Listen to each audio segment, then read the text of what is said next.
All books talk to us, and every time we read one, no matter how many times, we are introduced to a new side. Welcome to everyone on this historic occasion for Birla Institute of Management Technology as we bring to you on Saturday, a very special Saturday, BIMTECH Business Literature Festival 2021. To be very honest, I think it's a very big day for us because we used to be attending such festivals, and little did we know that February 6, 2021, we would be bringing you our very own fest. It's going to be unique, and hence I would take this opportunity to present to you the festival insights. I welcome everyone over here who supported us in curating this event, the eminent guests, panelists, Mr. Arun Myra, former Chairman Planning Commission, our inaugural speaker, Mr. Bharat Vaflu, ex-Resident Director, Tata Sons, who's going to be in conversation with Mr. Arun Myra on his book, The Learning Factory, Chairperson, Board of Governors, Mrs. Jayashree Mohta, Director and Deputy Director, Deans, Professors, Students, and attendees. This festival is bringing to you the best of the literature. We want you to learn more from the stories that come from within business houses. Across the day today, you will witness several book discussions, book unveiling, panel talks, and many other opportunities to learn from these people who run the show in the business world.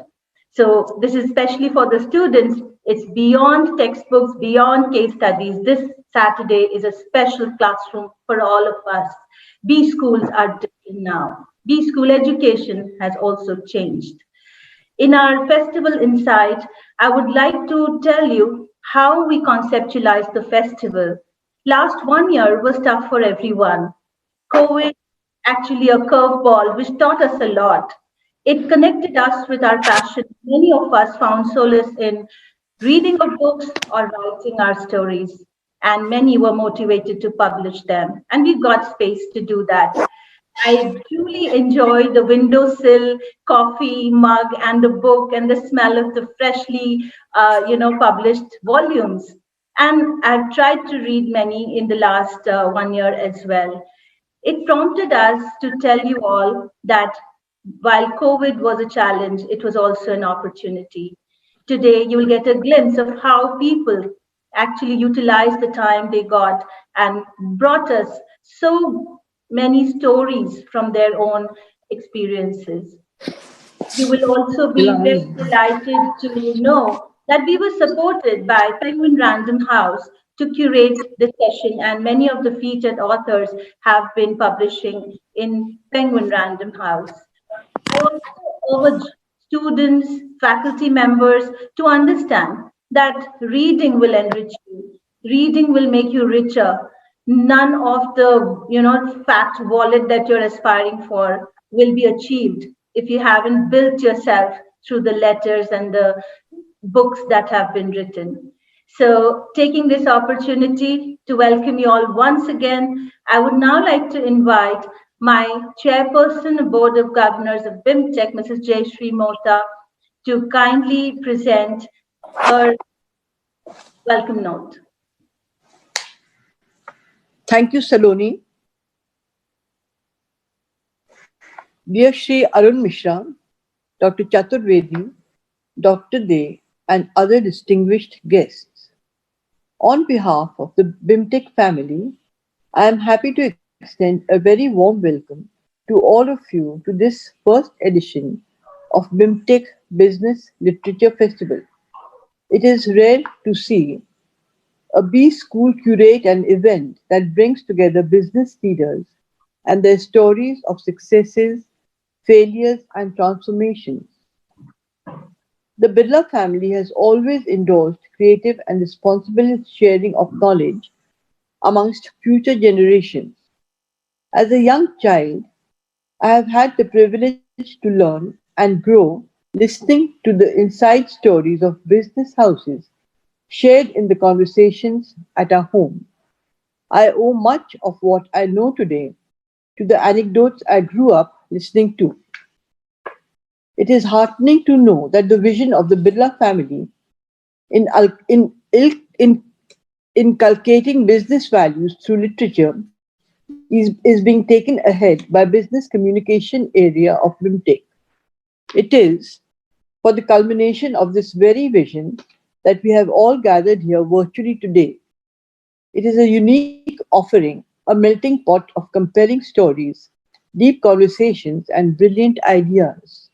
BIMTECH Business Literature Festival 2021 is where readers, budding authors, corporate executives, startup founders, writers, B school faculty and students, trainers, and coaches have agreed to celebrate the best of stories from across Indian businesses.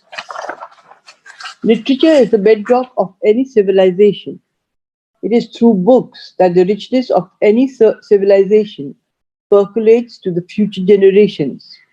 Considering the immense power of literature, we want our youth to be part of a platform where business authors showcase their work and present literature that impacts business theory and practice. Wishing all of you a very enriching day. Get inspired by DEAR, by the acronym DEAR. Drop everything and read. I am honored to announce the BIMTECH Business Literature Festival 2021 open. Thank you.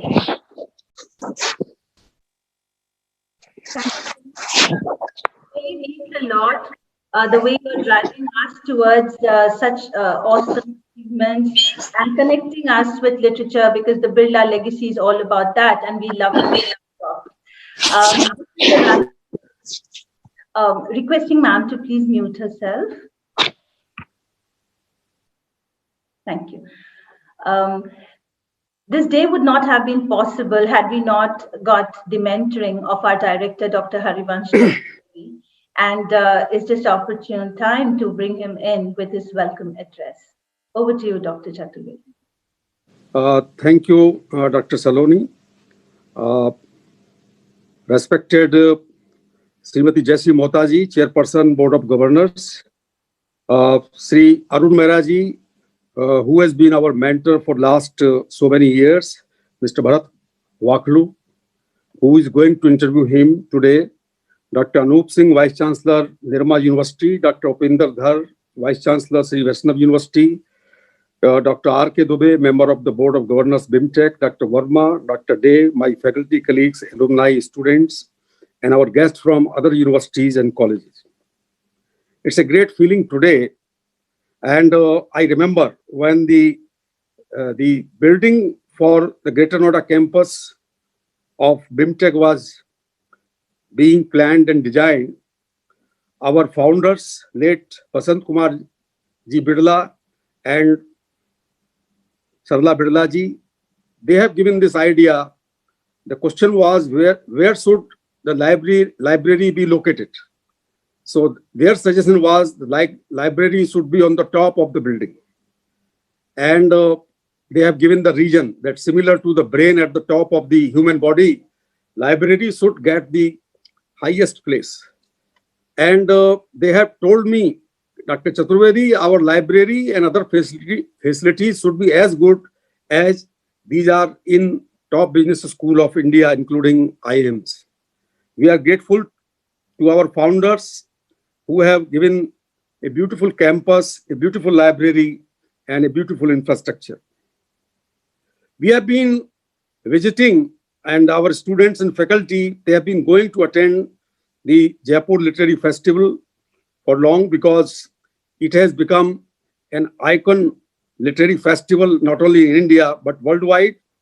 5 years, our students have gone there and observed how authors, speakers, scholars, and book readers are interacting. It was a very grand experience, good experience for them. Then we thought that why could not we organize a literary festival, but we thought that we are directly connected with business literature. So we have envisioned in 2012 onwards to organize a business literature festival. And we have searched on internet if any B school or any university is organizing it. We could not find. Only one business literature festival was being organized by some industry people at Bangalore. So taking cue from the Bangalore Business Literature Festival, we have planned this year. Last year we could not do. And this is, as Dr. Singh has said, that probably the first time in any business school it is being organized.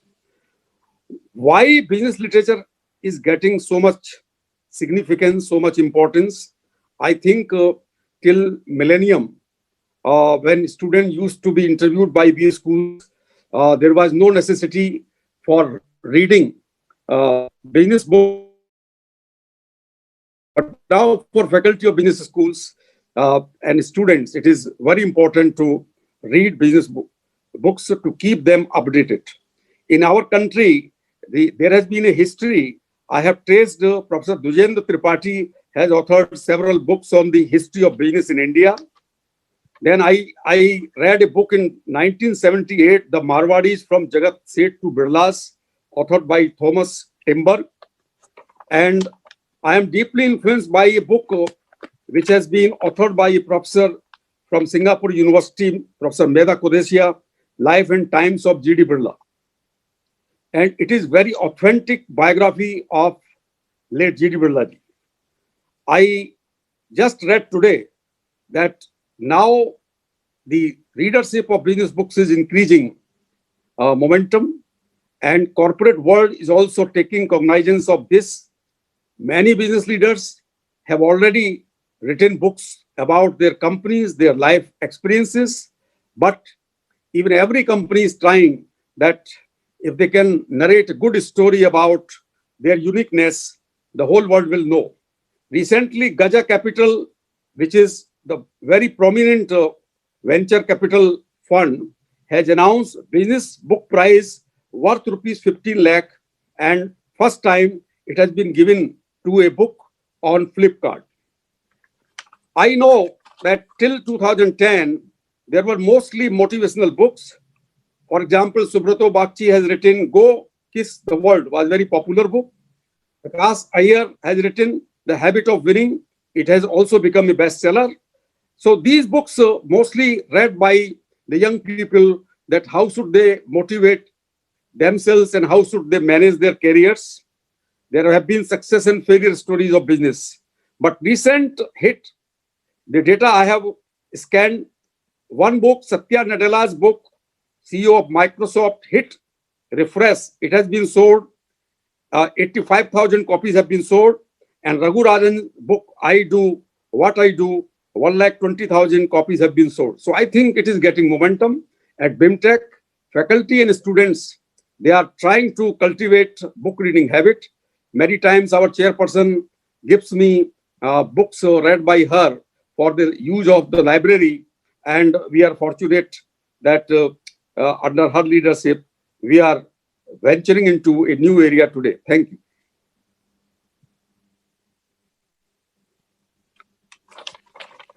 Thank you very much, sir. BIMTECH Business Literature Festival 2021 will be throughout the day until 5:30, and you're going to meet the business leaders and their transformation stories. And we begin with one amazing story. And this segment is extremely special to me because it is about the learning factory. And it is about the Tata way of, running the show. And two very special people. So once again, I am taking this liberty to say that being a Tata girl myself, it is an immense moment of pride for me to be talking to Mr. Bharat Vaklu and Mr. Arun Myra, and I'm going to open this session with the keynote conversation. I'll first be inviting Mr. Myra to share his thoughts on our event, and then hand it over to Mr. Vaklu for this keynote conversation. For all those who are here attending, I would like to introduce Mr. Arun Mara, though he is well known, but as is customary, I would like you to know that Mr. Arun Myra has been former member in Planning Commission of India and also the former chairman of Boston Consulting Group India. He's also been the chairman with HelpAge International, and he has been, everywhere. Any discussion on policy and future of India cannot be without him. And he has written books. So we're going to be talking about his books today. And I personally really gained a lot from his book, Listening for Well-Being, which came in 2017. And there are so many other books, you will know about them soon. He's been, giving us lots of learning through his talks, through his blog, Founding Fuel, and also through the books that he has published. So it is definitely big honor for us to have him with us to inaugurate and present the keynote address along with Mr. Bharat Vaklu. Today we are showcasing his book, The Learning Factory, How the Leaders of Tata Became Nation Builders. I would invite Mr. Arun Myra to kindly bless us with a few words, and then we'll open it up with the keynote conversation. Mr. Myra, over to you. Thank you very much, Salome. Yes, for reminding me that I'm here with two families. One, Yeah. the BIMTECH family, and I really treasure my moments, several moments with Dr. Chaturvedi and the BIMTECH family, and also reminding me that I'm with you and Mr. Bharat Vaklu and the others here, I know, the Tata family also. So this is a big, happy family occasion for me. Um, I've known Dr. Chaturvedi and BIMTECH for a long time, as Dr. Chaturvedi mentioned. And my associations with him and BIMTECH have been about three subjects, one of which is to do with um, business responsibility, corporate responsibility. And he has been a leader pushing business people and the society to think of business's responsibility more broadly than we do. The second subject is about human beings in business, human beings working for business, human beings served by business, about the human enterprise. And so, yes, he is a great mentor and supporter, as you are, BIMTECH, for the National Human Resources Development Network. And in that too, I've been associated with him. The third one has been our thoughts, his and mine, together about Gandhiji's ideas about business and Gandhiji's ideas about our country. And today it's the fourth association, which is about business books. Earlier, before we began, the chairperson, and I'm so honored to be here with her in this discussion, Dr. Um, uh, Srimati Jayashri Mota, she said she doesn't read business books, but we heard she reads a lot of books, which she passes on to you. Now, I have been a juror of judging the best business books in some places, and most recently with the Tata Literature Festival, they have an award that they give for the best business book. And I asked my colleagues on the jury, what is a business book? And I'm afraid we haven't been able to answer it very easily. Hmm? Well, that's a good thing. That's a good thing. Because, nowadays, when it's been cited for a long time, the business of business should be only business. The question then is that what is that business? If you say the business of business should be only business, what is that business? And my book, which I will discuss with my friend and colleague, Bharat, is it a business book? Well, as I've written in the book, the thoughts of the leaders who I learned from were very broad. They were not what one would conventionally say a business person should be focused on. So, with that introduction to what the book might be and the discussion might be, but that's up to Bharat, I want to return to thanking BIMTECH and thanking the chairperson and thanking Dr. Chaturvedi, my friend, for having me here this morning at the beginning of your Lit Fest.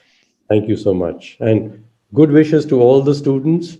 I'm so glad that the books are above them, and I hope, we unfortunately worry that the trickle down when we grow our economy is not fast enough. And that has been a problem, and we are worrying about it with the budget again this year, that the desire is to grow the top line and invest in infrastructure and so on, and get the top line to grow, whereas people, millions of them, hundreds of millions, are waiting for something to trickle down from that top line growth. So I'm sure that in BIMTECH's case, the wisdom in the books on the top is coming down pretty fast to the students below who are reading them. And I'm sure they're listening into the discussions today. So with best wishes to BIMTECH, to all the students, to all the faculty, and to its guides, the chairperson and Dr. Chaturvedi. Good. Thank you, Mr. Myra. Business communication area is indeed very privileged to begin the festival with your keynote conversation, and for which I would now like to invite Mr. Bharat Waklu. And we all know him as transformational and ethical business leader, keynote speaker, and author. He's been a thought leader, very innovative, and most importantly, ethical value creator.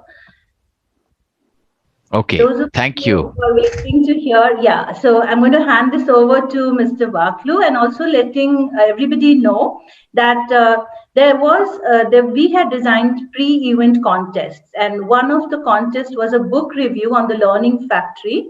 So we'll be announcing the winners at the end of their conversation. So I'm excited to share the names. Okay, thank you, Saloni. Thank you, Dr. Chaturvedi. Delighted to be here with you. Before I start talking to Arunji about his lovely book, The Learning Factory, I would like to share a few thoughts with the audience. So, first of all, thank you for having me here to speak with my senior colleague, Mr. Myra. I also owe a lifelong debt of gratitude to two families, the Birla family and the Tata family, in a sense. The Birla family, because I studied at the Birla Institute of Technology and Science in Pilani. And it was an extraordinary experience, a great learning. And I subsequently spent the next 3 decades working for the House of Tata. And so let me say it's a pleasure to be here. And as I was reading your book, Arunji, I must admit that a lot of the events and experiences that you have shared in the book came alive before my eyes, because when you were the general manager and then you became the resident director of Tata Motors, at that time Telco, in Pune, I joined the organization as an engineer, as a graduate engineer. And I therefore had a ringside view of many of the things that you have so lucidly described in your book. So I have a question for you, Arunji. You obviously have given a lot of emphasis on learning. I recall that in almost every chapter there is some mention about systems thinking, about learning. Why do you think that is so important for organizations? Thank you, Bharat. What is life about? What is development about? What is industry about? It's all about learning. It's all about learning. My mother, she passed away at 97. She was a great learner, a great reader. In fact, my reading started at a very young age, at 10, 12, in a village in Modinagar in UP, at that time a small village, where I would get bored in the holidays, summer holidays, coming down from my boarding school. And she said, "How can you be bored? Look at all the books around." And her books were Aldous Huxley and the autobiography of Mahatma Gandhi and Tagore's books. But I had to read them because that was there at home to read. And when she was in her late 90s, she kept saying that she didn't want to add any more years to her life. She'd lived long enough, but she was adding a lot of life to her years. And how was she adding life to her years? She was first reading till her eyes sort of almost gave up. And then she was still adding life to her years, she said, because she was curious about what was going on around, about the matters that she heard around, about education, the state of it, and discussing it and talking about it, about the flowers that were coming out in the garden. New ones came this year than the one previous year. Has the weather changed? And then inquiring into the climate and the climate change and so on. And she said this, that living is about learning. When you stop learning, you stop living. And I thought it's very, very true. A child, when it's out of the womb, promptly is inquisitive.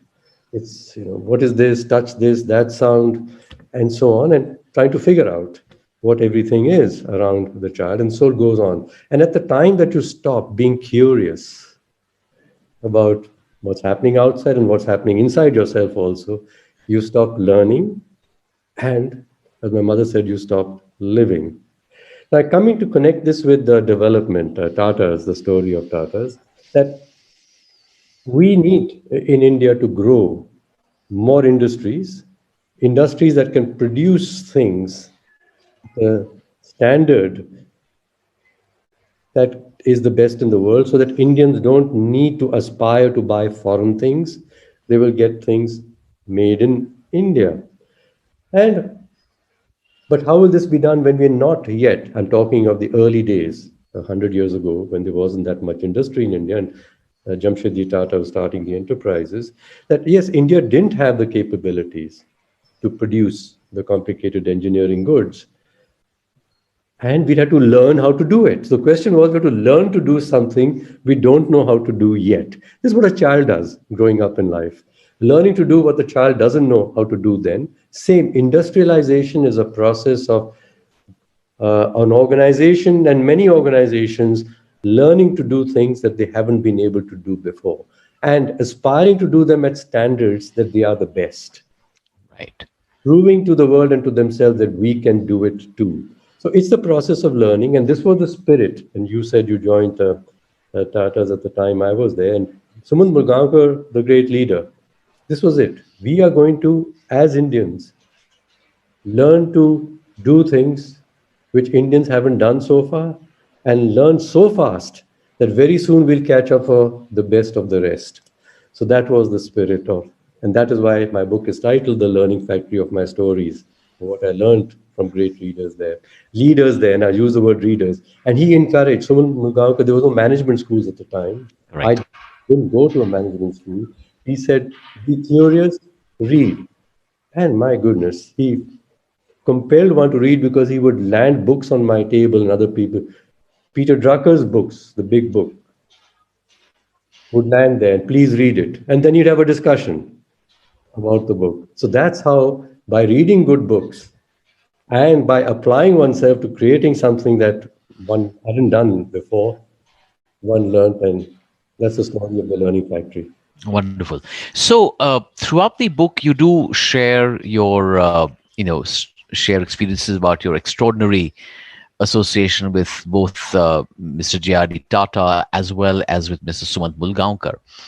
And as a TS officer, you had the chance of working with them as well.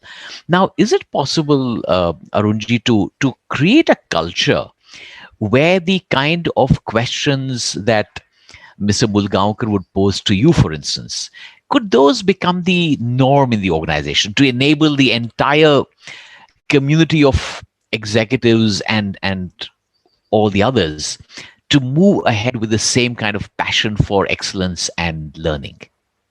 Yes, there are two questions that one must ask oneself, or one must be asked to stimulate in one uh, learning, curiosity, and learning to do something for a good cause. I must point that out. One can learn to do things to become a billionaire or the latest, greatest unicorn. That was not the Tata spirit. It was learning to do something which would create value for the country, to create livelihoods and a pride in the people who came and worked with us. So it's for the cause of others, something much bigger that you had to learn to do what you did not know how to do. So there are two questions. One of them, the obvious one, which Sumant Magalko would ask almost every time that he visited and say, why is this happening? Now, the why question is the start of a learning question. And then the next one after that, so how is it done?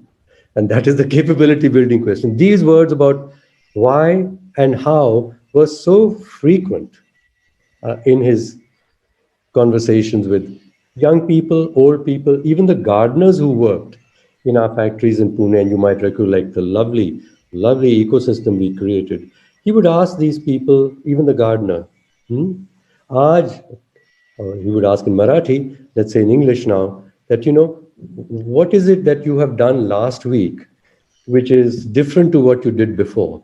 In other Right. words, are you learning something new? Are you doing something Absolutely. new? And then he would notice new things that happen, like a people tree had been transplanted, which is a very unique thing, not done usually. So then he'd ask, how did you achieve this? The how. So that's the capability part. But those are the questions about for the learning of the capabilities and the knowledge. The other one is, what do you care about? Who do you care about? What do you care about? And that's why I want to bring in J.R.D. Tata, who would say, and I learned it from, and you had too heard him, but I heard it directly from him more than once, to say when he had a difficult decision to take, and as a chairperson of such a large, diverse group, as the Tatas was and is, he had often to face very difficult choices, dilemmas. And he would say, I'd ask myself first, what is good for India? And then what is good for Tatas? And if there was a dilemma between the two, I'd do what is good for India. And it would somehow turn out to be good for Tatas also. Wonderful. That's No, the question. yeah, yeah. Which also explains the subtitle of your book, How the Leaders of Tata Became Nation Builders. Yes. It's amazing. Very often, and it's not necessarily a recent phenomenon, but businesses have really no longer got the trust of the larger stakeholders. And you have throughout your book you have very loosely explained that the Tatas would think beyond the shareholder. And I that brings me to the story of your interaction with Mr. Nani Palkhiwala, where you had this dilemma of the workers not getting their regular bonus but the shareholders getting a dividend. Would you like to share about that, please? Yes, thank you, Bharat. That was a very difficult moment for me, and a relatively young age, where I was responsible for the factories in Pimpri and Chinchwad, where there were a lot of young people and older people who were working. We had to work 6 days a week, factory workers, and 48 hours, and longer than that, they would work with overtime if required, working very hard in very tough times, doing things which, as I said, we didn't know how to do before. So producing and selling and making money, helping the company to make money. They were doing tough stuff. So the truck industry goes through recessions. It is just coming out of one, hopefully now in India. It goes through these cycles of recession. And when the truck industry goes into a recession, like when industries go into a recession, cash flows become very tight. And when the cash flow is tight, the board has to consider the discretionary decisions, which is how much dividend should be paid to the shareholders and how much bonus, and the wages you have to pay, but how much bonus should we pay to the workers. So there was this year where it was a very tough year. Our workers had worked harder than usual during that tough year. And however, the volume of sales couldn't be as much because the demand wasn't there. So there was a cash shortage. So the board, and had been appointed to the board, just been appointed to the board. So I got the board papers before the meeting. Now, for many, many weeks before that, we had been explaining to our workers, and they understood that the company is going through a bad patch because of market conditions. So this year, you may not get or will not get the bonus. It's a discretionary thing. Bonus is given when the profits are good and you share with the workers. So there'll be no bonus this year. Next time. They were unhappy naturally. They need the money, the bonus to spend on with their family things. But I said, fine, we understand. We're with the company. We're building the company. I found in the board papers that, however, the dividend was not being cut. So I called Mr. Mugankar and said, sir, I don't understand this. I mean, Why would you not cut your dividend to the shareholders? They've got many other sources of income. You should reduce the dividend. It's a discretionary thing. I mean, dividend is not a guarantee. But we are not paying bonus to the workers. So he said, I agree with you. I tend to agree with you. So you, the chairman, would you please speak to Nani Palkiwala, who was the deputy chairman of the company, who looked after the finance and legal matters, oversight of finance and legal matters. So Mr. Mugankar arranged me to go and meet Nani Palkiwala in his office. Imagine me as a person in his late 30s, early 40s, in front of the most celebrated lawyer in India, who had defended the rights of people, the constitutional rights of people, arguing against him about the rights of workers vis-a-vis shareholders. And my point was, because, he was a great listener. And he said, so Myra, you got a problem with my decision. I said, no, sir, I just don't understand. So what is it you don't understand? So I explained what I've just explained, that the workers also need the money, maybe the shareholders do, but I believe the workers need it more than shareholders do. And I believe because they have no other option. They can't leave the company to go and make some money Somewhere else. until the company recovers. The shareholders can, sell this share, go buy another share. They can exit and come in quite easily. What is their loyalty?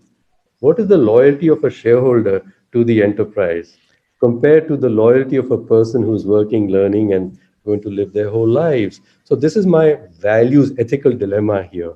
And Right. he got it. But he explained to me the nature of financial markets, how, yes, they are so fickle, and that is why one has to keep pandering them. But he got the point that we still therefore take our workers for granted. Right. We've got no other option, and therefore we can do what we like with them. And we found solutions which I've described in the book. Wonderful. So, listening to you, Arunji, it's very, very clear that, I myself, having worked for the Tatas and having gone through a whole host of experiences, ethical decisions aren't always easy, and a lot of people might think that it's ethical decisions are a clean black or white, but as you have so clearly explained, it's never like that. So what would your advice be for the students who might be listening into this webinar about what might be the right approach to taking a decision whenever there's a dilemma of this kind? How do you typically balance the often, you know conflicting expectations of different stakeholders? And this is very relevant now because climate change and the exploitation or the use of natural resources is really creating a serious set of friction points. Yeah, ethics can't be taught uh, like a set of rules, as you're saying. Learn them up by heart, and like the Ten Commandments. And ethical decisions are always difficult decisions. They are dilemmas. Because by doing, like Jari said, take a decision either for the interest of the country or for the interest of the company. Yes, if you look after the country gets benefited for sure, right? That's why we say encourage investments by businesses, make it easy to do businesses, and somehow the world will be benefited. So that is, you're avoiding an ethical decision. I'm saying you're taking a very utilitarian view of matters, that this is what my role is, this is my responsibility, and I'm going to look after myself because, as the economists say, by some invisible hand, if Yeah, everybody is selfish, by some invisible hand, the world gets all right. It is not correct. happening like that. So how do you do this? How do you? You have got dilemmas. You got to make a choice. With you need a compass, some reference, some value, which then you return to and say, what would be the right thing to do in this matter? Country, company, me, them. And I find that Gandhiji had given the best talisman. He said this to policymakers, and I feel business people should apply it. Policymakers don't, and business people don't either, but they should apply it much more than they often do. And this is the talisman. He said, when you have a difficult decision to make, think of the very poorest person that you can see or think of, and see how your decision will benefit that person. Anantudya. That was his talisman. And I feel that's always relevant. If you're going to take a tough decision, think through as quickly as you can, as deeply as you can, how would this benefit the most poor person? And public policy, clearly, when you talk about, first help the rich to make more money, reduce their taxes, and so I don't think that at that moment in that decision, you get in mind that how would this affect, when would this affect that poorest person? So if you can think the other way and say, what would benefit this person? Okay, and it has to be a difficult decision. Giving money Yeah, to that person is an easy one. correct. Hmm. But when you have to do something, take money either to the rich or to the poor, then what would you do? And it's never an either or. It's the way then you do it. You have to be able to see how it would benefit the poorest person first. And in the case of my discussion with Nani Palkira, this was the essence of it. Right, right. Very good. So this brings me to another very fascinating story that you shared. The one regarding Kraus Maffei and the meeting that GRD and Mr. Bulgankar had at the Munich railway station way back in 1946. Would you like to share how the values and the commitment to keeping their word was fundamental to the success that followed from this? Well, it was remarkable to hear that story, and it was remarkable in this way that I hadn't seen it in the official records of Tata. We've heard lots of, you have and I have, and they've published those books. But this story I had not heard from Mr. Mulgaonkar, neither Mr. Tata, when he was inducting TS people and telling us Tata value. Many examples, but this story I had not heard. And later, after I tell you the story, I will tell you the story. But when I asked Mr. Mulgaonkar that, I've heard this, is it true or not? He just smiled and said, carry on. Yeah, yeah. But also, yes, Myra, yes, you must always. Just repeating the value, but not confirming or otherwise what what happened. Now, what was the story? And you asked, and people may have read if they've read the book already, but it's been published. I think the story is appearing now on WhatsApp and all over the place to do, because it's a remarkable story where after the end of the Second World War in 1946, before the India got independent, the Germans weren't allowed to keep producing in their manufacturing industries what they had been, because that was the war machine and the Allies had destroyed it. So Cross Maffei, which was the biggest producer of engineering goods and armaments in Germany, their businesses were no longer functioning. The factories had been bombed, and they had these very skilled workers who don't have any incomes, and they were starving. So Mr. Mulgaonkar and J.R.D. Tata went to Munich, to Germany, and Munich railway station, which was all bombed out. They were received on the railway platform by the board of Cross Maffei. And the board of Cross Maffei said to them that, look, we are, shattered. We got very skilled people here whose families are starving. Would you please, so you're building industries in India, hope to build industry in India, that's your Tata track record. Please take our skilled people. Just give them places to live, and they will teach your people all the high skills that they know. Just look after them. Now, Cross Maffei and Tatas could not sign an agreement because we were still ruled by the British, and the British didn't allow any Indian company to sign any agreements with the enemies, which were Germany and Japan at that time. And so they could not sign a formal agreement to look after these people and to take the skills from these people. But we did build Telco, which started with Tata Locomotive and Engineering Enterprise. The locomotive part and engineering was Cross Maffei, actually. Their skilled people came in, we built houses and places for them to live, and they taught our workers in Jamshedpur the highest skills in the world of welding, fabricating, and building like locomotives and other engineering products. And so it went on. Now, after our independence, and we had our own industrial policies, now we could sign an agreement with any company, and we did with Daimler-Benz, for example, officially.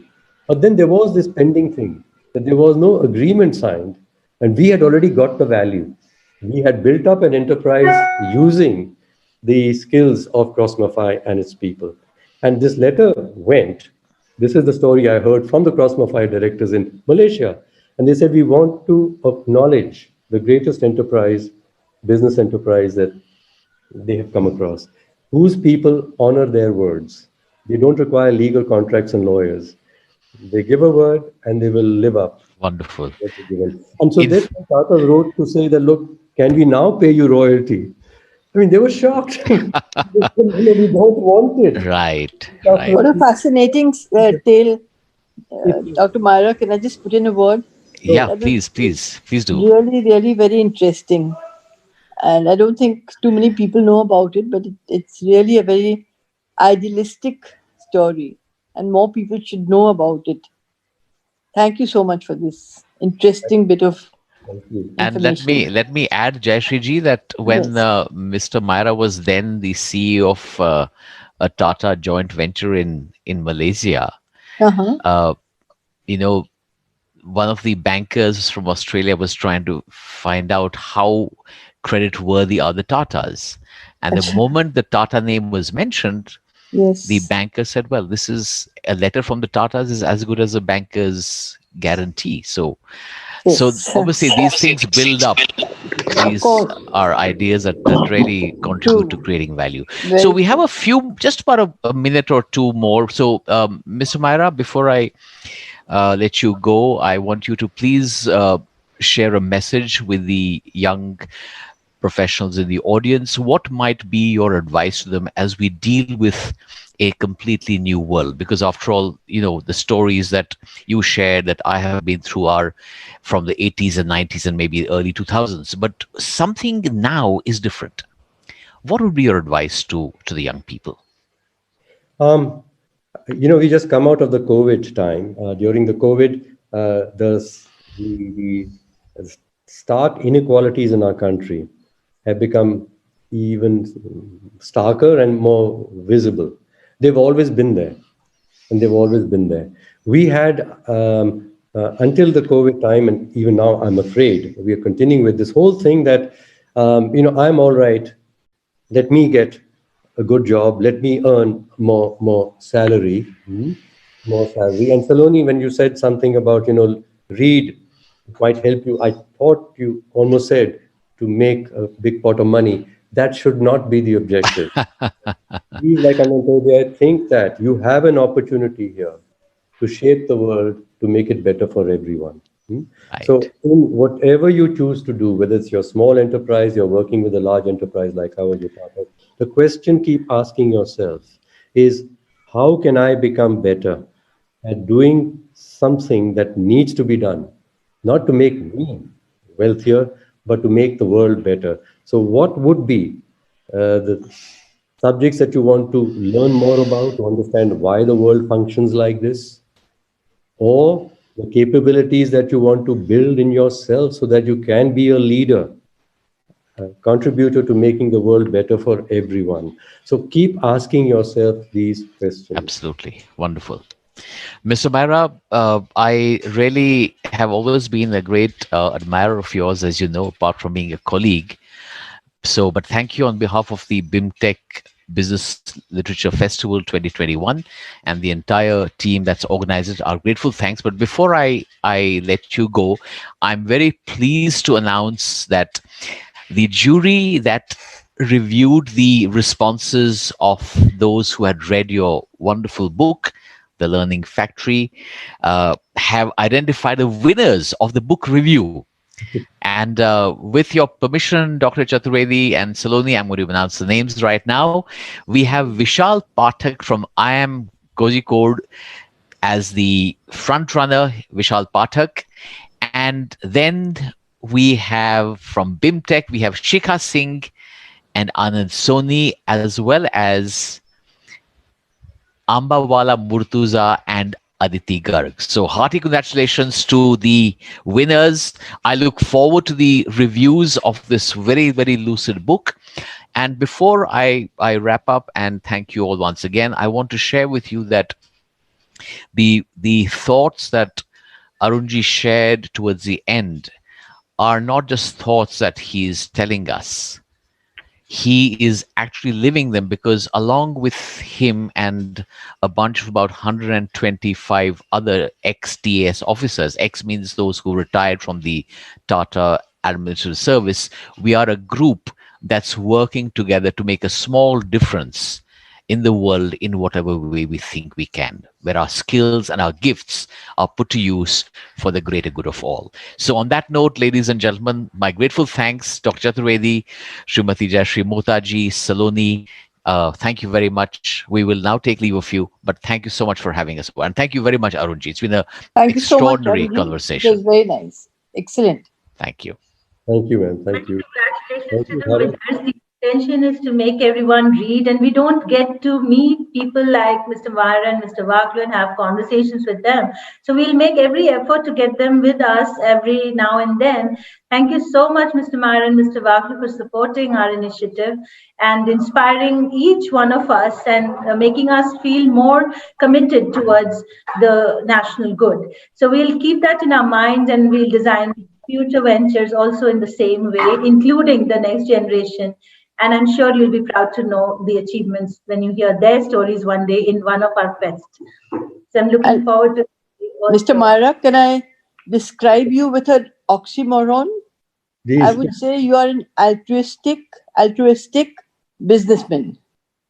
It's an oxymoron. That's the point. That's the point. It should not be an oxymoron. Yes. It is unfortunate. Thank you so much for that. Thank you.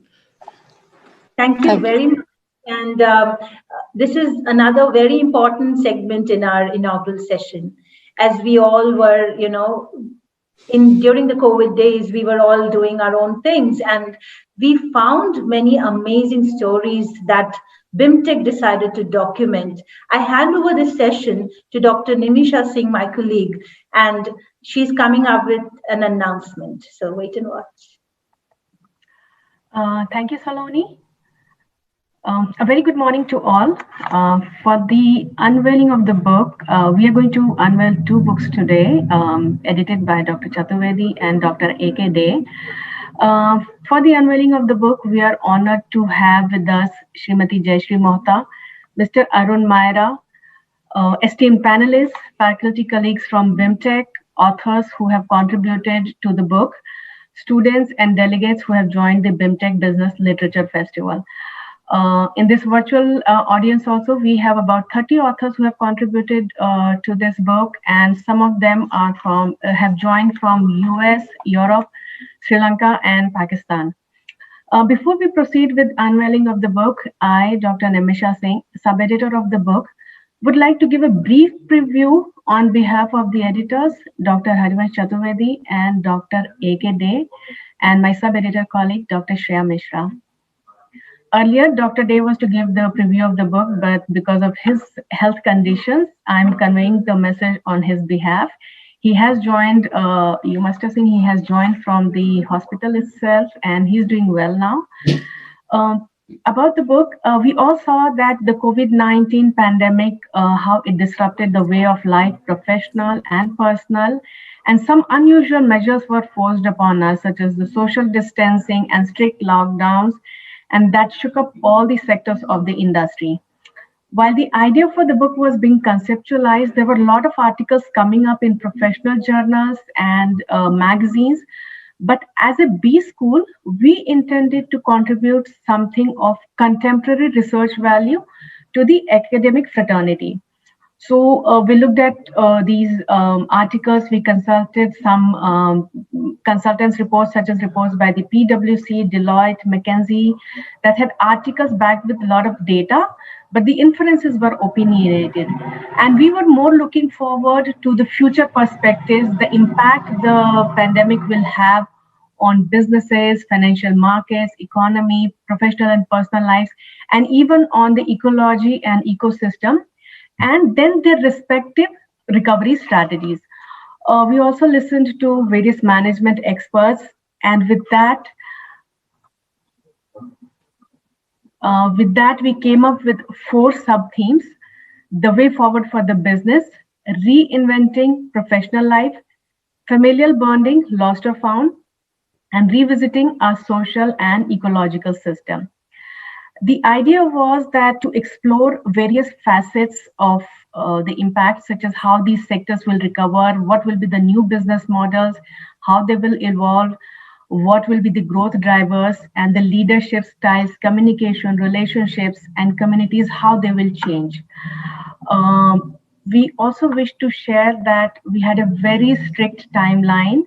The call was out in July, and only 20 days were given for submitting the proposal. And in those 20 days, we received 70 proposals, and ultimately 50 were selected. The 20 were not expected because they were owing to not being in scope of the objective that the book intended to have.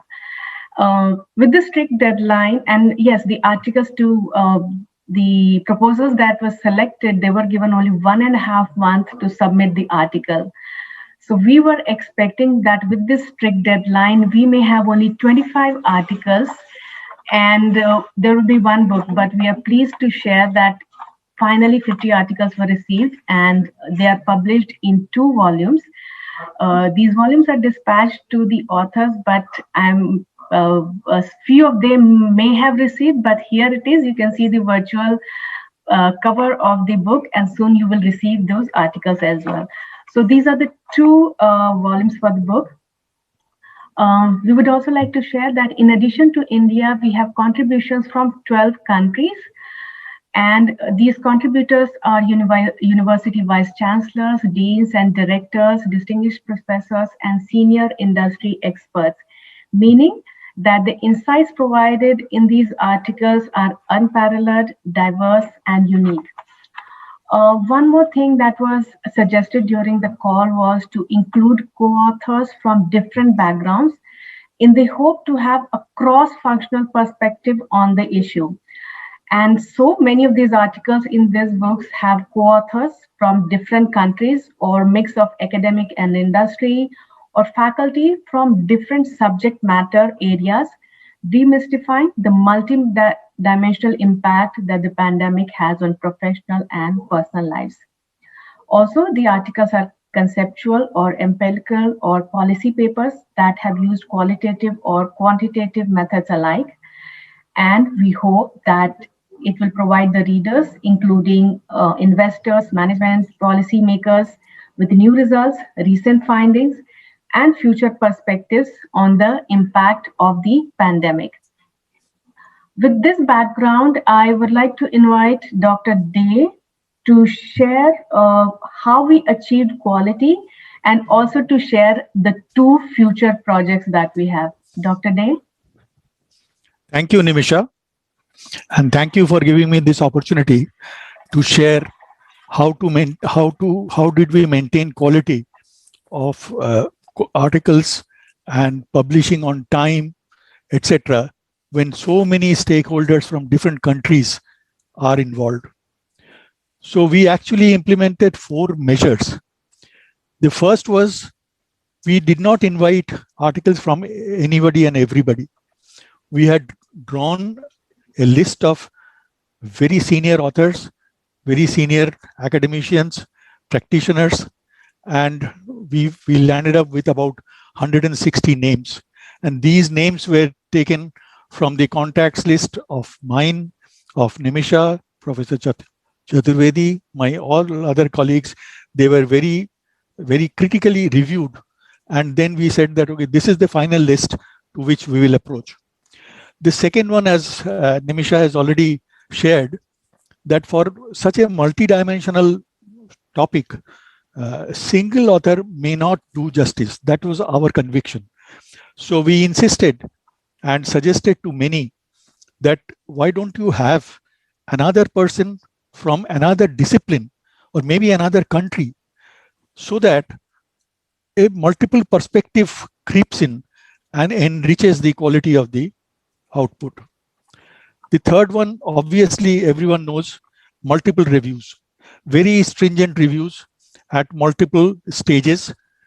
Proposals were invited, which were screened to match the scope with the book. The final full articles were also reviewed by 2 independent reviewers, and in many cases we suggested revisions which the authors carried out beautifully. And finally, the rejection is the measure of, is an indirect measure of quality. As Nimisha shared that We received ultimately 70 proposals. At the proposal stage itself, we had rejected 11, bringing in the figure to 59. Those rejections were because those things were not fitting the scope of the book. Either they were empirical or they were highly opinionated without any backing from, without any evidence from data. Then out of these 59, we invited final full articles, and some people could not make it because of COVID time. But still, we had to reject about 5, which did not fit, even after revision, did not fit did not present a research value for the reader. So we had to say sorry, and even after so much of effort, we had to backtrack and said that this cannot be done because it doesn't present any research opinion or research value for it, because we wanted the book right from the beginning to be a researcher's opinion, a researcher's companion.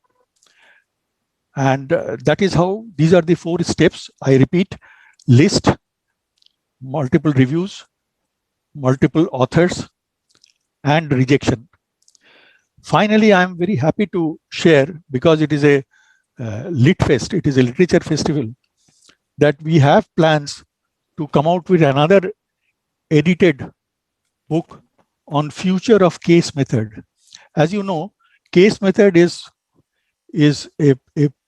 almost a de facto pedagogy for teaching management subjects. And this year, incidentally, HBS, the Mecca of case method, will be celebrating 100 years of case method teaching. So we thought, why not have our contribution also towards that? And we said that we will come out with a book which will predict how the case method will fit the future digital natives. And finally, we are toying with an idea of compiling a book, a different kind of approach to teach management subjects where silos need to be broken. So how to break the silos, that is what we are contemplating, and we are thinking of. It is a preliminary. All of you are welcome to contribute. You can get in touch with me, and that's all I have to say. Thank you, Nimisha. Back to you. Thank you, Dr. Day. Wish you a speedy recovery. Thank you. And once again, sincere thanks to all the authors, reviewers, and the publisher for making this project realize in a very short span of time. And now I request our chief guest, Mr. Arun Maira, and the book editors to unveil the book. I will tear it off. Congratulations to all the contributors and editors. And so thank you everyone for being part of this project and the book unveiling function. Over to you, Saloni. Thank you. Thank you, Dr. Nimisha. This is a session, all day long we'll be actually introduced to a number of such projects which have come up during the lockdown phases, and people have unlocked their potential to share stories. And now this is the time to hand over the segment to my senior professor, Professor Dhruv Chak. He is in the Department of Marketing.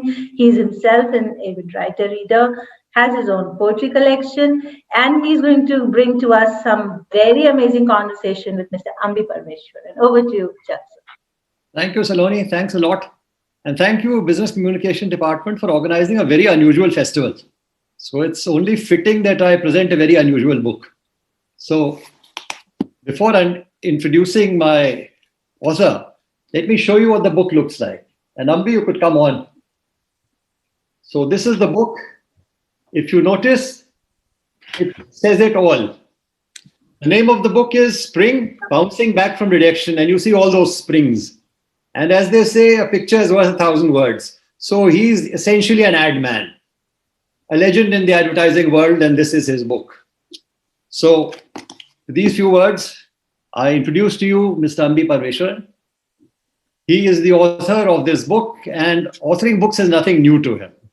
He's got a total of 10 books in his repertoire, and including Sponge, a book which talks about leadership lessons from clients, another book called For God's Sake, which is talking about the business of religion, several books on branding, another book with a very intriguing title, which is Nawab's Noodles. So a very eclectic collection is what he has for us. He has taught at most of the premier B schools in the country, and our second year marketing students would know him from his co-authoring of the book, Strategic Brand Management, with a very big name in marketing, Kevin Keller. So he's a distinguished alumnus awardee from both IIT Madras and IIM Calcutta. He is also an advanced management graduate from the Harvard Business School. He has headed FCB Ulka and taken it to dizzy heights. He's brand consultant, coach, founder of brandbuilding.com. He's worked on several iconic brands and Tata's, Wipro, Z, TCS, Thermax. The list is too long and it'll cut into the session, so I'm not going on with it. The present book is on a very unusual subject, a subject where very few of us dare to tread. It does not talk business per se. It talks about rejection. And rejection is something that we all face or will face at some stage in our careers. I'd strongly recommend everybody here to listen to it closely, because rejection can make or break us. This book is full of personal stories about other legends in marketing who have bounced back from rejection. So here is a man, a legend in the advertising world, talking to you with rare honesty on a subject most of us like to steer clear of. And he provides in this book a very lucid roadmap about how to go about it when rejection comes your way. And it will. So our hope is, after reading this book, you will bounce back strongly after any rejection you face. So before I hand over the session to Mr. Parmeswaran, I would request our students and people in the audience to send in any questions on the chat. We are already short of time, so please restrict your questions to 10 words. More than that is a thesis. So we'll try and select some of those questions and try and have him answer them. So without taking more time, over to you, Ambi. Yeah, thank you. So let me take the participants through a short presentation. Can you see my screen? Absolutely. Yeah. Lovely. Yeah, okay. So thank you for inviting me here. And let me start by asking everyone in the audience, think back on a time when you faced a rejection. It could have been in school, it could have been recently in your institute, it could have been outside, but something not personal. Let's not get into the boyfriend girlfriend area, but keeping that aside, somewhere where you felt rejected. What did you do to face when you were hit by this rejection? How did you face that rejection? Hopefully, at the end of my talk and the Q&A session, which Professor Dhruv Chak will curate, you will have better answers to handle any kind of rejection you may have. So the title of my book is Spring. Spring is really a twisted piece of metal that can be pushed, pulled, twisted and turned, but it always gets back to its original shape. Now, I am a marketing guy. I've spent all my life in marketing and advertising. And what got me to write this book, I've explained the full story in the book, but it was a question about rejection was triggered in a talk which I delivered at Jagran Lake University, where a girl asked me in almost accusatory terms that, you had great education and we are all here and we are youngsters and the world has become very competitive. What do you know about rejection? At which stage I gave an extempore talk for 10 minutes, which turned out to be something very good. And I got a standing ovation. That got me triggered that, maybe the young people today need to get an extra booster shot on how to face rejection. That's what this book turned out to be. Now, the book is about asking you one simple question.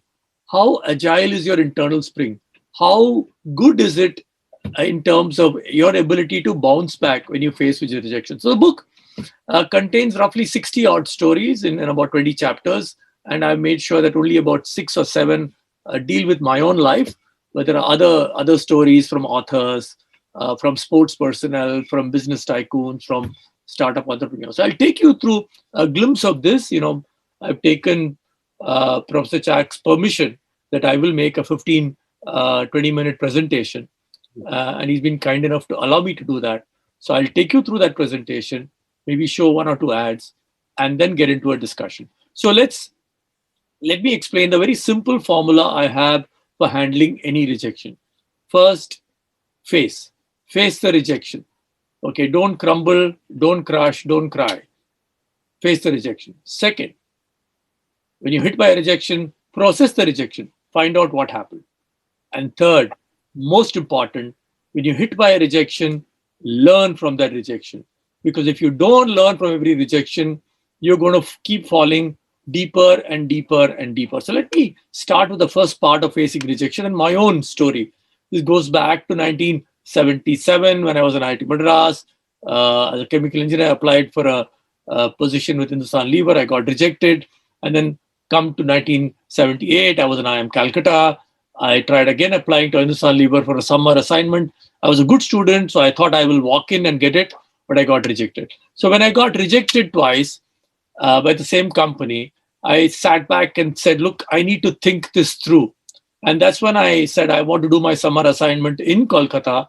And therefore, a relatively unknown agency called Rediffusion wanted summer trainees in Kolkata. And I ended up joining them, spent 2 months in Kolkata. But more importantly, I discovered the joy of advertising, how the world of Indian advertising was changing, how several MBAs were getting into the advertising business and changing the context of the whole game. And therefore, when the final placement, when Hindustan Lever came again and called me for a final interview, by then I had got a job with Rediffusion and I had said, I'm joining advertising. And of course, then I went into advertising, went back into marketing, and then continued in advertising. So when you get rejected, all of you will have your dream company. You may not get the job in a dream company. When you get rejected by your dream company, don't give up. Okay, there are two ways of handling it. One is to say, I'm going to keep trying. You can do that, or think back and see if you can find a new direction to go into.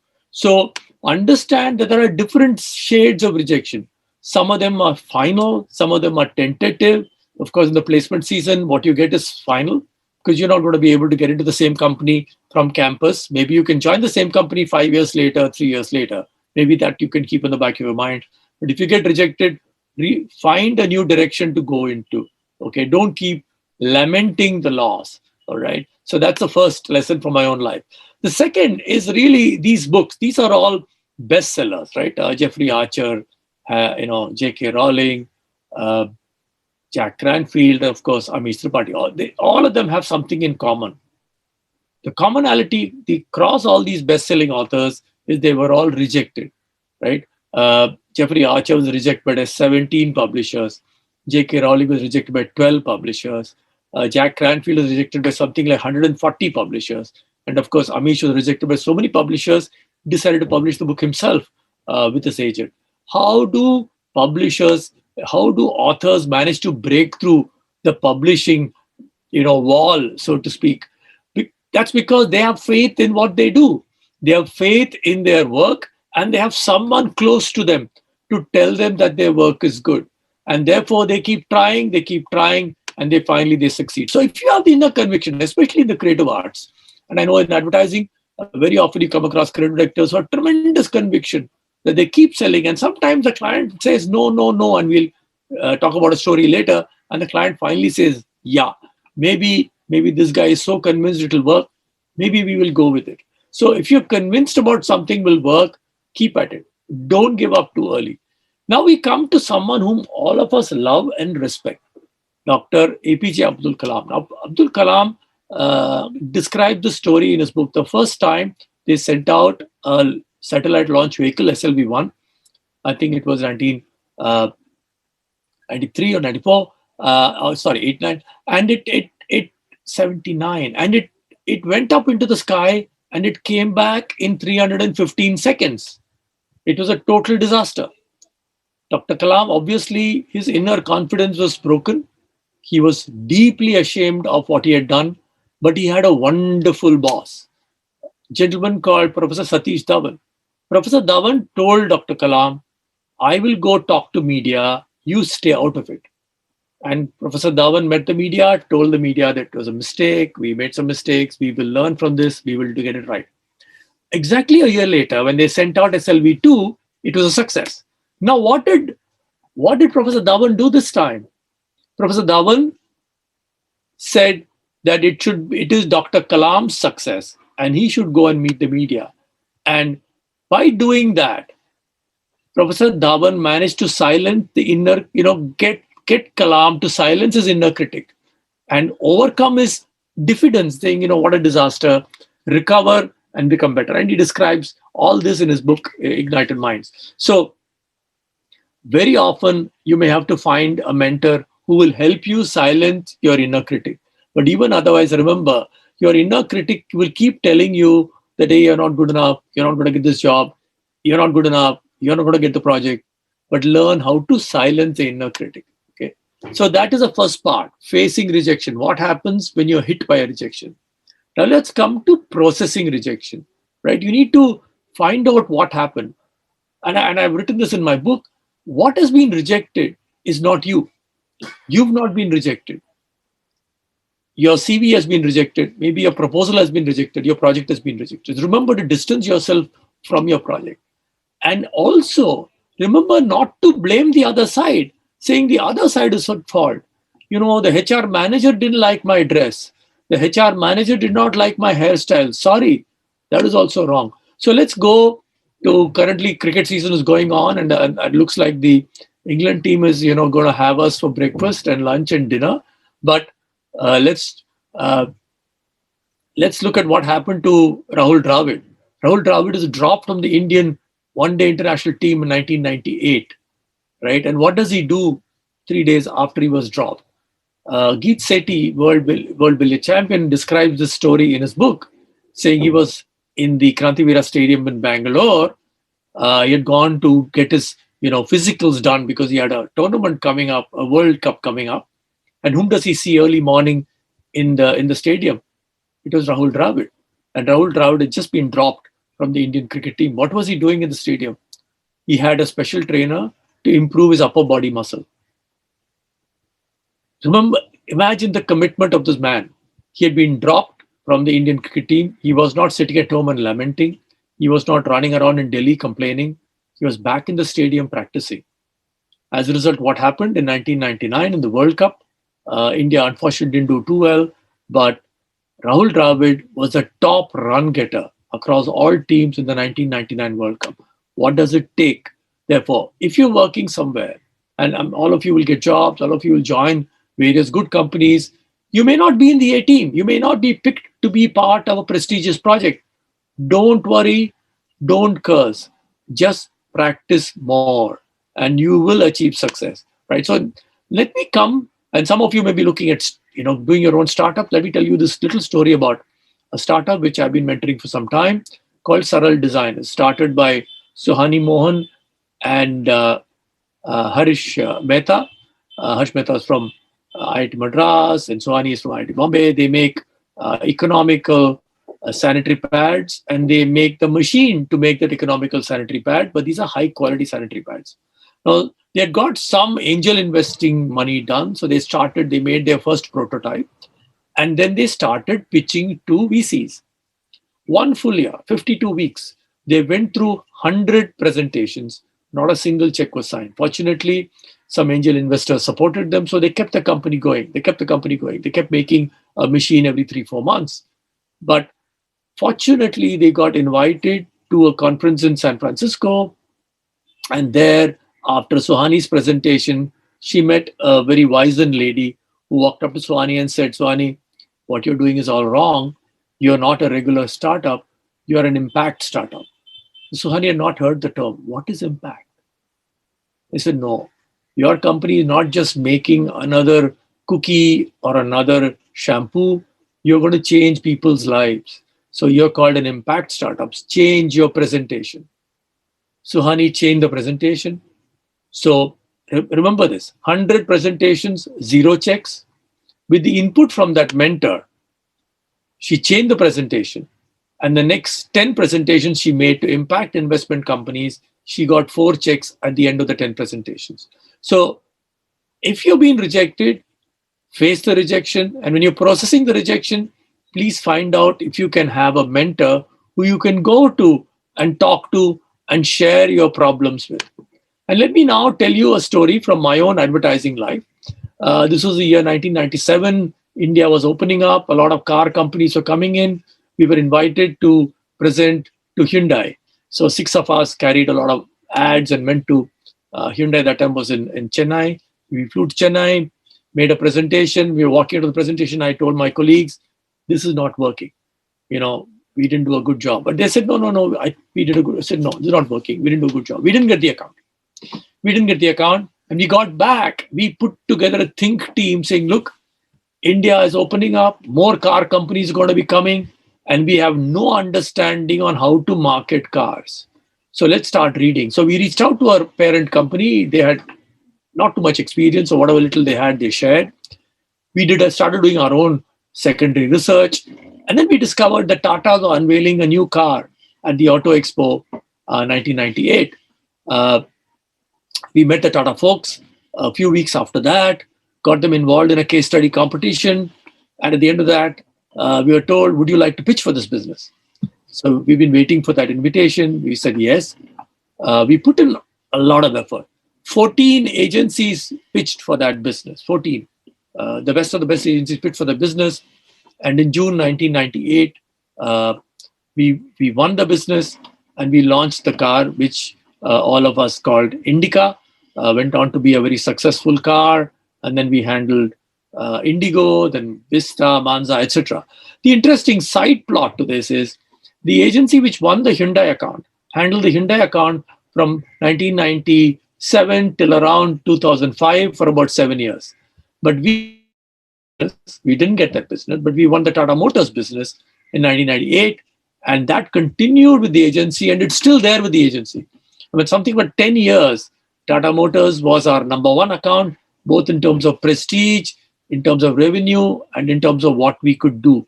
And let me play, Professor Chuck, can I play an ad? Absolutely, all yours. Okay, let me play this, a nice ad for Indica. When I saw you standing there, about fell out my chair. And when you moved your mouth to speak, I felt the blood go to my feet. Nice car. Baby, I love you to want me the way that I want you, the way that it should be.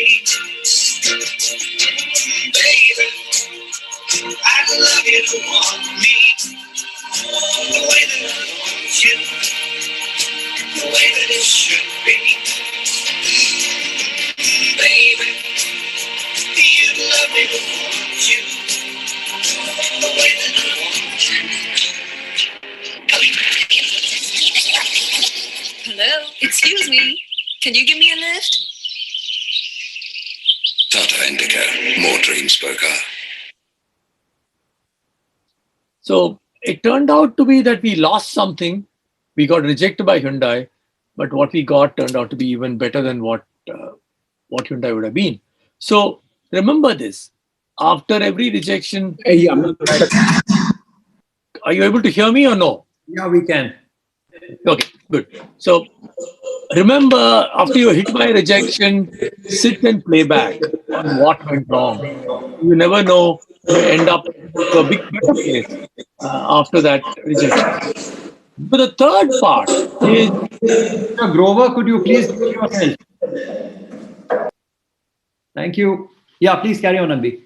So facing rejection, we saw a few stories. We saw a few stories on processing rejection. Now for the last bit on learning from rejection. When it comes to learning from rejection, it is really the academics who hold the PhD for this, because everyone who's got a PhD has got a PhD because he has gone and published in peer-reviewed journals, and you get rejected.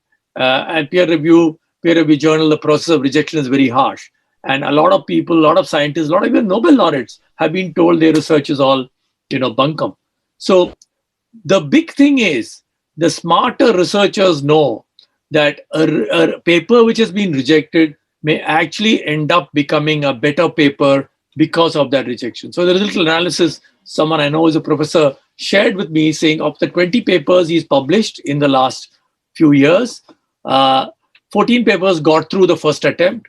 But the 6 papers which did not get through the first attempt, which got rejected once or twice or thrice, were actually papers which ended up winning awards. So he says now when I send a paper to a conference or a journal, when it gets rejected, I actually feel quite happy, saying, look, oh, there's something interesting coming from here. So my paper can actually become better. Like, all of us are not professors. That is why, professors are who they are. But they understand that with every rejection, you can get a little better. So also remember, if you've not faced rejection, means you've not tried hard. You've not tried hard enough. You've not tried to fly high enough. So remember, rejection is an indication that you're pushing the boundaries, and therefore you should take it, as a stripe on your shoulder. Now let me, we started with the Hindustan Lever story, so let me complete with a story which somewhat involves Hindustan Lever. So when I moved from Chennai to Mumbai, looking after Ulka, one of the big offices of Ulka, one of the accounts I was told to handle was Wipro Santur. The brand had come to the agency in 1989. The agency had done very good work for 3 years. The brand had turned around, started doing well. And then 93, 94, the brand sales had plummeted. The agency and the client were at fair amount of disagreement. The agency had a concept, which is this good soap is good for younger looking skin. And they had this idea of mistaken identity. A little girl coming and saying "mommy" to someone, right?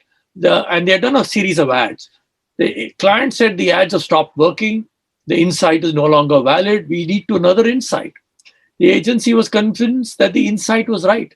Every woman wants to look young, but the execution was wrong. So they had another story which they wanted to sell to the client. Client said, no, I was caught in the middle. I was supposed to be a new guy who was going to change. So I managed to actually change the narrative. I felt I should reframe the problem. So I realized the client may actually buy younger looking skin, may actually buy mummy, but will not buy a very modern way of presenting this mummy story. The agency said, we want a very modern story. So fortunately, I found 2 stories to present, and the client agreed to make both the films, and one of them, which they thought will do well, didn't do well. The one the agency thought will do well, did well. And then Santur went on to grow, once again start growing. An interesting thing is, when I started working on Santur in 1994, Hindustan Lever Lux was 10 times the size of Santur, 10 times. Okay. And a couple of years ago, Santur overtook Lux to become the second largest soap brand.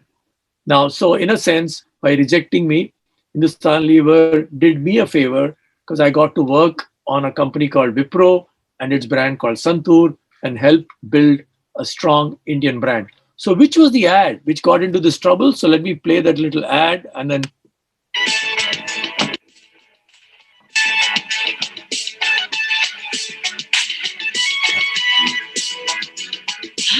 कितनी खूबसूरत है, पहले कभी नहीं देखा इसे. Excuse me, कौन से कॉलेज में हो? कॉलेज? और मैं? मामी, इसकी त्वचा से तो उम्र का पता ही नहीं चलता. चंदन और हल्दी के गुण समाये संतूर, त्वचा कुछ और निखारे santoor. Santoor,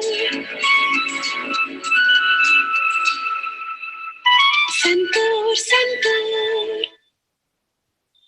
So when you're hit by a rejection, you may be able to get success if you can reframe the problem, which is what I did here.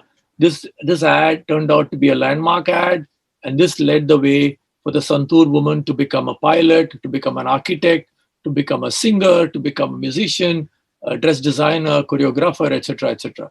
So with that, let me just say that all of you here, my young friends, remember to develop your internal spring, because the opportunities are phenomenal, but you have to take risks. You have to see positive side of every rejection and build your rejection processing system and build energy and excitement into everything that you do.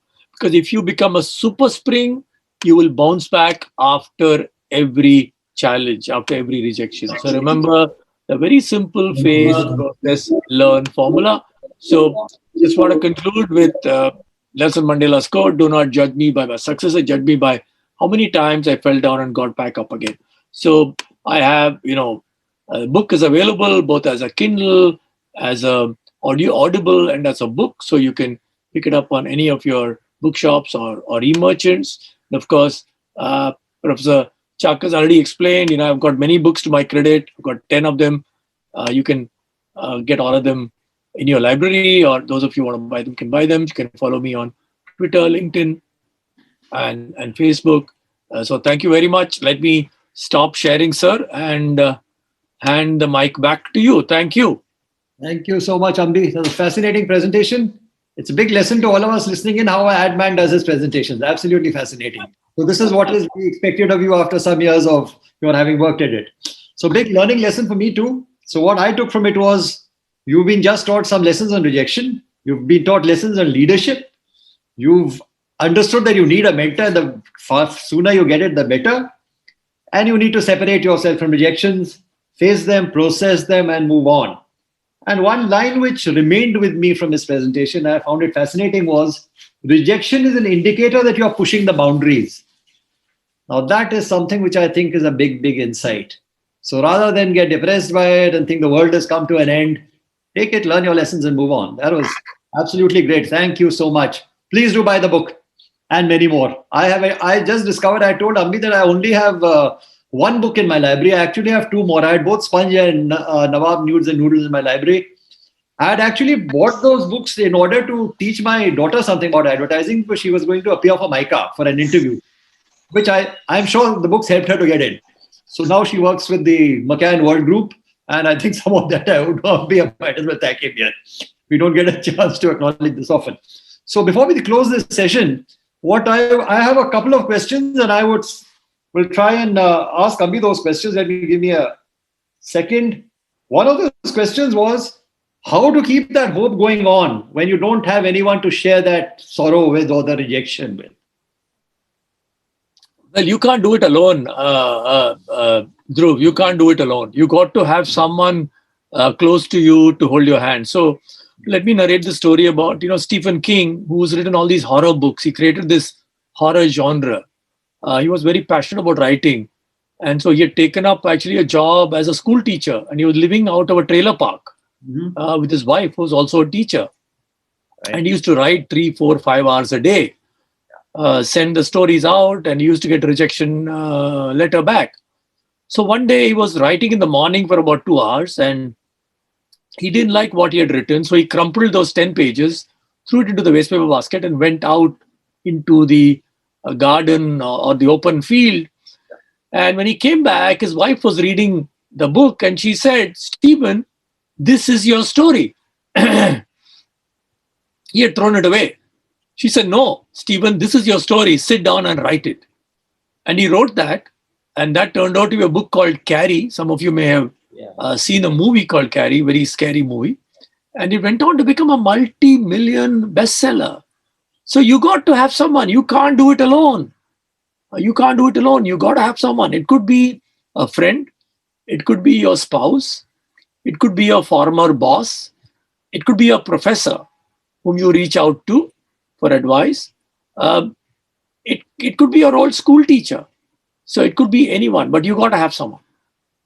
Okay. Another question that I have is, how do you believe more in yourself and shut down that inner critic? That's a difficult one. I think the first thing is you got to be aware that there is an inner critic, right? Once you're aware, you'll know how to shut it down, because the inner critic is actually performing a role for you. Inner critic is actually preparing you for a failure. It is telling you that, look, if failure happens, maybe you didn't deserve it. So it's actually, as a part of, doing research for this book, I read a lot of books. I'm not a psychologist or a psychiatrist, so I read a lot of books. I met people, I spoke to people. And so in Psychology Today, I found this wonderful article, as a cover story, saying how to silence the inner critic. All of us have inner critic. Inner critic plays an important role. But at some point, we have to tell the inner critic, hey, just be quiet now. Let me get on with the job. And then you will be able to do that. It's not a, it's like, Dhruv, this must have happened to you, right? I mean, before you go on to stage to deliver any talk, there is always an inner fear saying, yaar, ye mic ठीक काम नहीं करेगा. I'll trip and fall. Butterflies in the stomach. Exactly. You will have butterflies in the stomach and, whatever, caterpillars or whatever, right? So, as they say, the best race horses are nervous before their races. Yeah. So another question that was there was, this is about the book. Some person seems to have actually gone through your book. So let me tell you, people do read. Encourages readers to leave some parts of the exercises blank and to consider the blank spaces as a place to look more closely, because it might be an area to work on. How important is this to identify these blank spaces, and how does this provide benefits for the future? Well, in the book, the last 3-4 pages, I've created a set of exercises for you to do. The exercise is simple: to think back about a rejection you might have had last year, year before, whenever. Put down maybe 2 or 3 rejections. Put down what did you do at that time? How did you face that rejection? You went crying, you went to mother, whatever you did. Whatever you did, it's fine. And then I'm asking you, take the same rejection. Now you have this formula: face, process, learn. What will you do if you are hit by the same rejection? Maybe you'll do it. Maybe you'll do something very different. Maybe you'll bounce back stronger. So that's the reason for those exercises I've given there at the end of the book. So thank you, whoever it is who's bought the book and read the book. Thank you very much. And thank you very much for that question. And I think so like I said, the book is actually meant for the young people, because the young people, in a sense, have had a pretty comfortable life, especially students in good institutes. You're almost guaranteed you will get a very good job with a very good company, right? So I'm saying, things can be tough, right? Things can be tough, and you got to be ready to face those challenges, face those rejections, face those failures. A last question for you, Ambe. I think it's a fascinating question. Somebody has asked, you faced failure multiple times. When did you decide it's time to move on? How many times did you try? So we've talked about Edison trying 999 times and getting his 1,000 bulb in. But then what is the practical answer to this? When do you it's a terrific question. And in one of the chapters of the book, I've described the story about a person who's today a very respected marketing head. So I've not mentioned his name, but he called me every month for 6 months before finally I met him and gave him a job. Right? 6 months he chased me. And I thought, this is kind of a pinnacle of perseverance. When I gave my book draft to a dear friend who's known as a direct marketing legend in this country, R. Sridhar, he said this is exactly what happened to him. He said, I had applied to Ogilvy and, I went through 3 rounds of interview. They selected me and they said, we don't have an opening. Call us next month. And he said, I went through the same thing for 6 months. Every month I'll call Mr. Mani Iyer's office. They'll say, no, we don't have an opening. Call us next month. And he said, after 6 months, I got it. Right. So it's up to you. I may not have gone through. Right. Remember, I didn't apply to Hindustan Lever the 3rd time. I could have applied. I did. And there are people who say, no, I'll apply. I'll keep trying till I get it right. But the problem is there is somewhere you have to draw the line. You have to find someone who will give you advice. I mean, Suhani Mohan's story is so vivid, right? 100 VCs, they made her jump up and down, do all kinds of spreadsheets, didn't write a single check. Now, she could have continued for another 100. But fortunately, she met someone who said, you're turning right, you need to turn left. And that turned out to be a great revelation for her. Find a mentor who can advise you. Talk to someone before you keep on trying mindlessly for the same thing, right? I mean, what Einstein said that, right? It's only an idiot who will say that, the same effort will produce a different result the 3rd time or the 4th time. It will not. The same effort will produce the same result. So thank you. inspiring. I'm sure our students will profit greatly from. You almost have us pining for rejection, but seriously, it's been a wonderful talk. And before we close, I have a request to make for you. And this is something I'm making on behalf of BIMTECH. Nobody's asked me to make that. I just thought about it. Very few institutes come to us for ad agencies, come to us for recruitment. They are stuck in that old mindset, the IIMs and MICA and stuff like that, which is darn good for those institutes, but not so good for us. So can the word be spread around? We've got some very bright guys, a lot of whom want to go to advertising, got very frustrated. So they're going to all become business analysts instead of becoming the kind of thing that you have become. So can you spread the word around? Ask the guys to send people to BIMTECH to recruit from us. I think you'll be astonished at the results. Maybe even for your own company, brandbuilding.com. I'll be happy to spread the word. I'll happy to connect you to my old company. I don't think they're recruiting this year, but definitely they will. I think they were visiting BIMTECH. I remember. We were visiting MPI Gurgaon. We were visiting IMT Ghaziabad. We were visiting Ford School of Management in Delhi. Yeah. I thought we were visiting BIMTECH. I think so. I'll be more than happy. I'll be more than happy.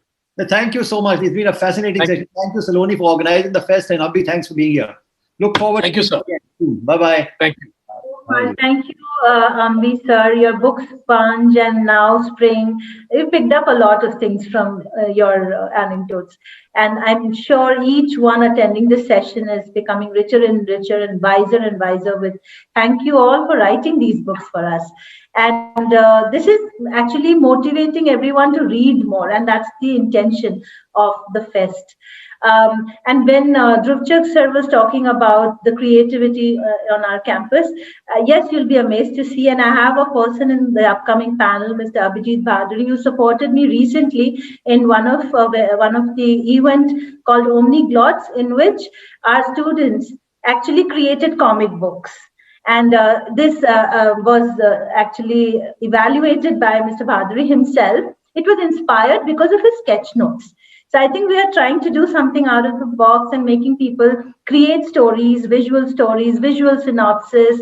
Yes, sir. We all have, actually, it's a wonderful, wow. I'm so glad that we are all set for the next session. And I'll hand this over to my colleague, Dr. Aba Rishi. This is about creating unicorns. Over to you, Aba. Thank you, Saloni. Thank you, everyone. Bye-bye.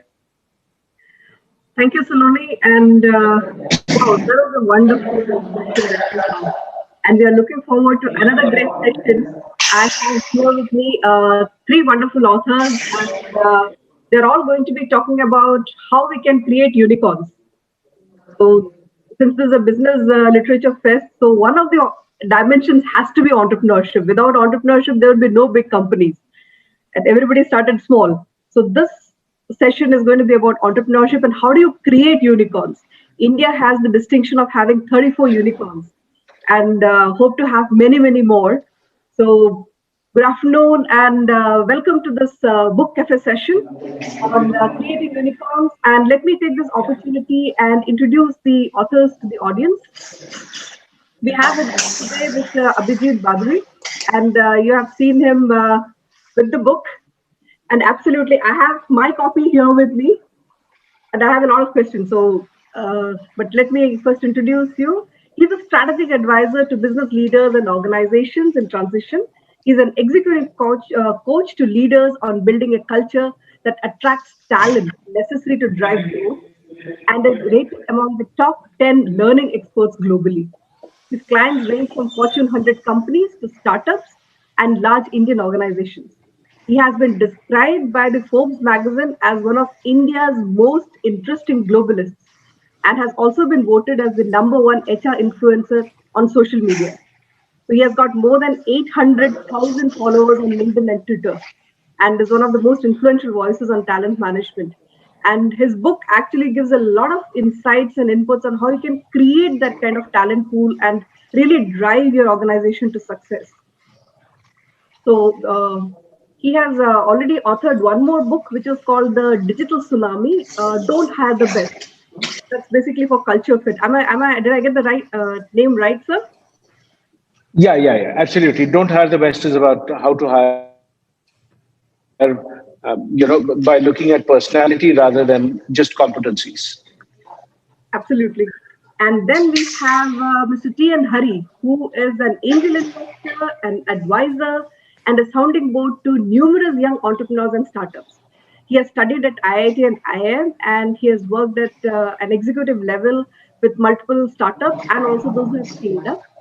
His strength and passion are in scaling organizations through clear thinking and relentless execution. And LinkedIn has identified him as one of the top voices in India for 3 years in a row. That's 2016, 17, and 18. And we are going to be discussing his book From Pony to Unicorn. And I must confess, sir, that I borrowed your book from the library because I downloaded it on my Kindle, so I couldn't show my Kindle here. So this book I borrowed from the library. And let me also tell you that I was your host for a book discussion on Cut the Crap a few years ago, which was again organized by BIMTECH. I don't know if you remember, but Yeah, yeah, I do. thank you so much. And that was a real another interesting session that we had. And our third author that we have here is Mr. Harpreet Singh Grover. So we have him here. He is the co-founder of CoCubes.com, which is a platform to connect colleges and companies, and which was finally acquired by Aon Hewitt in 2016. He's also an angel investor at a few startups. He started another one when he was studying in IIT Mumbai, which was called BePrepared.in, just to share interview and job experiences. But beyond all that, he's also passionate about education, careers, mountaineering, and hill running.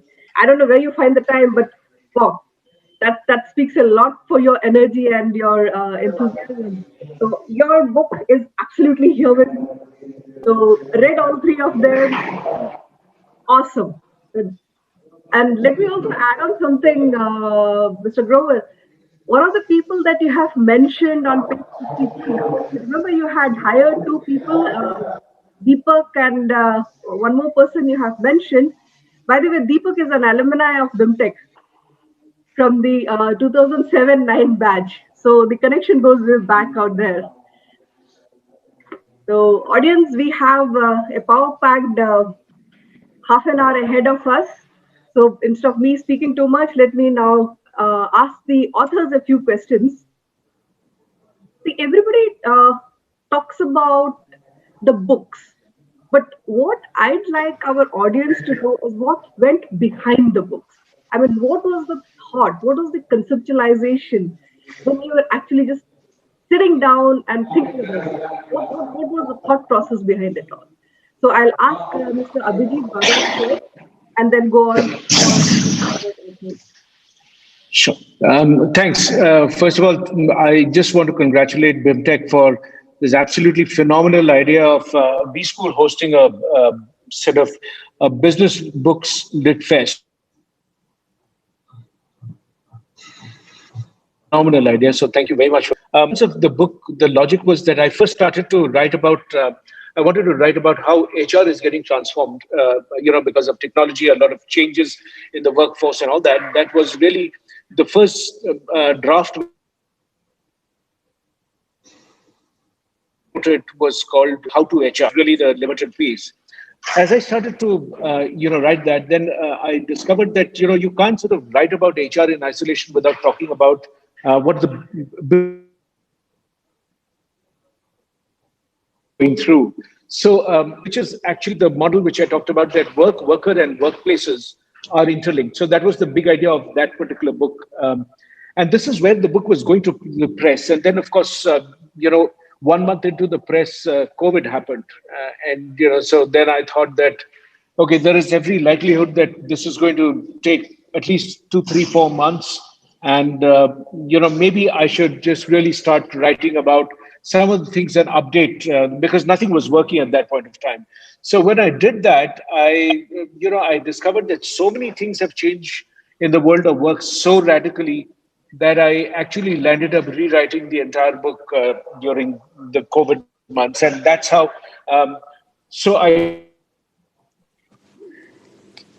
about one, which was that we sort of look at leadership, talent, and culture at the because a lot of people have written books, product market fit, or about understanding how to raise money, etc.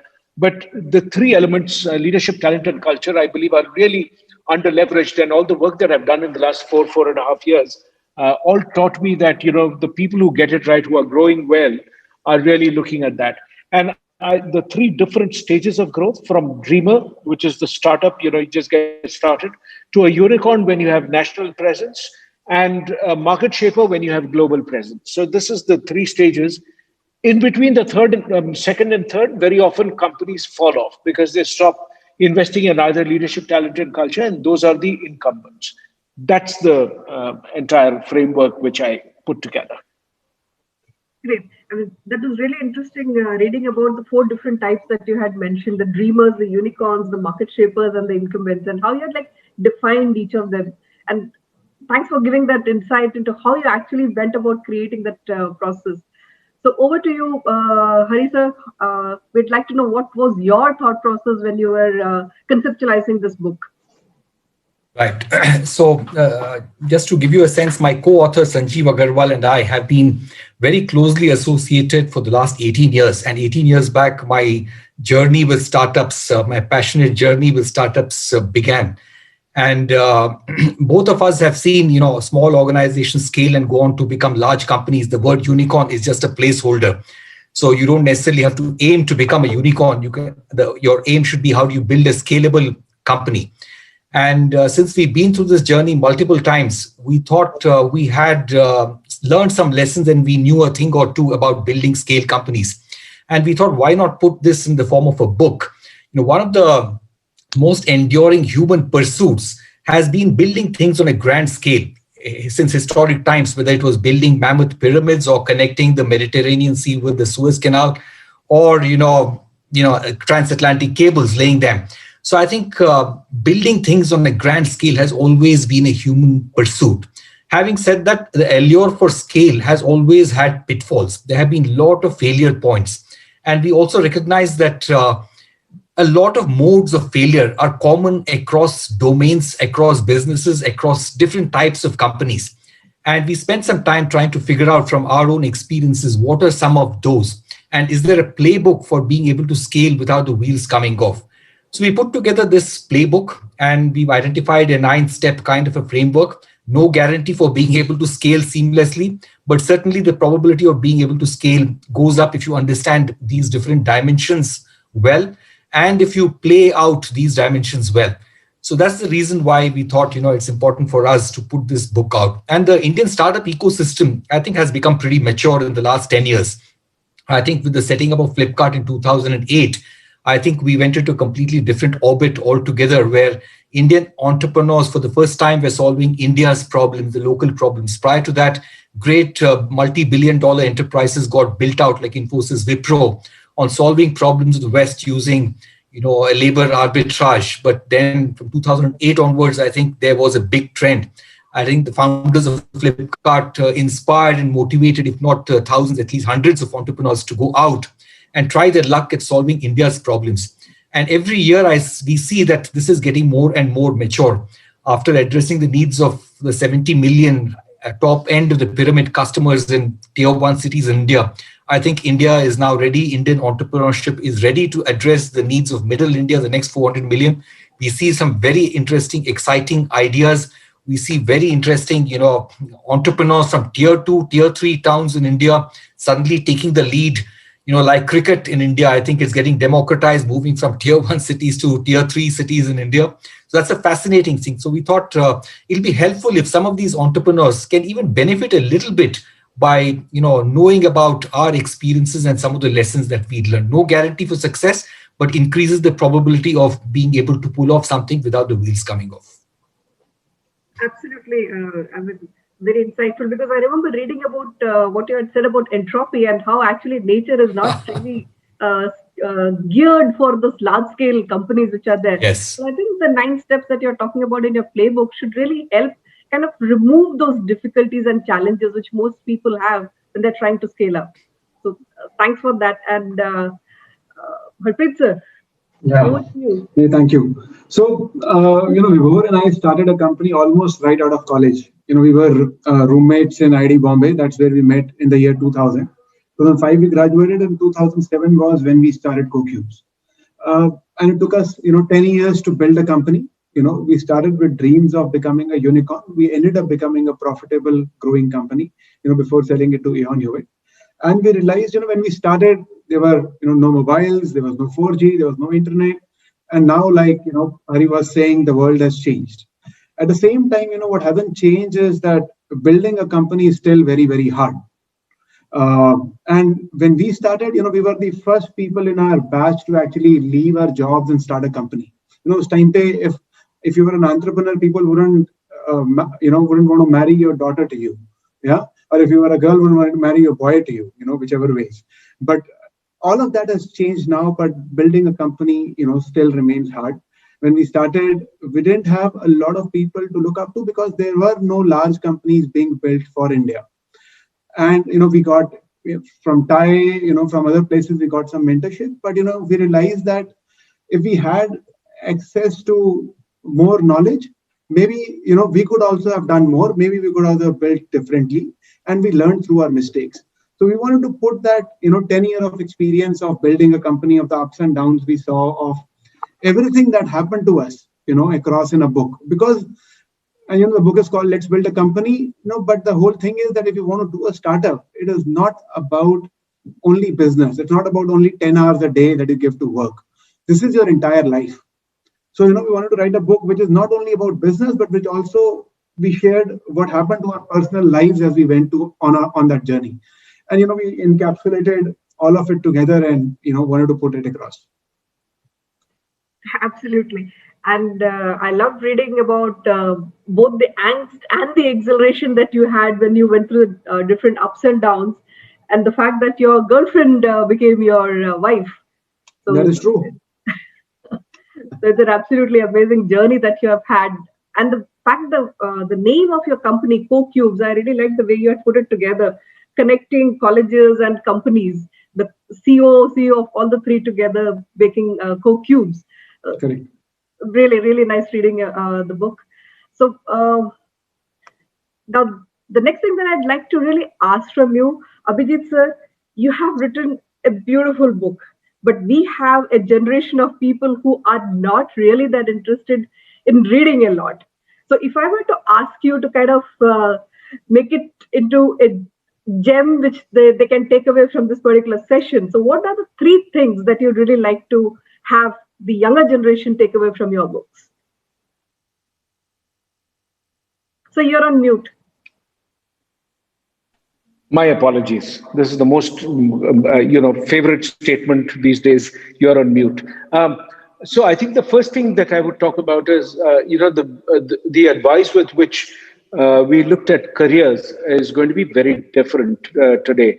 And the reason why that has changed is if you sort of look at three factors. In the book, I talk about the fact that human beings are living longer.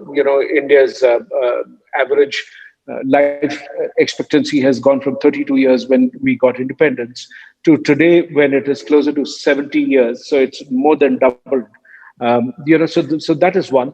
The second factor is that companies are living shorter. So whether you want to or not, they either get bought over, they get destroyed, they shut down. The COVID has only accelerated and shrunk that time frame, but that's also been happening for a while. So companies now die under 20 years. The third thing that happens is that skills are constantly getting updated, and reskilled and upskilled is becoming a part of that. So with the shorter shelf life of skills, people will run through multiple careers. So the concept of a career, more like a tunnel that, you start from one thing and you sort of end up there. That used to be the phase one, where you sort of really, you're an engineer, then you went into a situation where people, when they were changing, they were actually jumping jobs in that first phase. The second phase is really where you think that you may have been an engineer by training, but you can be a musician if you want to. So you kind of go and start working on something which is what you are not sort of academically qualified to do.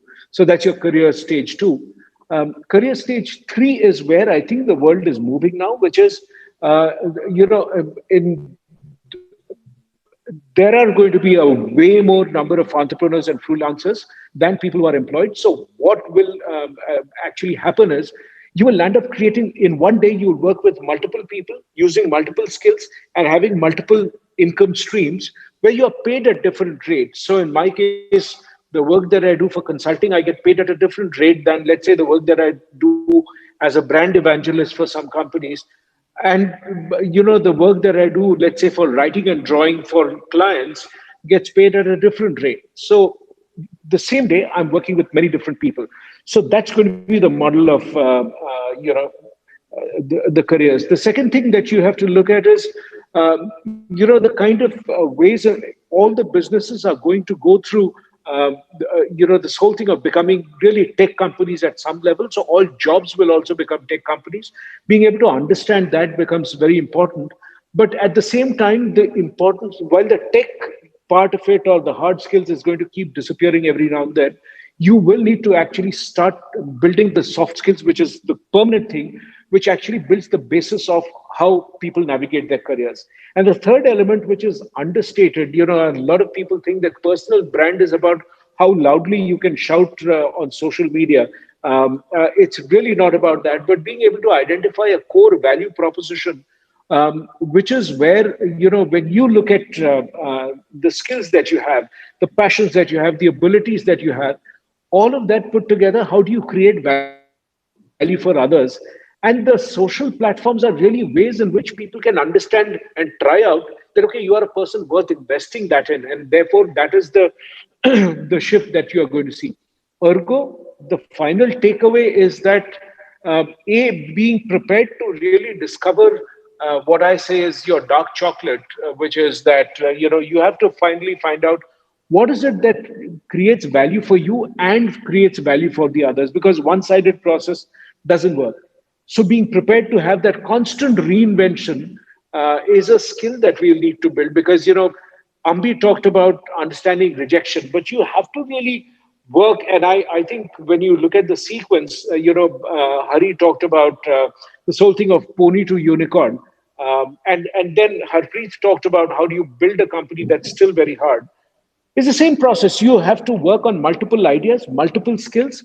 One of them is going to become the unicorn that you're looking at. And one of them, potentially out of the many unicorns you have, one of them will become a market shaper.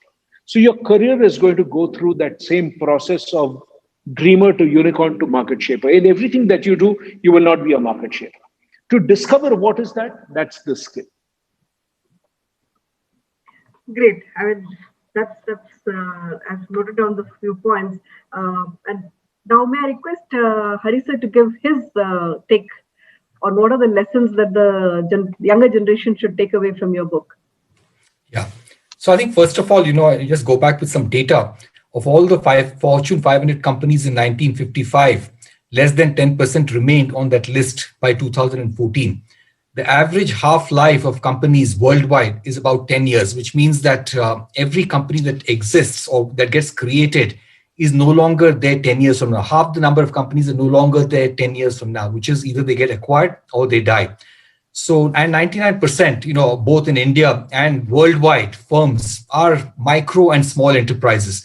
So scale is an exception rather than a rule.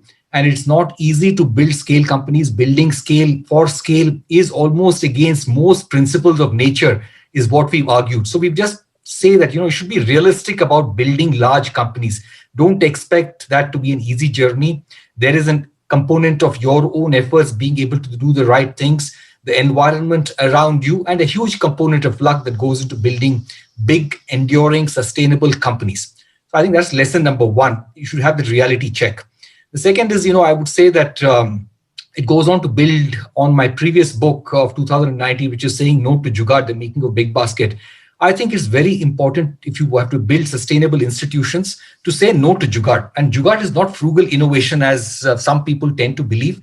Jugaad over a period of time has become a phrase that comes to mean that anything would do or shortcuts would do, which is maximizing short-term interest, short-term gains, short-term objectives at the risk of damaging your long-term goals and long-term objectives. And that's not just got to do with building technology platforms. It's got to do with things like even building the right kind of a culture, whether you take a jugaad kind of an approach or you do some things which will endure for the long term. It's about building a product. It's about having the right kind of policies in place. It's about a deep commitment to do the right things in any kind of circumstances. So I think being able to say no to jugaad and is very critical to build an enduring and sustainable company. And the last I would say is that, build a company for the right kind of reasons. Valuations will come, valuations will go, and they are not super important. It's important to enjoy the ride along the way. It's important to, do the right kind of things. Say, for example, being grounded is important, and also being able to dream and, thinking of flying is important. Don't take an extreme. 2,500 years back, a wise man stepped out of his home in search of happiness. And after, years of struggling, subjecting himself to all kinds of trouble in Gaya, found a wisdom, which is the middle path is what endures. And in any kind of advice, also, you will figure out that a middle path is a reasonably good one, that will work under most circumstances. No extreme is good. So, go big cannot, the alternative to go big cannot be go home. It's such a stupid kind of an alternative. You should be very happy building a small niche company that addresses a very small set of customers. So, all that is important as well. So broadly, we've talked about many things. We've talked about the 9 dimensions of building a scale company, building a large company. We put together some kind of a playbook, a framework. We've talked in detail about culture, about human capital, about valuations, about why it is important to be customer-centric, how companies did not pay sufficient attention to even things like foundation building, got many other things right, but then very quickly they, struggled and had to shut. All the rocket internet companies in India shut because the foundations were very weak. They did not have the right kind of values. Every company failed on integrity. So how all of these things need to be tied together is what we've talked about if you wish to increase the probability of building a scale company. Thank you, sir. I absolutely agree with you that go big or go home is not the right way of looking at things. I mean, that's a completely wrong perspective that we have of looking from the Western dimension. So true. Over to you, Harpreet ji, and your lessons, your takeaways for the new generation. Yeah, thank you, Ava. And before that, actually, I have 2 or 3 things I want to share. But I'm thinking, given that everybody is in college, and when I was in college, I used to think, a unicorn kaise bante? Like. You want to build a company, I want to become a $1 billion company. That's what we want to become. And I think, that is because most of the folks listening will be in college. That is a life stage, and Hari, Abhijit and we are older folks, now we are mellower, but when you are in college, this is what you want to do. You want to build a unicorn. You want to build a large company. You don't want to spend your life doing small things. So, I just want to tell you that I understand that mindset. We have been there, I've been there. But usme na ek cheez hai that I can tell you, for example, a lot of entrepreneurs come to me and they ask here, how are these 100 million, 200 million, like how is a $200 million round raised? The answer to that is an investor comes and gives it to you. Kisi ke paas 1200 crore mangne jao na, koi nahi deta hai. The way these rounds happen in all of the large unicorns is that you go and say, I want to raise $30 million. And the investor says, no, please think big. Here is $200 million. Why don't you take it? This is how most large rounds in India have happened, and the reason I mentioned that is that the entrepreneur has a certain belief and the investor has a bigger belief and he gives you that money. If you go with the assumption of saying, I want to go raise a $200 million round, I want to build a large company, that may or may not have the desired outcome. So one thing I want to share from the book was we chose CoCubes as an idea to build it because we were very passionate about solving this particular problem. But it was in 2007 a very stupid idea to pick. After we picked the idea, we realized this was a B2B company. As like I was saying, Flipkart, everything else that really became big was a B2C company, right? We didn't have that mindset at all. We didn't think B2B, B2C, we didn't have all those in college. We picked a company that we picked an idea we were passionate about. So when you are choosing an idea, you can choose between passion or you can choose between the right market and what will grow and do all those permutation combination. If both of them can align for you, that is absolutely great. But if not, I would still go for picking something that you really want to do, because that is the only way you'll be able to do this for many years. Otherwise, the first downturn that will come, you will be out of it in all probability. And we saw a lot of that happening in 2014, 15, 16 period. I funded a lot of companies where people left their corporate jobs to start a company. But, the moment, and this was because online furniture is becoming big. Let me start a company in online furniture. But the moment downturn came, everybody went back to their corporate jobs. So, pick an idea that you really want to, do or are passionate about. The second thing, I want to share is a story that actually happened, that a lot of you will end up starting companies with friends. I've started a company, with my roommate. I've had a tremendous journey. We have had so many fights, I can't tell you, so many ups and downs. So fight nahi hogi, iski guarantee nahi hai. But the good part is that can you get over those fights? And I want to tell you a story of where I did not get over a fight. So Vibhor and I started a company, and we were going along, and we had another friend who joined us a year late. He was a very close friend of both Vibhor and I, and the guy stayed for a year, but it was not working. Our equation was not working. He was in product, Vibhor was leading product. There became a reporting structure, but they thought they were friends, and a lot of ups and downs happened. And actually, when we parted, the guy said, don't talk to me ever again. And his wife and my wife, we had met together in college. Both of them were good friends. So actually, two families ended up splitting, in that time. And I didn't have the courage to go back. He had actually left a job, moved from Bombay to, Gurgaon to be in the company. For 5 years, I didn't have the courage to actually go and meet him. And like I was mentioning, I started running, I started doing marathons, and I was doing a marathon. At the end of a marathon, I ended up running into him, like marathon khatam hua, and he was standing there. And, just the moment he saw me, he turned his back and started walking away. And, I actually ran after him, and I put my hand on his back and I said, I'm sorry. And, he turned around and he said, yaar, tere ko 5 saal lag gaye sorry bolne ke liye. So, the thing I want to tell everybody is, there'll be ups and downs. You, in all probability, you'll be starting companies with friends. There will be mistakes made. Don't hesitate to say sorry. One of the lines that I really like is, kuch is tarah se humne zindagi ko aasan kar liya. Kisi se maafi maang li, kisi ko maaf kar diya. Small lines, beautiful lines. I really think, we should do that. And the last thing I want to tell you is that, everyone can build a company. Everyone can build a company, really should want to. The journey will be hard. There will be ups and downs. There are numerous times when there was a person who wanted to give us money. It didn't come. We were a 150 people company. We had to let go of 110 people, become a 40 people company. All of this, we have written about in the book because nobody else writes about it. And these are the hard times, that people don't write about. And these will happen to many of you.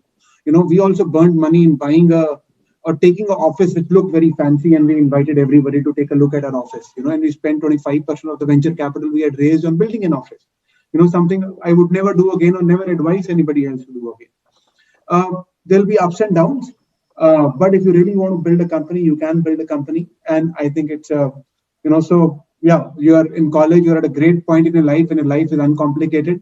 This is a good time to go out and do anything that you want to do. These are the some things that come to my mind that we wanted to convey through the book that we wrote. Yeah, I mean, I remember reading that incident in your book where you talked about Sachin and how you reached out to him, and he said, like, after 5 years, you're coming out. That really touched a chord in me, because it's not so easy to forgive and forget. But then I think it requires it requires a real generosity of spirit to do that, both ways, to ask for sorry and to give the forgiveness also. So that was an amazing, and what you said about that everyone can build a company. I hope that's the next book that's coming from your side, because startups do need these kind of that inspiration. That it doesn't matter even if you're failing. There's still that up which is to come. So while you might be down, but it's still not out as long as you don't say you're out. So yep. It's been great. So, Saloni, do I have time to take a few questions from the audience? I just want to announce the winners. Saloni has sent me the names of the winners. There are the winners of the 3-minute record video. And guess what? Four School of Management is at the forefront. And so we do have Anushka Jain, who has won the first prize. And also, you do have someone from BIMTECH, and which is Shweta Chauhan, who has won the second prize. So congratulations, great job done. And plus, I really admire the kind of creative ways in which you guys are learning stuff. I saw those web comics. I think it's. I felt like one of those reality show judges who say, "कि आप सबने बहुत अच्छा किया है, लेकिन हम prize एक को देना चाहते हैं." Really that, but it was really very good. I totally enjoyed those. So thanks a lot for trying that out. Great way to learn. Thank you, Abhijit, sir, for endorsing our innovative ways. And yes, Abba ma'am, quick question, surely. Big round of applause for the winners and also to the media conduit which handled this entire thing. So well done, all of you guys. Yeah, Saloni, do I have the time? We take a quick question, ma'am. We will resume our master classes at 1:30. So maybe we can have one single question. Okay. So this is one interesting question which has come in from Manoj. He is talking about that in a highly competitive business environment, creating a unique positioning is critical and crucial. And I think this has been mentioned by all three of you. So he's asked, like, how do you do things differently? Can you give a few real life examples? So I'm opening this to all three of you. I mean, if you could just quickly talk about some examples from your experience. I'll take a quick stab at this. I think that, when you look at most of the times when people talk about, how do you sort of create that differentiation, it's not something. The first thing is you got to stop. You have to first learn from a number of people, but then eventually you must have your own conviction of how you sort of do things. Because I think one of the biggest challenges of benchmarking is that you stop being original. So I'm a big non-believer in benchmarking because when people are doing that, you're sort of missing out the whole point. So don't benchmark. Be your own person. That's my take. Harpreet, you want to go? Yeah, I just want to share one thing. One is that we want to be different. We want to have an innovative idea. I also want to share with you why having an innovative idea is always not a great thing. If you have an idea which has already been proven in US, you will find it much easier to raise money. You will find it much easier to do it. You will have multiple places to learn from. But I'm saying if you actually come up with a unique idea, a lot of times the people who come up the first time with the idea don't succeed because I'm thinking it's the first time you're doing it and you fail a lot because you have to, figure out everything yourself. And also venture capitalists, for all they might say, a lot of times don't invest in the uniquest idea, because if it was that great, why aren't other people doing it? So I want to say that being different is important. And maybe you in the question meant how can a company create a moat by being different? It can be in strategy, it can be in operations, it can be in execution, it can be in multiple things. But having a different idea or a different way of doing things, always isn't the best thing. There are some things which are already proven. You can also use them and go them that way. I don't have much to add, excepting saying that, how can I be different is not necessarily the right question to ask. I think both Harpreet and Abhijit have touched upon this. I think you can be different without necessarily aiming to be different by just being who you are. So, for example, if a company executes very well, that itself is a very powerful differentiator. If a company is very, very customer-centric, deeply customer-centric, that itself is a differentiator. Not everyone can be customer-centric. Not everyone can execute well. These are extremely difficult things to do on scale. So I think playing to your strengths itself can be a differentiator. For example, making a few right strategic choices can be a differentiator, but you can't think, how can I be different and therefore what strategic choice should I make? For example, Big Basket's strategic choice of going in for an inventory-led model in grocery was a big determinant of success, but that was not thought of based on answering the question, how can we be different? It was by answering the question, what is the right thing to do? So how can we be different? I don't think is the right question to ask even. I think that kind of sums up what you had said earlier, that probably the middle path is the best nirvana for entrepreneurs. You take an original idea, but then use a set of processes which are already checked and tested by the others. So thank you so much. And yeah, I just wanted to sum up quickly about the things that you had said. So, Abhijit sir, you had given a good idea about the career stages, the 1, 2, and 3, and I think that holds a lot of information and the trajectory that a career can go for the students who are listening and who are the major part of the audience. And plus the fact that you really have to work on the soft skills. So creating your own core value proposition and working on your soft skills and constantly reinventing on the skill sets that you have is very important. So that's definitely a very good takeaway. And Harisa, you said that build for the right reasons. I mean, don't think just because that something is there or the market is looking for it doesn't make any sense for a person to think about creating that. Look for the right reasons and be passionate about what you are doing. I mean, you should be grounded, but at the same time, you should also dream. So both these things, people who are thinking about entrepreneurship should have that in their mind. And as you said, that 99% of the enterprises are micro enterprises. Scaling up is an exception. So not necessary that you have to scale up. The middle path can also be the best nirvana. And Harpreet ji, you said be passionate. I think that stands true for anybody who thinks about entrepreneurship. And like you said, don't hesitate to say sorry. Mistakes are made by everybody. But then that ability to say sorry and the ability to forgive makes a lot of difference, because there will be ups and downs and there will be times when you may not agree with your own founders and co-founders. So thank you so much. It has been a wonderful session with all three of you and beautiful takeaways. And also a big thank you to Penguin and Westland for propelling this entire session. So thanks a lot. Over to you, Saloni. Thank you, ma'am. And this BIMTECH Business Literature Festival 2021 is unfolding beautifully. Just as we thought, the essence is coming out and it's driving all of us to become dreamers. Many would become unicorns by reading their, books.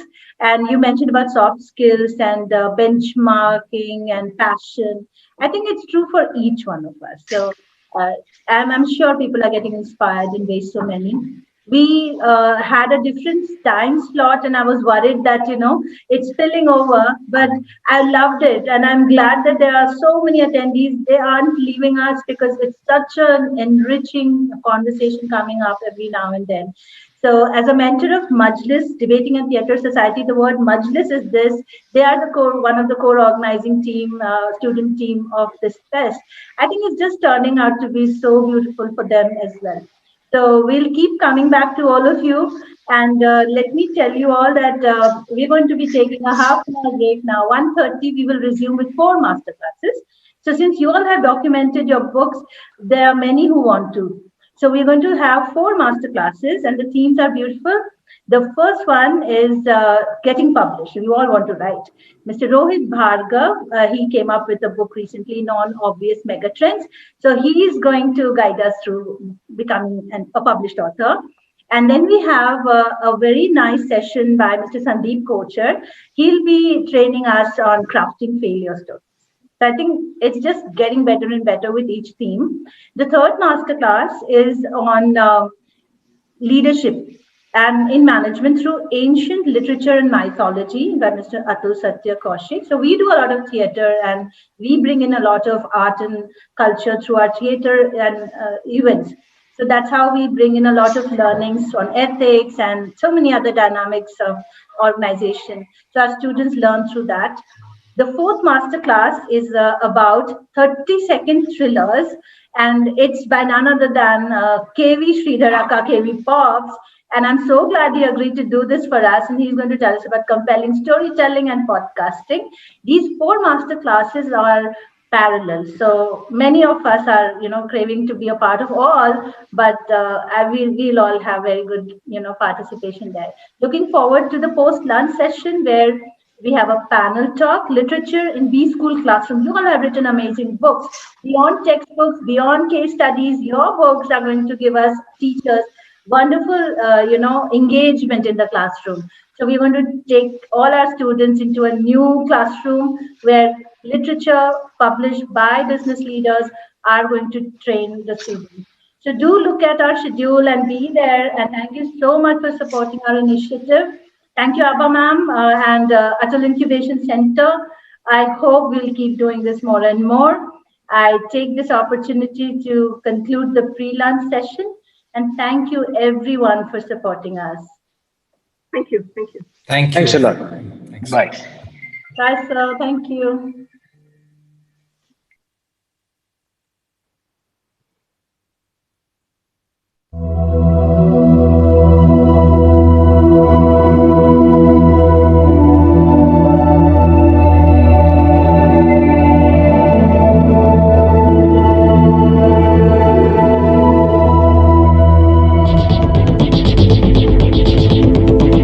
अब भारत ने एक बड़ा लक्ष्य रखा है, देश को $5 trillion की इकोनॉमी बनाने का।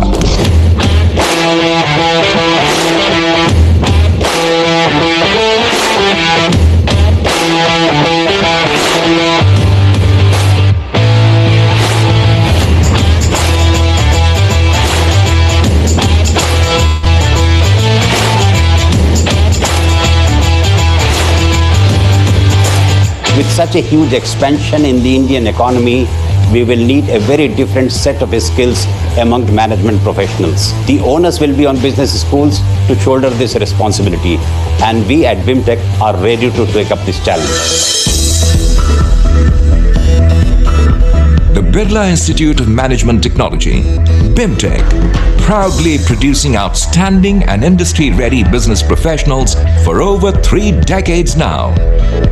As one of the legacy institutions of the Birla Group, excellence with values has always been in the DNA of BIMTECH.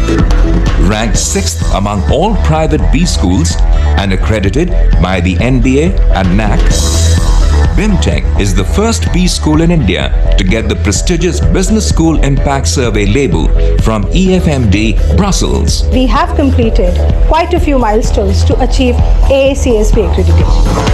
An eminent board of governors consisting of renowned thought leaders and professionals led by the Srimati Jayashree Mohta guides BIMTECH in achieving its objectives. We are now reaching the stage where we are being considered rather above than some of the new IIMs which has come in, and we still have some way to go to reach up to the IIM and ISB fame, but we are there.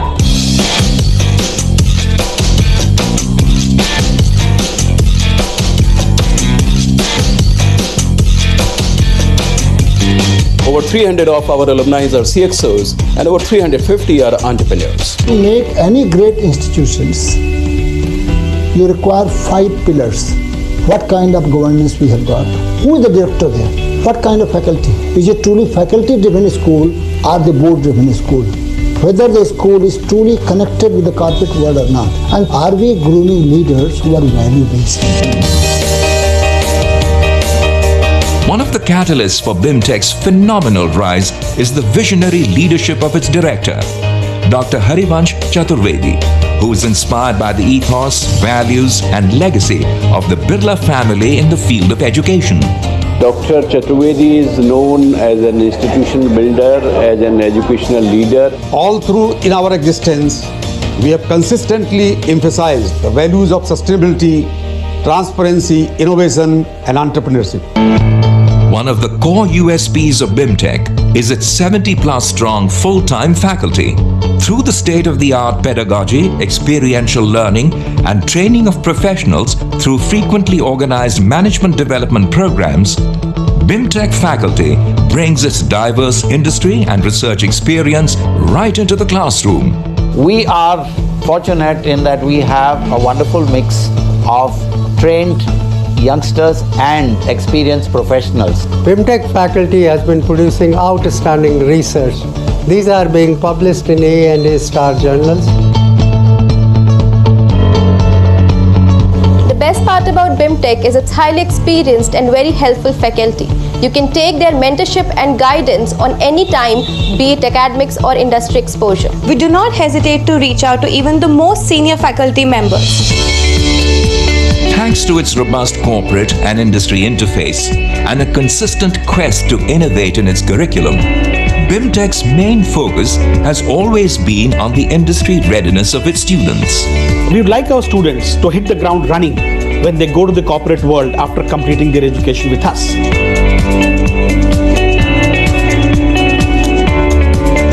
BIMTECH is one of the first top 10 institutes identified by Niti Aayog in India to promote entrepreneurial ventures through the Atal Incubation Center. AIC, or Atal Incubation Center as it is more commonly known, is part of the mission of the Government of India to create entrepreneurs across the country. The students at BIMTECH often work on short-term assignments and even undertake full summer internships with startup ventures being incubated at the Atal Incubation Center. By providing support infrastructure to budding entrepreneurs, it has helped incubate over 50 startups.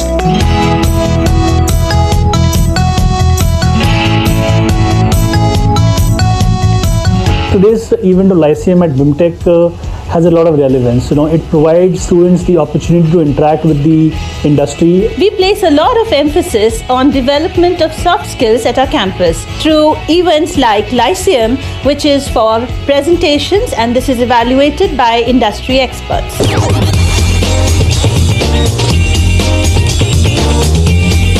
We have a vibrant student exchange program with partner universities from all over the world. We attract a lot of international students at our campus. I'm very happy to be in BIMTECH. BIMTECH campus is really nice here, really green. Faculties are really helpful and the Indian students are very friendly.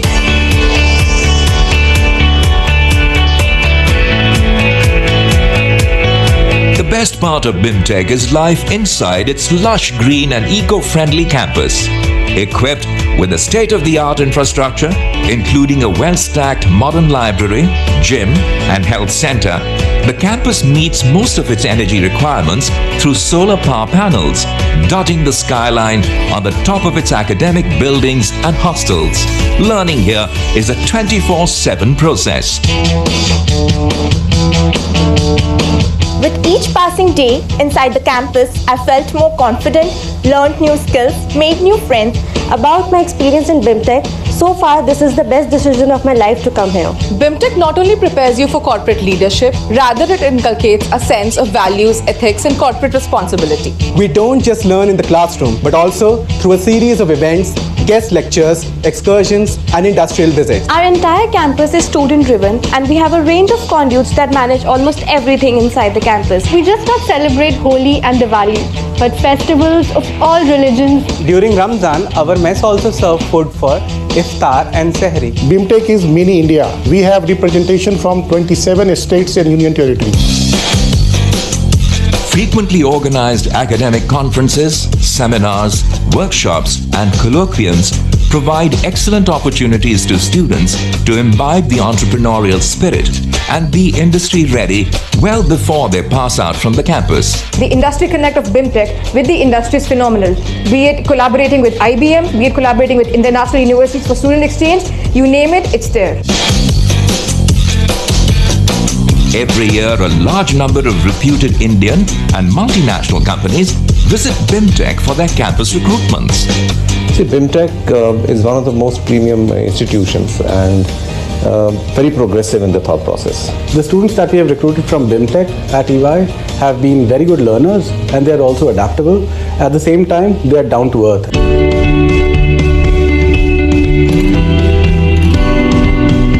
Besides promoting entrepreneurs, BIMTECH has also been at the forefront of promoting a wide range of CSR initiatives through workshops, training programs, and community outreach. It has been supporting libraries in jails and villages, and education of underprivileged children through one of its most ambitious CSR projects, Protsahan Chiraiya. BIMTECH Birla institute देश में एक अच्छा पहचान वाले एक संस्था है. Over the years, BIMTECH has facilitated close interaction of its students with some of the most iconic leaders, celebrities, spiritual and management gurus who have been a great source of inspiration for millions of young people. This frequent high-profile interaction has further reinforced BIMTECH's emphasis on achieving excellence with values. One thing that BIMTECH always taught us was to remain grounded. BIMTECH is an excellent fit for somebody who is looking to learn in a very, very safe and very, very stimulating intellectual environment, is ethical in its outlook and does not fear from working hard. It's a great fit for that person. He will get excellent placements and he will be able to have a great career. It's been an odyssey of excellence for BIMTECH, which has enabled it to consistently climb the ladder of B-School rankings.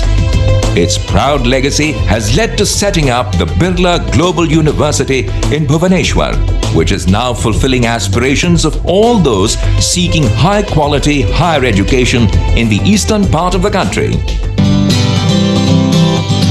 As they say, the best way to predict the future is to create it. BIMTECH invites you to create your future now. नमस्कार BIMTECH रे आपण मानकर हार्दिक स्वागत. ఇక్కడ వాతావరణం చాలా అద్భుతంగా ఉంది.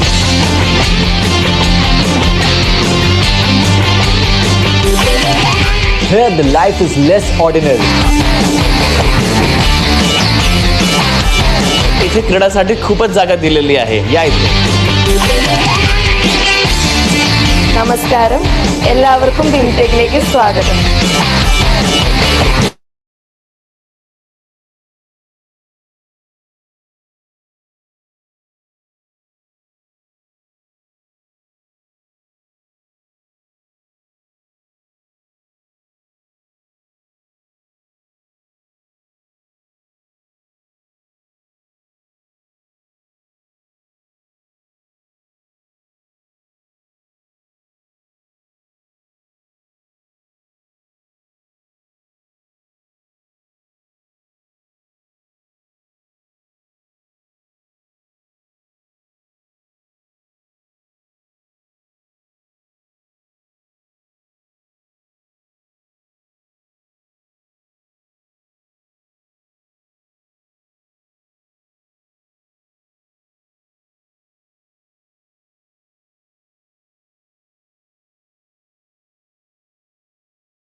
When they've joined the session, what are they expecting from us and what is their agenda? What are they wanting to take back after our interaction? So I'll be happy to get some messages over chat just to let all of you know that we're waiting for one of the panelists to be in, and then we will be able to resume the panel talk. But I'll take this opportunity to introduce our eminent panelists who are already with us. And I think I'm very blessed because one, that I got to curate a festival like this, and two, because I got the blessings from such luminaries from academia. Throughout the day, we have planned such number of sessions, and we saw very good participation. So I'm very happy to tell you all that we began with the discussion on books, and we found that many young students, they were very excited and they were chatting with our speakers. So I think it has inspired them to pick up books. So their airport reads, and they are getting encouraged to even write. So we found them participating in master classes also. But the books are being written, textbooks, case studies, we do bring to our classes. But however, we found that the teachers have to now change. The teachers who are actually in the business school classrooms or otherwise, even NEP, is talking about innovative pedagogy, and they are also asserting that we should bring in art culture in our classrooms. So, dear attendees, it's really an honor to bring you a panel like this who lead by example. So we thought that a session for those who want to do it differently, who want to inculcate values, Indian legacy art and culture, plus even the world literature. Why is it missing from our business classrooms? So I have to now introduce all of you to my attendees, and I'm feeling so proud that you all came and supported us in our very first edition. I'll start with Professor Anup Singh. He is Director General at Nirma University, and he is obviously a leader in his field and guiding so many teachers, trainers, students. So we're really looking forward to you and your comments, sir, during this panel talk. We have Professor Neerja Pandey, our mentor. She's been there always guiding us, advising us. And we had number of such occasions where we sat together and we thought, what kind of classrooms do we want to give? And she does some amazing things. Over the discussion, you will know what she does, and you will feel like doing it yourself as well. So she is into leadership, management, communication, a lot of these things. But do you know that we also have a professor here from BIMTECH who is a tech person, but who's better known as a poet. And he inspires me and my Majlis team to always do things while integrating poetry. And he's also my mentor. So I'm very proud that he agreed to be a part of this session. And during lockdown, he also has come up with something interesting for our classrooms. So beyond textbooks, beyond case studies, this session is all about that. And since we know that our own Indian tradition has a lot of learning for us in terms of business acumen, leadership, crisis handling, conflict resolution, strategy, you can learn so much from our own rich Indian culture and heritage. So none other than Mr. Atul Satyakaushik, another mentor for Majlis team, he's going to tell us, what does he do with the corporates and others? How is he actually grooming the corporate world with his leadership lessons through theater mythology? So I'm excited about that. And we have our own leader of the pack of business communication area at BIMTECH, Dr. Archana Srivastava. So under her mentorship and leadership, the business communication area always is ready with something new in the classroom. So we have drama, theater, poetry integrated in our delivery of the course business communication. I'll be able to share more over the next few minutes. So I think I'll open this session first, and I'll invite Professor Anup Singh to speak 2 minutes on, in fact, for all the panelists, we'll give you 2 minutes to share about the theme first. What's the relevance and what is your vision, for this fest and the theme? And then we will hear you all later with your best practices also. So opening the session and inviting Professor Anup Singh to tell us. Thank you. I'd like to submit that management has been conceptualized as science. So we have, Institute of Management Science. Management has been conceptualized as technology. So we have Institute of Management Technology. But I have never seen Institute of Management Art, right? So management is equally an art, right? Management is not just about logic. Management is also about people, emotions, and intricate situations. And most of the managers realize when they are in practice that science and technology can be in background, but when they practice management in day-to-day functioning, management is an art. So when we are practicing management, then instead of theories, sense making becomes more important, right? So theories are important, just to be in the background. But when we manage things, then sense making is very, very important. And we have to make sense out of a difficult and complicated situation on day-to-day basis. And that's where there is a marriage of management, art, and literature, right? So when we read a story, or when we read a novel, or when we read a play, then we realize that look, there are characters and they are facing complicated situations, and the protagonist in the story or in the play or in the novel has to make sense continuously, and one projects oneself in the shoes of the protagonist, that how I'm going to do that. So generally, when I start my class, I would start with a story from Panchtantra of four Brahmins who graduated from the school and they were going back home, right? And these were PhD holders and highly educated people.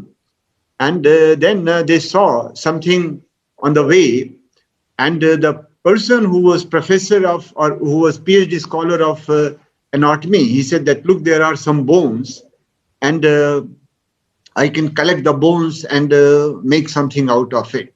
So he used his science and made a structure out of bones. The second one was a PhD in physiology, so he put muscles and blood around that, so there was a structure.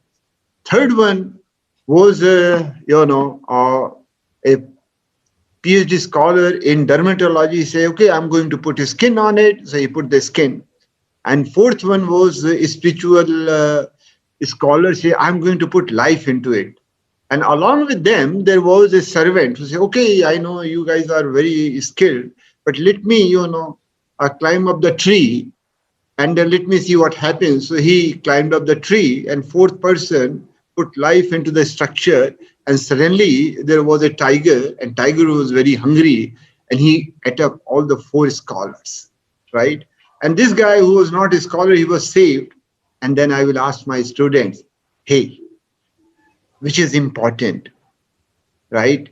Reading or experiencing, knowing or practical wisdom. So all the stories, they have some meaning for humankind, and particularly, the stories which are going on for centuries, they have much more deeper meaning, and that's how I use the stories in my classrooms. So I would stop here. So yeah, true. There's so much to draw from these experiences. Professor Pandey, what about you? A very warm welcome to all of you who have signed in and are listening to us. Thank you so much, Professor Anup, for beginning the discussion. And I'll take a lead from what you've said. The first thing is that, even if we call management a science, I would say that management is a science which is based on art. It is not an art which is based on science. Maybe it is a science based on art, but you cannot extricate art from management. So I feel that for long, somehow, maybe for some wrong perception of business world, where profit was seen as the sole motive of the existence of business, a lot of people like us were kept away from business schools. And I think that is why where business schools are where they are at the moment. And I'm extremely happy that they are considering, making our entry easier into business school, because I think you cannot engage human beings, whether it's a science or an art. It has to be an integrated self, integrated person. And for integration, you definitely need the liberal arts, the humanities, the social sciences. And that is where, this art, this thinking power. Now, the second thing which Professor Anup so wonderfully, talked about was the thinking capability, the experience, which is, I think if you ask me, there's only one teacher in this world, as somebody has also said, and that is experience. Nobody can really teach us anything. It is only experience. When we go through that experience, that we understand what exactly was reality. All right. And I think, as Professor Anup and Professor Atul and Professor Dubey, they do it.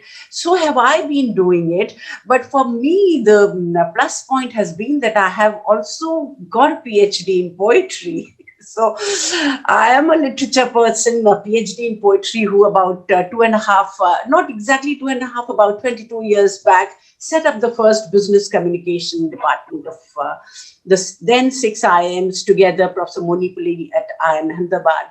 So at IIM Lucknow, I set up the department. As my heart was always in literature, and I thought that there was so much of experience which was lying in classical literature. And if I could take my students through this experience of a Shakespeare's play, Othello, or, Hamlet, or Chanakya through Vishakha Dutt, or, Mahabharata through Iravati Karvi, as you very rightly said, Saloni, it was not important where the literature was coming from. For me, I think what was very important was it had to be classical. It had to be have survived the years, So from Don Quixote 600 years back to Shakespeare, 700 years back. If you go to Ghaziabad railway station, you can still find a Shakespeare there, which means that it's relevant to us.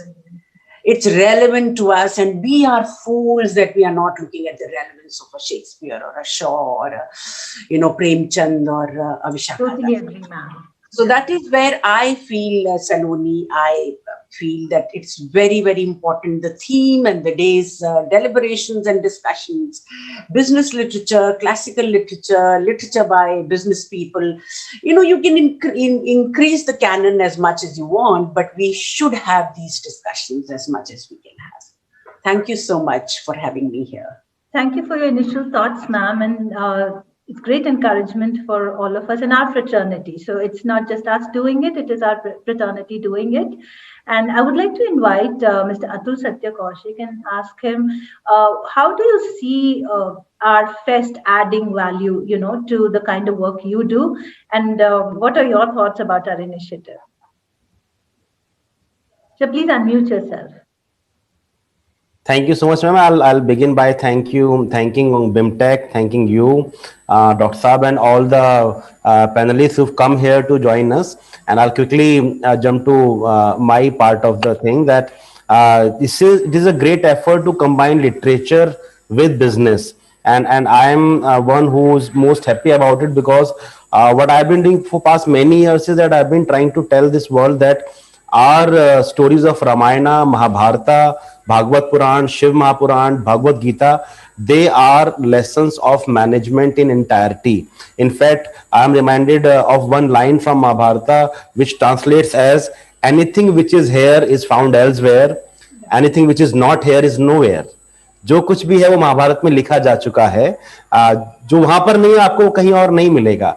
But what we have to do, what we have done so far is that we have looked at these books from religious text, from religious lens, and we look for management lessons from books and text and literature outside our country. Then there's no harm in doing that. But when you have things like Ramayana, Mahabharata, and Bhagavad Gita lying in your temples, covered in a red velvety cloth, it is not adding any value to your lives, and they were never meant to be like that. So what I do, that I divide these stories in two parts, ma'am. One is direct lessons of management, which you can pick up right now and start reading and applying. So the lessons are found, for example, in Aranyakand in Ramayana, where Ram is telling Bharat that I will be in forest for 14 years. You have to run the kingdom, and this is how you run a kingdom. This is how you manage a team. Direct lessons of management. Similar lessons he gives to Vibhishan when he hands over Lanka, to Sugriv when he hands over Kishkinda. In Mahabharata, the 12th book of Mahabharata, the Shanti Parv, half that Pitama Bhishma is teaching Yudhishthir how to manage a family, how to manage a Rajya, how to manage a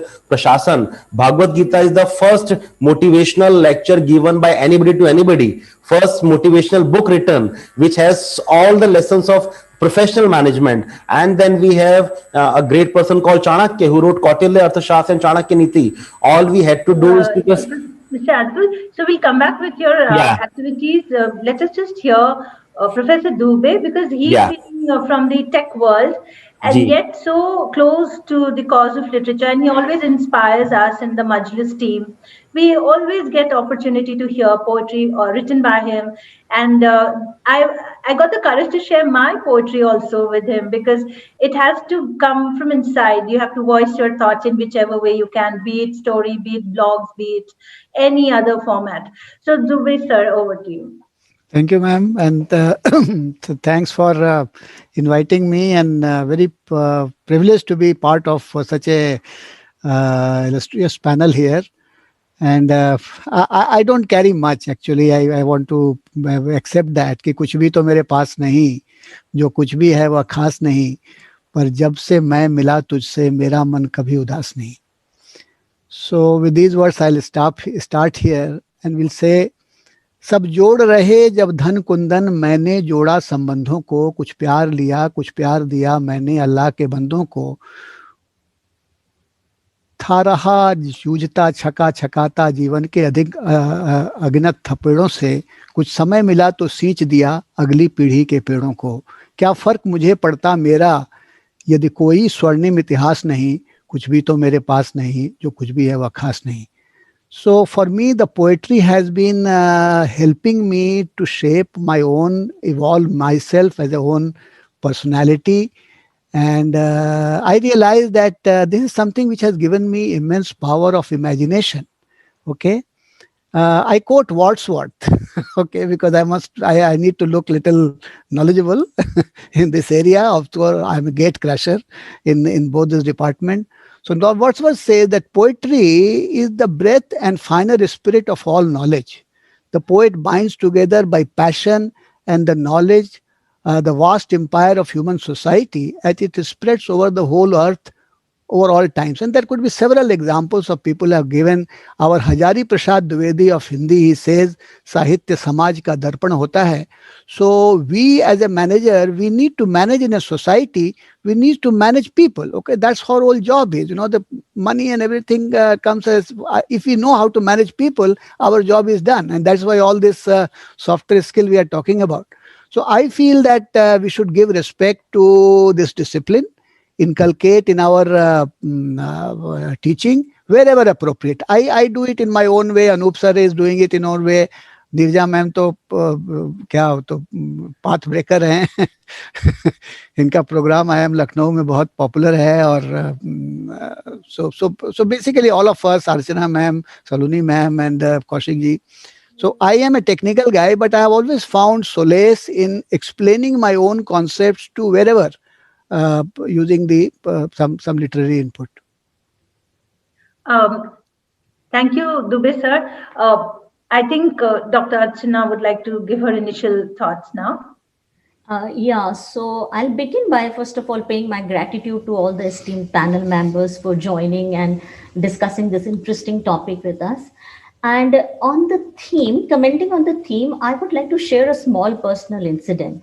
So a few years ago, I got a thank you card from one of my students, and this was a little bit unusual, thank you card, which it was written over there that thank you very much, ma'am, for letting me know that there can be more than one right answer to any problem. And being from a technical background, I was always taught that 2 + 2 is 4. But after attending your classes and the interesting stories through which you tried, clearing the concepts, I'm so much, taken away, and I have developed interest in learning more and more through literatures and stories. So I think this one of the things is in itself is, giving an answer that why literature or maybe the approach through stories or anecdotes is very, very important.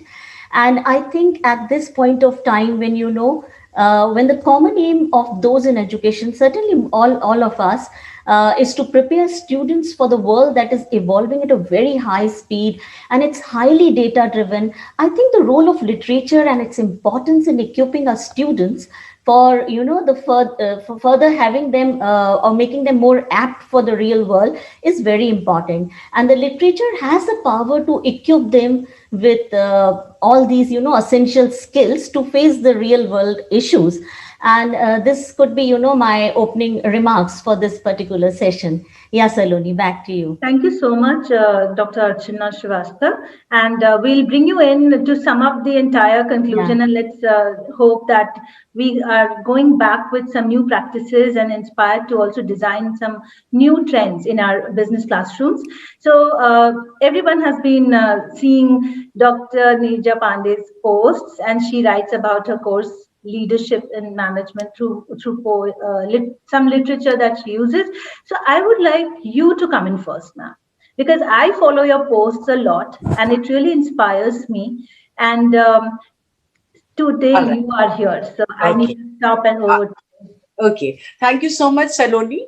I teach a course in IIM Lucknow, which is an elective, which is called Leadership Through Literature.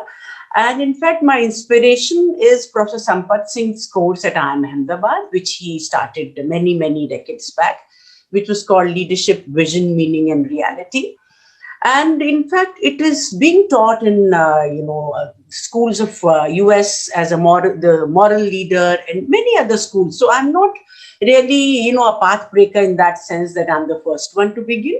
Such courses were being taught, but definitely in IIM Lucknow, I began this course after getting inspired by Professor Sampath Singh's course.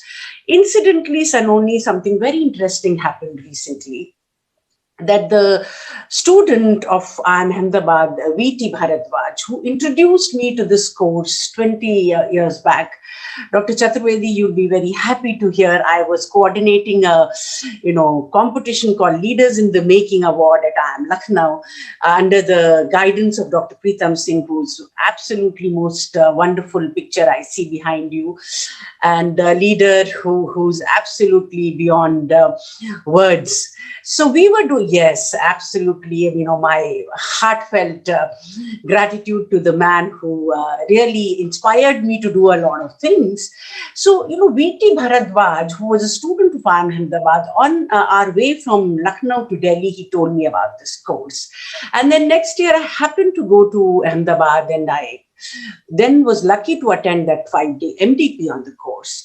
So now what I do at IIM Lucknow for the last decade and a half, initially I started with Professor Himanshu Rai. Now he's the director of IIM Indore.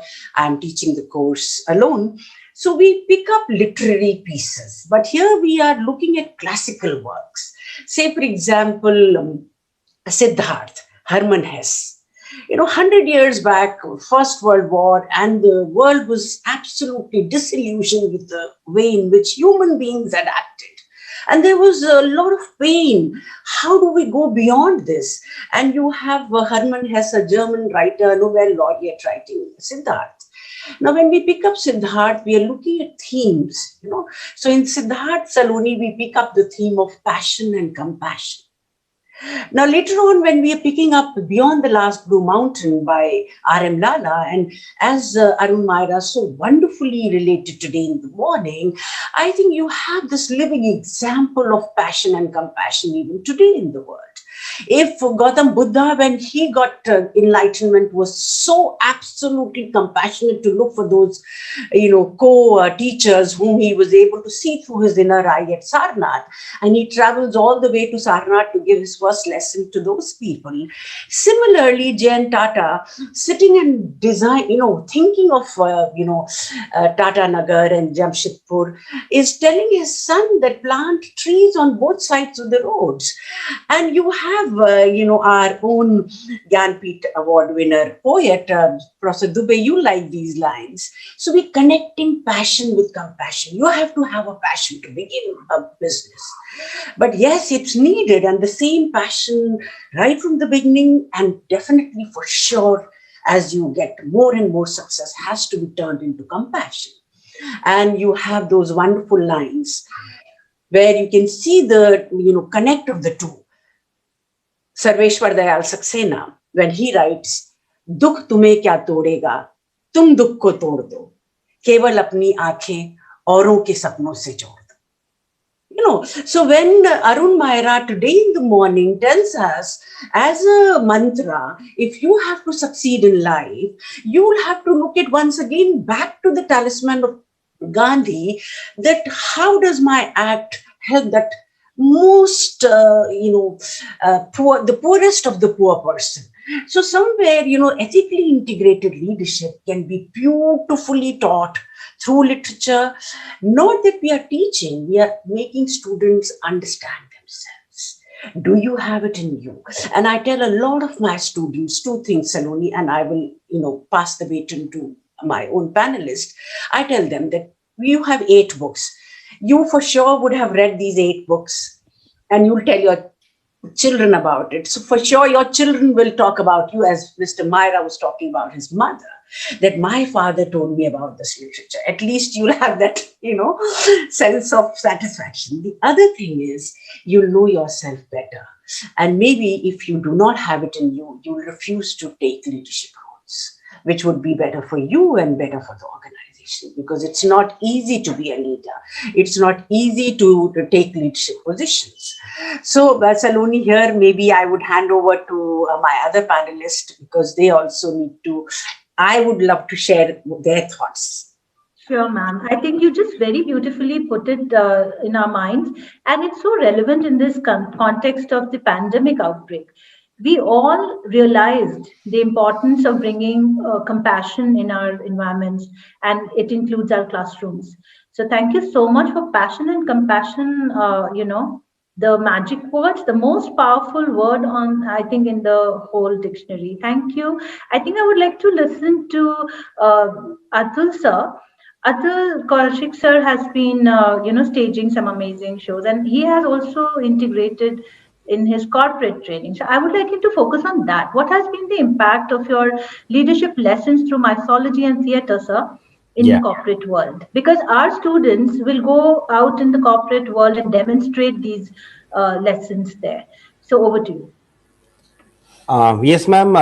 You rightly said that the students must be taught these things in the first place, because they are the ones who will go and lead the industry now on. So what I'll do, I'll give you 2 small examples from Bhagavad Gita only, that how do we use the shlokas and the interpretation from Bhagavad Gita in modern management, and then how do we inspire leaders.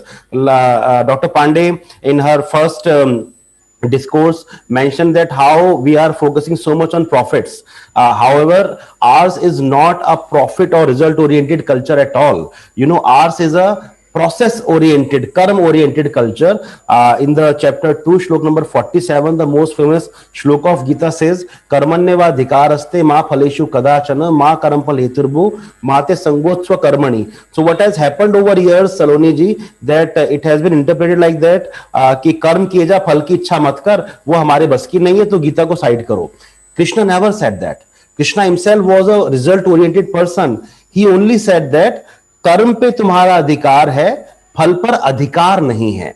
That does not mean that if you do a karma, you will not get a result. Most of the time, you get the results. What do we tell the corporates? That you have to interpret this shloka in a manner that you have to focus on the process and not on the result, because if you focus too much on the result, we stop enjoying the process. Whereas life is about process. Life is a process. Life is not a result. It's not an event. Dr. Pandey, you'll be surprised to know that Anurag Kashyap, the great film director, was asked, if you were to make your last film, what would that be? What kind of a last film you would want to make? He said that I would want to make a film of which shooting never ends. I would want to die shooting a film. I'm not concerned whether it gets released or it's a hit or flop, because I love the process of filmmaking. So we have to create companies which are process oriented. The companies which died in the lockdown are the first ones who focused too much on the result and didn't have their roots rooted in the right process. So Krishna says, focus on the process. Process is life. Process is more enjoyable. Result will come in the second and the same shloka. I said, Ma karampal heturbhuma mate sangosva karmani. 2 parts of this shlok. Number 1, even if you get the result that you wanted, do not be foolish enough to credit yourself with this, because you do not know what is the source. then how can you claim the result? Because lot of energies, so we tell the CEOs that lot of energies come into your company, right from the liftman, right from the driver till your VP sales, till your VP HR. So you cannot be taking the credit on your own because it is the result of my karma. And the last part, which is the most important, which we all fail to follow, is Mate Sango Swakarmani. In any situation, Saloni ma'am, do not choose akarma. Krishna says, do not choose akarma. Do something. And this inspires me so much, Dr. Saab, at times. I think कुछ हो क्यों नहीं रहा है. I realize पिछले एक हफ्ते कुछ किया ही नहीं इसलिए हो नहीं रहा है. I chose akarma. Do something. If nothing, go up, come down. Go up, come down. Do something. Krishna says, never choose akarma. Ji ma'am. Sorry to interrupt you, Atul sir. I am just looking at a set of people who often think that it's like whenever we talk about mythology in a group of people, they will be like, no, I don't want this. Yeah. They're kind of rejecting it. And how do you get them to actually connect with that philosophy? Because to be very honest, many of us have been like, nay, no. So they haven't really understood the importance of connecting with our own Indian heritage. That is because, ma'am, these stories have never been told to them like stories. They have been told like a religious text. Dharma hai, isko karo to aisa ho jayega. They've been covered in a velvet red cloth and placed on a high pedestal, which is the most convenient thing to do. You know, if you find something difficult, make that godly. ये तो भगवान करते हमसे नहीं होगा. And it was never supposed to be like that. I tell you a very simple example. Your question has actually inspired me. I tell you a very simple story of Draupadi and Satyabhama, and how a lot of ladies, a lot of people, not only ladies, even men who are in relationship, they understand, and people in corporates understand this. So there's a very famous book called 7 Habits of Highly Effective People by Stephen Covey. Uska 5th habit hai, understand before being understood. And Draupadi gave this lesson to Satyabhama. Satyabhama asked her, we are 8 wives of one Krishna and we can't manage him. You are common wife of 5 husbands. How do you manage them all so well? And she told a very important lesson which all the CEOs and CFOs must understand, that I understand them before they understand me. I have a different relationship with all 5 of them. Yudhishthir Dharmaraj, I ask questions, he answers, and he feels loved. Bhim loves me the most, I allow him to pamper me, he feels happy. I love Arjun the most, I pamper him, he also feels happy. Nakul is the most handsome man on the earth, I go out shopping with him, he feels happy. Sadi is a child, I mother him and he also feels happy. I have a separate relationship with all my 5 husbands, still I am their common wife. So we have to understand before we want others to understand. If we tell these stories in this manner, they will definitely find a connect with the audience, ma'am. I think that's exactly what I wanted the attendees to understand. That stories are powerful. It's how you put it across that they will embrace that philosophy and that ideology. Yes. So very well said, sir, and you've always been encouraging us to integrate theatre and mythology in our campus also. Yes. I think since you mentioned stories and metaphors, so I'll ask Professor Dubey to tell me about his book that he launched during the lockdown, Metaphor in Management. So I want him to talk only about the book. I'm sorry, sir, but only about the book. So this book is based partly on my observation, partly on my experience. Observation is that my book starts with mother as a manager. And this is my first story and maybe reminiscence of my own mother, how she managed the family in a different situation where she was not very educated. She was coming from a humble background. And then I move on to father as a planner. Okay. And that way I have picked up all the characters within the family and then tried to present in an analogous manner of how they inspire to be the different facets of the management. The other section of this book is a 250 pages book published in Kindle. I have done the self-publishing myself. Is about some of my stories from my consulting days. Okay. And I remember one of my story in my book is that I was conducting a workshop where Mr. C.K. Birla himself was present, and he was supposed to go after the first inaugural meeting. And he decided to continue throughout the day in my workshop because I asked the first question, why are you doing this IT exercise? And I quoted this line, जिन्हें जो चाहिए था मिल गया उनको अधिक या कम, हमें क्या चाहिए या सोचते ही रह गए हम. I quoted Bal Swarup Rahi, and he understood that why before starting anything, we need to decide on our objective. Later on, I mean, as my own way, I told them, because people say, why SAP, why this, why that? So I quoted Bachchan and I said कि मदिरालय जाने को घर से चलता है पीने वाला, अलग अलग पथ बतलाते हैं पर मैं ये बतलाता हूँ, राह पकड़ तू एक चला जल, पा जाएगा मधुशाला. We should not worry about the success of my marriage depending upon the statistics, but I have to work on my marriage. So you have chosen a technology, let us make it work. So these are the kind of stories I have dealing with a very leading corporate. Of course, I have camouflaged them, inspired by real events, because I'm converted them into story form. Maybe thinking that people like Atul ji and Anurag Kashyap will pick up and make a series out of that, and I'll also become famous for a change. Thank you. Okay, so yeah, incidentally, we need more people like him, and let us encourage self-publishing also, because there's so many stories that we as faculty members would love to use in our classrooms and convert them into role plays, live cases. So let's just get more people to share stories. Thank you, Professor Dubey, for encouraging us, and work in progress. You know about my project too, and thank you for supporting all the time. I would like to talk to Professor Anup Singh now. And Professor, please let us know what are your thoughts on writing, publishing stories, and using them in the classrooms. Well, two things I would like to add. One is that when our children go to school, in the classroom they speak in English. But when they are outside the classroom, I have not seen many children speaking in English. They speak in Hindi or in their local language, even if they are in a convent school. So the environment which is in a business school is too much anglicized. So my effort is that, I use both Hindi and English in my teaching, and I have found that when I use Pidgin, then it is much more effective. And that's where, I bring poetry, literature, and even, theater together. The second thing that I would like to add, that whatever we are doing, we must document, right? For example, Professor Dubey has published, some other colleagues have published. One beautiful thing about American and European scholars is that even if they are doing very small things, they document, and therefore they become father of the knowledge. In India, we do a lot of experimentation, we do a lot of innovations, but we don't document them.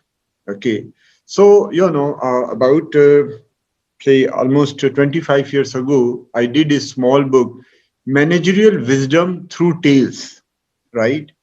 And I used to use, thousands of tales, right from, mythology to Mullah Nasruddin to, so on and so forth. And I selected about 100 stories on interpersonal relationships. And these stories were, just about interpersonal relationships. And my students found it very useful. And after some time, I put it on the web so that if anybody is interested, that person can benefit. So I like to share, a story from that book and close after that. It so happened that after the Second World War in Britain, there were more women and there were less men. So, women were hunting for men. And there was a woman who was not beautiful, and she was finding it very difficult to find a man. So she went to a friend and said, look, tell me something, how can I find a man for myself? So she suggested something, it didn't work. So she was very desperate. So again, she went to another friend, and her friend said that, look, you put a mask on your face, and when you will look pretty, definitely you are going to find a man for you. So she did that, and when she went to a party, she was so attractive. So eventually she found a man, and they had, long discussion. But this woman was feeling guilty that, look, I'm not in my true self, I'm cheating. So towards the end, she said that, look, I want to be true to you. I'm not what you are seeing me. I'm having a mask. And she removed her mask, right? And then I will ask my participants and my students that if you were that man, what would you do to this woman? And then there would be all responses, right? And then I will ask them, would you like to know what that man did? Yes, yes, yes, we'd like to know that. And then, I will conclude the story. The man also removed his mask, right? So all of us in interpersonal relationships have mask after mask. So जब भी जी चाहे नई दुनिया बसा लेते हैं लोग, एक चेहरे पे कई चेहरे लगा लेते हैं लोग. Thank you. Very nice. Very, very nice, sir. I think we just don't want this to stop, but unfortunately, we want just that everybody should start thinking on these lines. And we meet once again for a very long panel and have each one of you come up and share your ideologies and your practices in our faculty development. Taloni, can I just take 2 seconds to make a point? Yes, sure, ma'am. I'm just handing over this for conclusion only. Please. Professor Anup, when we take Othello by Shakespeare, we take up the discussion with Iago's line, I am not what I am. Exactly. So I invite Dr. Archana Srivastav to sum up and ma'am, please unmute yourself. Just a minute. Yeah, we can hear you now, ma'am. Yeah. Yes. So thank you very much, Saloni. And I'm getting text messages that other, panel members are waiting and we are running out of time. So I'll just take a few seconds to sum up. So basically, I think listening to all very experienced panel members and based on my personal experience, I would like to sum up saying that it's wrong perception that arts, humanities, liberal art or literature are meant for only, few people. Basically, literature deals with concepts and conflicts in human life. And I think concepts like, what is ethical, what is unethical practice, what is right, what is wrong, why we need to have empathy to succeed in professional and personal life, and many more abstract concepts can be easily and beautifully established through arts and literature. Thank you very much to each and every panel member for giving us such enriching and, such beautiful session. Thank you, everyone. Thank you. Thank you very much. And we want to continue with this tradition. And I hope that we can get your support every now and then. I would hand over this session to my colleague, Dr. Shraddha Kabra. And we are ready with a wonderful book discussion session called The Mixed Bag. And the session that we are now going to begin with some eminent authors. This is amazing. This is called the Specialist Zone. So Dr. Shraddha Kabra, over to you. Thank you so much. It was lovely listening to all of you. I'm delighted to welcome you all to the session titled Mixed Bag. Today we have Professor Saral Mukherjee with us, who is Associate Professor at IIM Ahmedabad and is the author of the book Elephants and Cheetahs, The Beauty of Operations. Next we have Mr. Bharat Bambawala, former global brand director at Bharti Airtel and author of 9 Timeless Nuggets. We also have on board with us Mr. Akhil Gupta, Vice Chairman, Bharti Enterprises, who is the author of Some Sizes Fit All. Finally, we have Ms. Ruchira Chaudhary, who is a leading executive coach and academic and the author of Coaching, The Secret Code to Uncommon Leadership with us. I would also like to introduce the moderator of the session, Professor K.K. Krishnan, who is former chairperson of Center for Corporate Relations, BIMTECH. I request Professor Krishnan to kindly take over the session and please start with the proceedings. Thank you so much. Thank you, Shraddha. Good afternoon, distinguished panel members. Welcome to Mixed Bag. Mixed things or diverse things are the what shall we say, flavor of the month. And I'm sure we are going to prove in this discussion that this mixed bag is no exception to that. So we had a formal discussion with the members through correspondence that we have now 45 minutes. That means 5 minutes past 4 would be the time limit for us. So we could distribute the time, say, 10 minutes each for each distinguished panel member, where the panel member talks about the special features of the book, why it's important, what the panel member has been trying to advocate. So that could take about 6 to 7 minutes.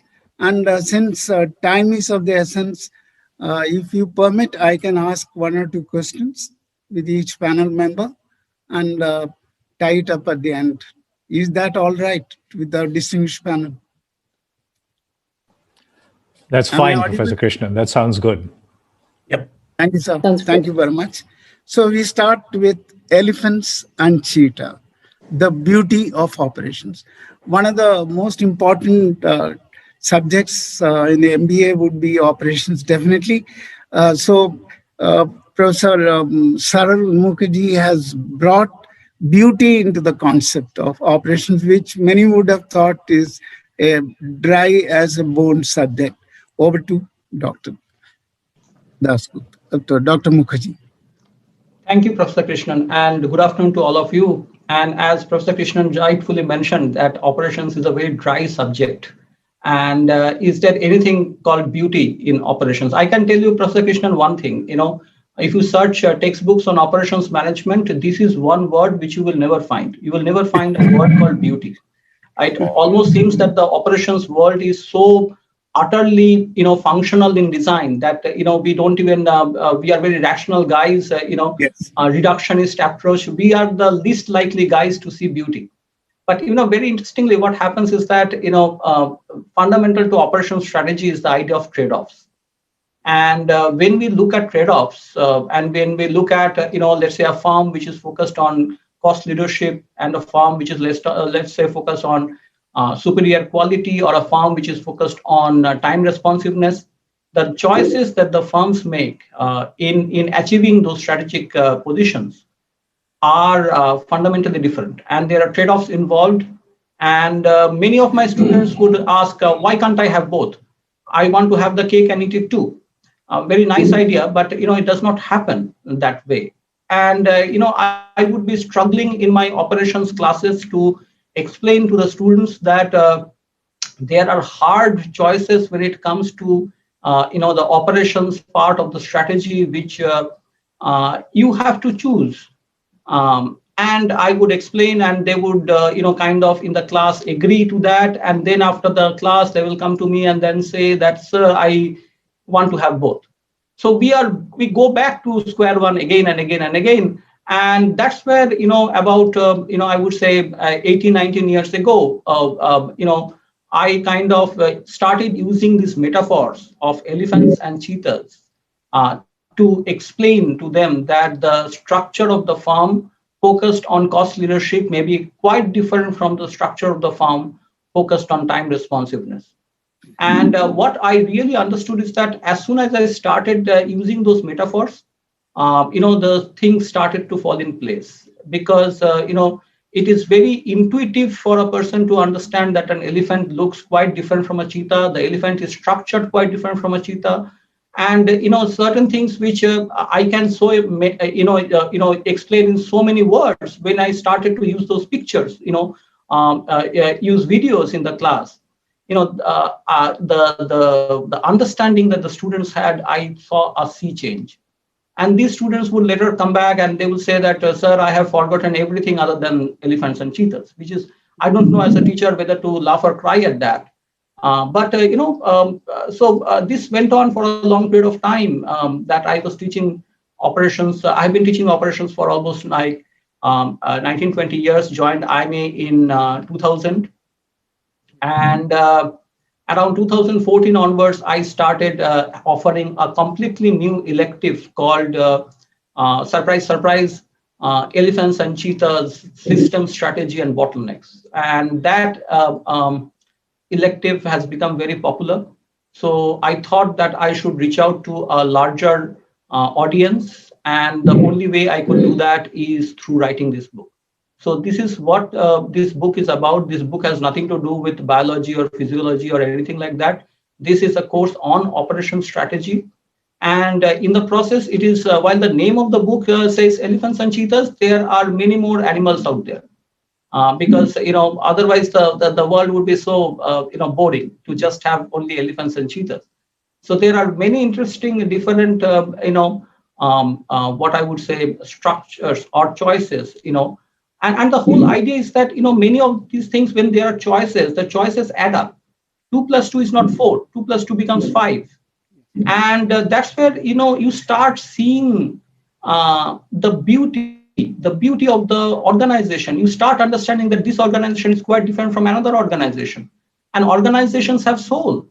In fact, in the I was listening to the previous session. Very interestingly, at the end of the previous session, there was a talk about Othello, and the statement that I am not what I am. And that begs the question: Who am I? Who am I? And in the same way, when you look at an organization and look at the choices that the organization has made, what is this organization? And organizations go through a process of change. So you have actually a tension between a focus on resilience and a focus on innovation. And resilience is actually a deviation counteracting feedback loop. And innovation is a deviation amplifying feedback loop. And both exist in a farm. And so a farm is continuously remaining the same and yet becoming quite different. And that's like, each one of us, second to second, there is one part of me which is continue to be who am I, and one part of me is perhaps changing at every point in time. So I think I am fascinated by this, and I am actually looking at this book as a kind of a way in which managers can look at the organizations in which they are working and look at the kind of ways the organization is remaining same and yet becoming quite different, and understanding that 2 plus 2 could be 5, and hence there could be a soul of the organization. And at the same time, looking back inside them to ask if I see that the organization has a soul of its own, who am I and what is my own soul? So these two, I would say, quests that a person can have, a manager can have, in terms of the organization field and the individual field, I think they can be linked through this one single question of what's the soul of this system that I'm looking at. So that's what this book is about. Right. Thank you, sir, for very lucidly explaining an apparently unrelated thing. You have brought them together, but you have explained how they are not unrelated.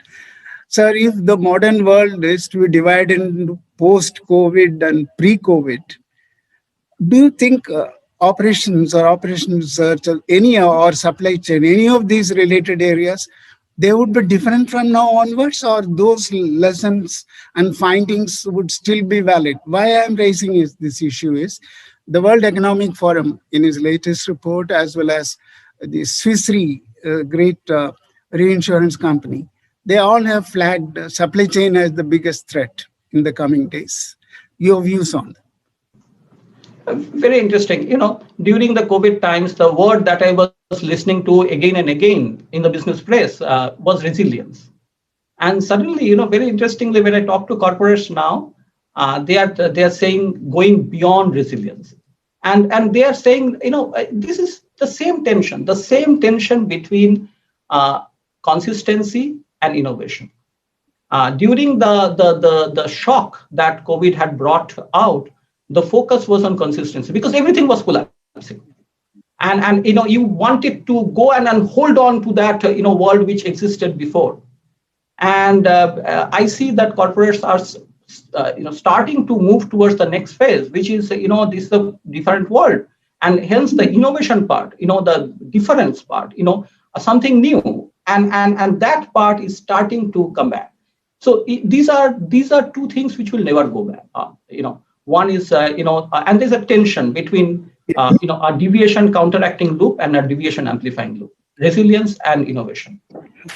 Wonderful, sir. To lighten the mood a bit, we were told that in Japan, the manga comics type books are supplied with maintenance manuals, maintenance manuals look very dull, and so it convert them into a manga comic type book. What do you think of that idea? Well, what works, ultimately I need to, or the author of that, book needs to transmit some information or insight. I won't say information just, but insight to the mind of the student. And, frankly, whichever be the mode, what matters finally is that has that transmission happened. If that transmission happens, just through, eyesight, why not? But, we are not that blessed. So, whatever works as a teacher, we have to, and we will have to innovate. So if manga works, why not? That's right. It's innovation again. Thank you, sir. Thank you for a very enlightening topic on a very tough subject. Now, with your permission, I request Mr. Bharat Bambavli to kindly enlighten us. I think he has brought out a terrific book, The 9 Nuggets. I think marketing is the most, would be even from the layman's point of view, would be the most exciting kind of book. So I'm sure he has a lot of things to tell us, which his findings, with all his brilliant background, I'm sure we all are eager to listen to you, sir. Kindly. Thank you so much, Professor Krishnan. Thank you to BIMTECH, to Penguin, and a great pleasure to be with this panel. My regards to the entire panel, and also to Akhil, my former colleague. Nice to be on the same panel as Akhil again after a long time. To begin, I'd like to say this, that the famous novelist John Updike was asked the question, what is the duty of a writer? And his reply to that was, the duty of the writer is to give the ordinary its beautiful due. What do you think of marketing if we borrow that quote from John Updike and change its context? What is the duty of marketing? The duty of marketing is to give the ordinary its beautiful due. It is because of marketing that a piece of hardened carbon, which is mined and has no intrinsic value when it's seen as a mined piece of material, when it is polished, cut, and adorns a ring, and is placed on somebody's finger as a symbol of commitment and of a life together, a complete transformation has happened, not just in terms of how it's perceived, but also in its perceived value. And something ordinary has been given its beautiful due. That is what we do in marketing. And that is what everyone who's on this call, who's interested in being a marketing person, that is what they will be doing in their careers as part of the businesses that they are part of. Now, great. But how do you give something its beautiful due? How do you go about looking at something and making it great? In order to do that, you need to have a clear approach to marketing. And what I do in my book is I provide that approach. My book is organized in 3 sections. Section 1 is how to think of people. Because when there is no marketing without thinking of people. There is no business without a customer. The role of marketing is to make and keep a customer. And therefore, the customer orientation, the orientation to people is the start of all marketing activity. So the first section of my book is how to think of people. And in this section, I propose a modern day model of multi-dimensional customers, and allows us to think about how to talk to people. The second section of my book is how to craft your brand. In this section of the book, I trace the origin of brands. I trace the development of brand thinking from the turn of the century, not this one, but the 1900s through till the last century.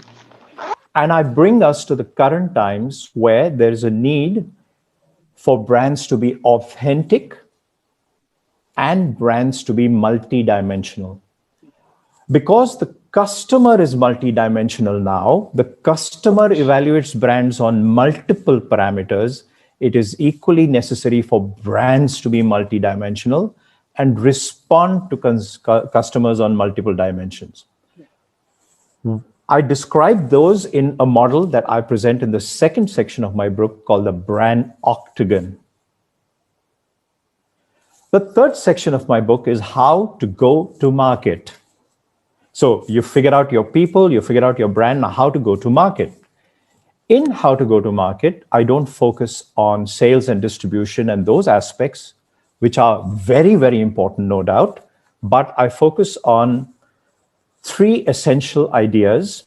One is how to bring customers into your brand and move them from being merely dippers to becoming desirers and devotees of your brand, and not detainees, not ever detainees who are in your brand because they actually want to go, but they can't go for some reason.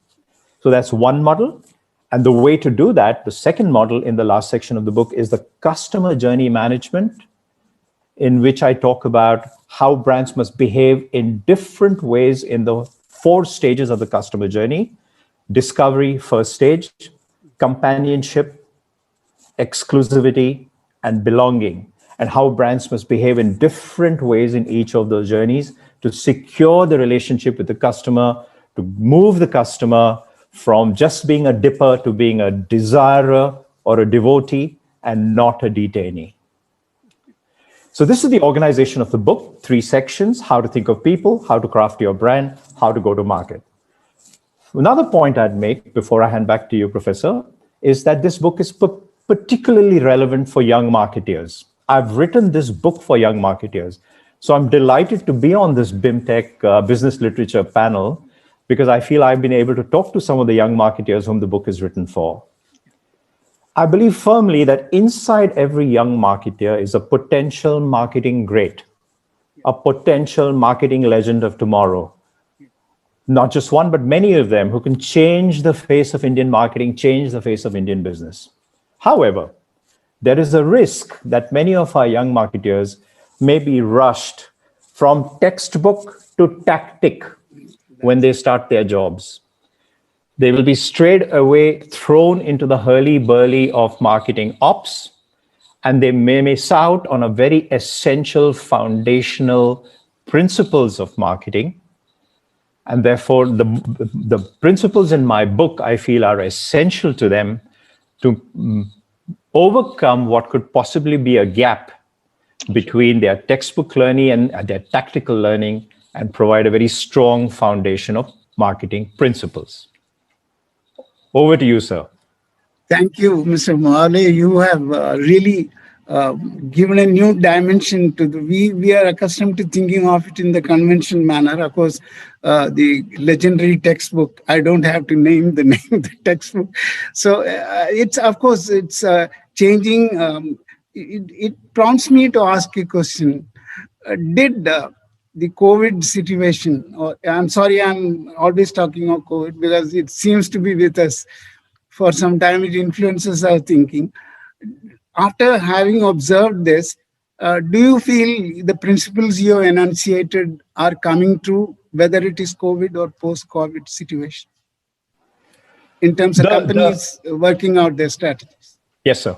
So the ideas that are expressed in the book are eternal. They are essential principles that are eternal. What I've done is I've given it in the form of a 2020s handbook of those ideas, refreshed, current, present. Now, to answer your question, with COVID, one of the primary demands of marketers is going to be, how do you restore demand to your brand? How do you re-express relevance of your brand to your audience? How do you make your brand important to people once again? You can find some of the answers to that in my first section, which has a customer motivation model. The customer motivation model talks about the outward motivators, which is what we use when we're trying to get something from somebody else, and there are 7. and the inward directed motivators, which are the things that we use when we're doing something for ourselves, which are 7. And that set of motivators can help you create relevance once again. For example, to use the example of the real estate industry, somebody might be buying your real estate out of the motivator of social credit. They are buying your real estate brand because your address is something that they feel elevates their social standing. So that is one example of an outward directed motivator, social credit, which allows you to reestablish the relevance of your brand post-COVID. An example of an inward directed motivator is personal transformation. Somebody is moving from where they were staying to a new address because they want to change the way they live their life. They want to change the way they spend their time. They want to change the way they work and live. These are examples of how motivations can help you re-express the benefit and importance of your brand post-COVID. And therefore, I think my book is just as relevant post-COVID as pre-COVID. And I think it'll have a lot of value to anybody who's reading it now. So thank you, Mr. Bambawale. You have really explained everything to us and put a new light on the whole subject. And the way you explained the post-COVID and the relevance is absolutely breathtaking. Now we have Mr. Gupta, Mr. Akhil Gupta, who is at the very top echelons of the eponymous company Airtel, which is a brand which is universally known, I would say. It's an Indian company which has taken its flag all over the world, and even at the technology level, it is cutting edge technology. They are really, we read the news item saying that you are the first company ready for 5G. So you have been with the company at various levels. You are like an all-rounder like Mr. Dhoni. Finance, everywhere, strategy, everywhere. So kindly enlighten us in your book. What is it that you are propounding so that our students and students of management and faculty could learn from you? Sound, sir. You have to unmute. Yeah. I'm so sorry. Thank you very much, Professor Krishnan. Very kind words of yours. And lovely to see you, Bharat. Bharat is an old colleague. Wonderful to be here, and thanks to BIMTECH and Penguin. Well, in my long career, like many of us, in corporate world, I have found that things are made very complicated, right? And the two aspects which really stand out in terms of that complication is, number one, every time some project or some new effort goes wrong, vis-a-vis what you had anticipated, a general favorite excuse is that one size doesn't fit all. And that is something I have seen time and again, even with the most successful organizations who have a tremendous track record of success. Every time something goes wrong, the first try is one size doesn't fit all. The second issue which I have repeatedly observed is that there is, and it's my belief, that there is a concerted effort which is always on to make things very complex and very complicated. That's the hallmark of corporate world. Now, that's why you find that the corporate world, in whatever way you look at it, is full of jargons. I mean, everything is full of jargons, abbreviations. I guess the effort is that the people in the audience should not be able to understand what you're trying to say. Right? Now, the reasons for these, as per my understanding, are two.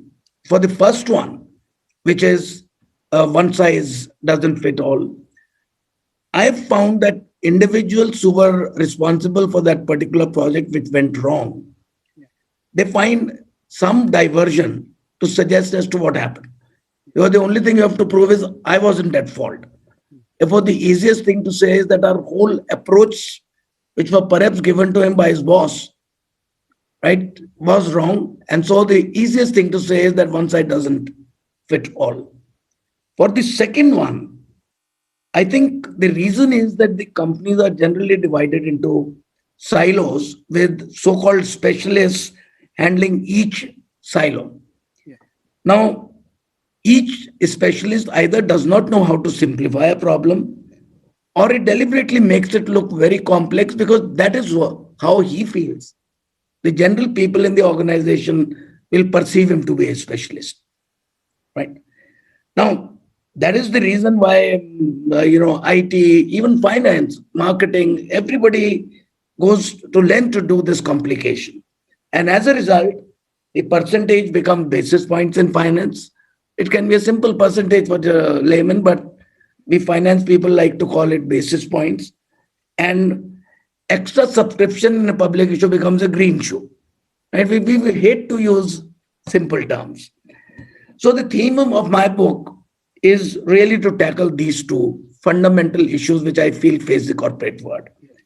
Now, while the title is based on the first, that some sizes fit all, I have repeatedly pointed out to simplification as a mantra in my book.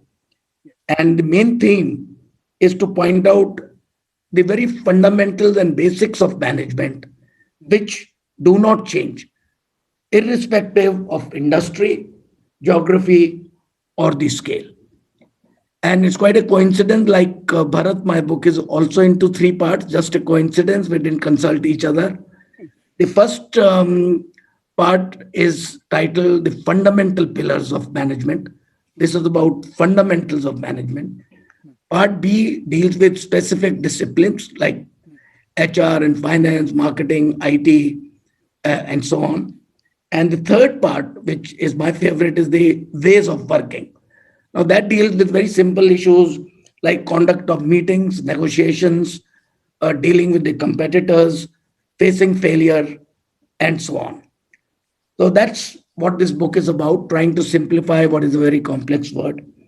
And I do hope that many students who are listening, who are the future leaders, they could be CEOs, they could be marketeers, they could be heads of any particular discipline and specialize in that. But that's not important what they do in life.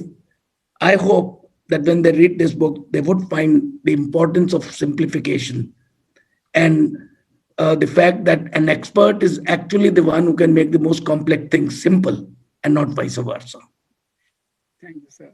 Thank you. Wonderful enunciation. And it's a broad sweep of, because you have been through it and done this, seen this, done this kind of thing. So now taking advantage of your vast knowledge of things. So would you like to throw some light on the phenomenon of some companies going down the wire in the West, mostly in the West, maybe few here, whereas others have been able to survive, adapt, and they're not gone down the wire. So some of the great names are now being talked about as they're all over.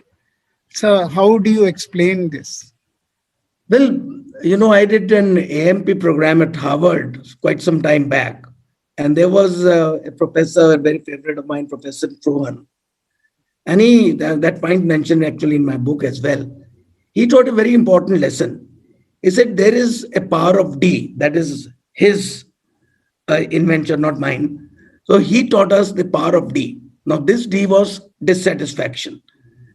And what he taught was that however successful you may be, the people at the top of an organization have to have this inherent dissatisfaction, which keeps the complacency away, which keeps you alive, which keeps you eager to learn, which keeps you eager to innovate.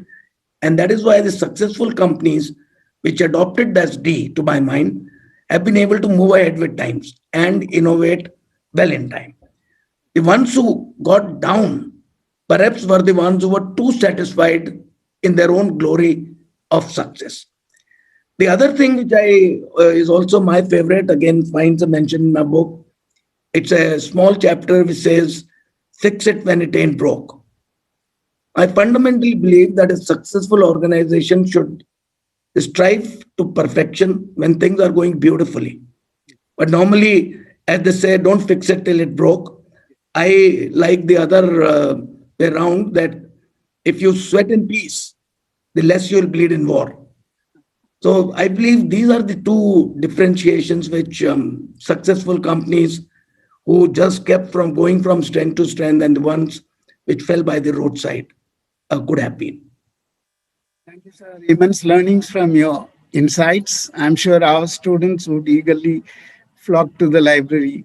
I'm sure the librarian is also part of this thing, and he would be making arrangements. All the distinguished authors who are here, the books would be in the library. And I think so students are interested in finance, comms, but they should know that these are not silo segments. Thank you, sir, for this insight. Now, if coming to Miss Ruchira Chaudhary, Madam, you have taken up a fabulous subject. What comes to mind is the Indian team which performed the last test in Australia. What transformation! The same manager, the same team, the first test all out at 36, second test, something amazing, the toast of even not so very sporting Australians.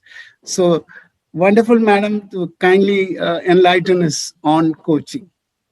Please don't quiz me on cricket. It's not my forte, though I have used a lot of it in the book, I must admit. Delighted to be here to tell you more about my book, Coaching the Secret Code to Uncommon Leadership. So it's a book that does not provide you the code to leadership, right? It's a book about uncommon leadership, about what it takes to become an extraordinary leader. The assumption is the individual reading it wants to become an exceptional and uncommon leader.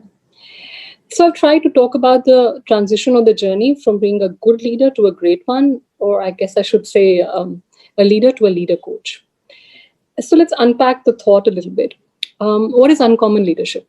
When you think of a Mahendra Singh Dhoni, or you think of the, our shining new captain and how he performed in Australia against Australia, or you think about Kiran Majumdar-Shaw, who's also written the foreword to my book. All of these leaders are uncommon because what they do differently, or why they stand apart from the rest, is because they achieve success by taking others along.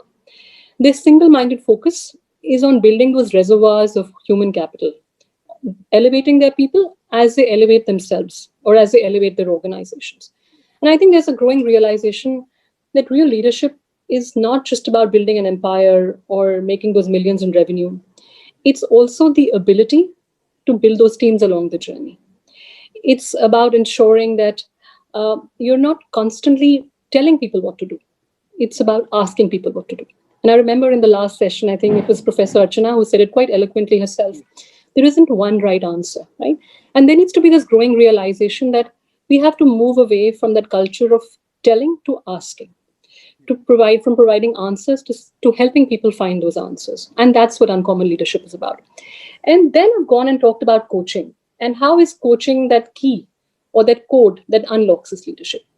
So it's in 3 parts as well, but I won't go into too much detail. I'll let you pick up the book and uncover the code. Sure. But basically, it's the why and the how, right? The why being, why is coaching such a critical ingredient of the leadership mix? And how do the best in the business make it happen? And, if you Google the word coaching, when I was writing the book, which is a year and a half ago, and I'm preempting your question, but we delayed it a little bit because of the COVID business. And I've added another afterword about coaching in Corona times. So I've added a chapter, in fact. So when I Googled it last, it had 800,000 hits.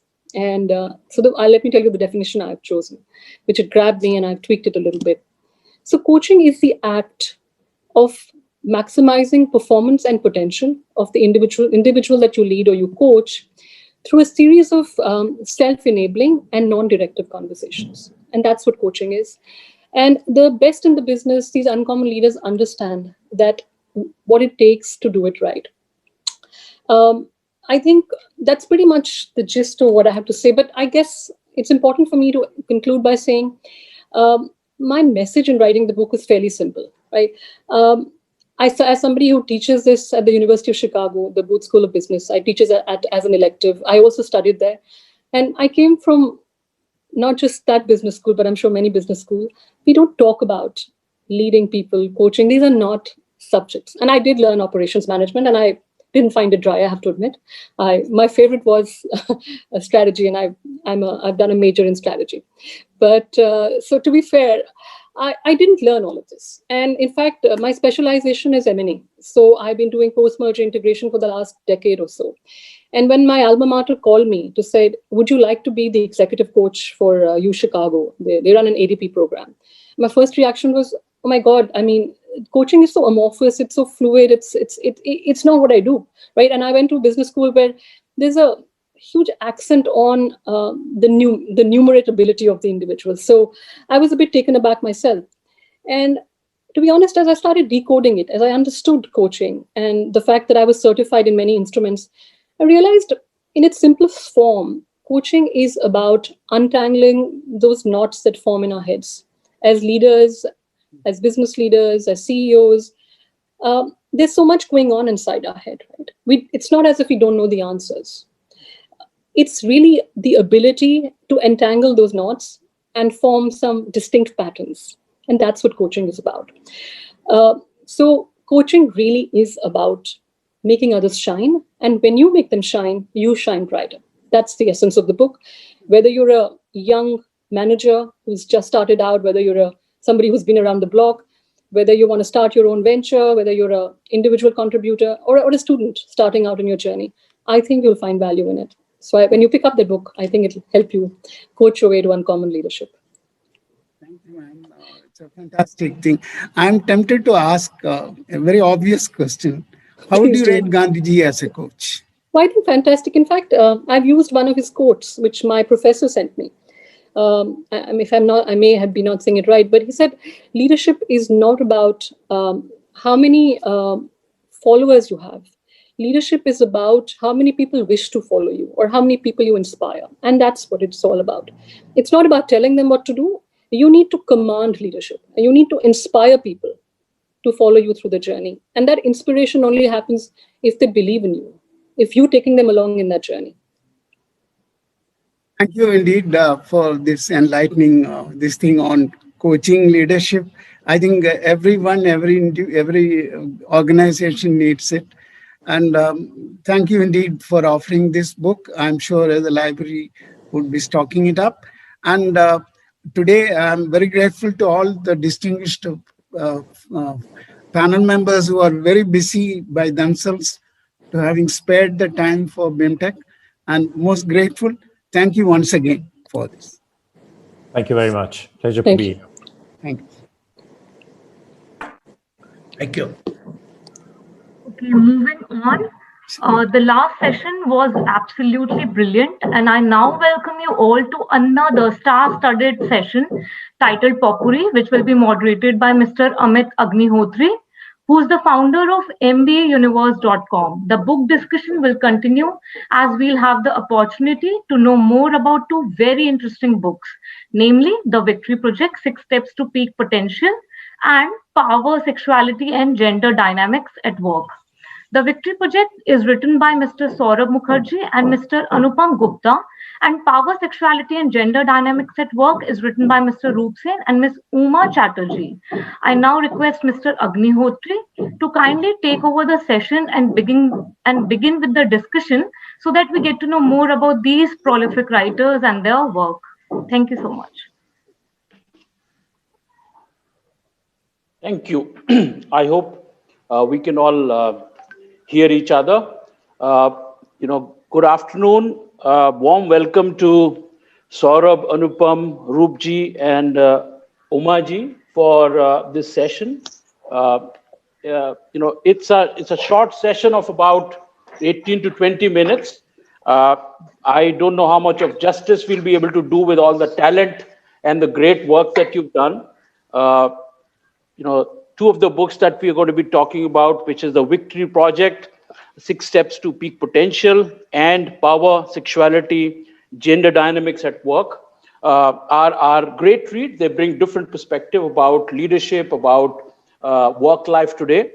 And the way I thought we will divide this session is that we will try and do it quickly in 3 parts. The first is that I'll be requesting the author of each of the books to briefly talk about a short synopsis of the book itself so that all of us are on board. And in the part 2, I'll talk a little bit more about the art and science of co-authoring and authoring a book. And then, time permitting, we will do a short rapid fire, which I've purposefully not revealed the questions to the speakers. So let's hope we get a little bit of time and we can see some spontaneous responses from our speakers. So let me start by the Victory Project, the book Victory Project. I must confess that I've attended at least 4 sessions, where the authors have talked about this book. I've been following Saurabh and Anupam and all the great works that they've done. So I feel really privileged to be able to be with you at the same platform. May I request, as we had discussed, Anupam ji, to start with you, and in the next 2 minutes, if you could kindly give us an overview of this great book that talks about how we can all improve by decluttering, by simplifying, and so on and so forth. Sure. Thank you, Amit. Thank you so much to the good folks at BIMTECH for having us over. The Birla Group is in fact somewhere where I had spent a very significant time of my chartered accountancy apprenticeship course, auditing in the factories of Century, and the textile unit at Worli, the cement plant at Manikgarh.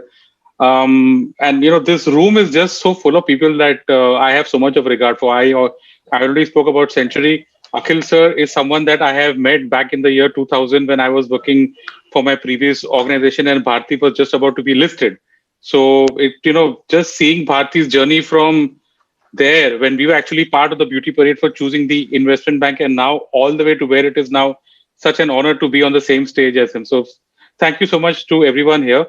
And it's also a coincidence what Akhil sir had said about simplicity and what Ruchira said about coaching. Both those concepts have a direct link to our book, The Victory Project. Just to give a background, it is something that is a completion of almost half a decade of work that Saurabh and I have done. Mostly Saurabh, of course, which started off with this book called The Unusual Billionaires that Saurabh had written back in 2016, which profiled a very elite set of Indian listed companies that delivered stupendous financial performance year after year, and no surprises that they were great. That financial performance was reflected in their stock price performance also. The second book then spoke about how we, all of us, could make portfolios from these companies and realize our financial dreams. This book is a culmination of concepts that were sown in the previous 2 books. What can we as individuals learn from the stories that we have written about so extensively for the last 5 years? So we were just sitting in a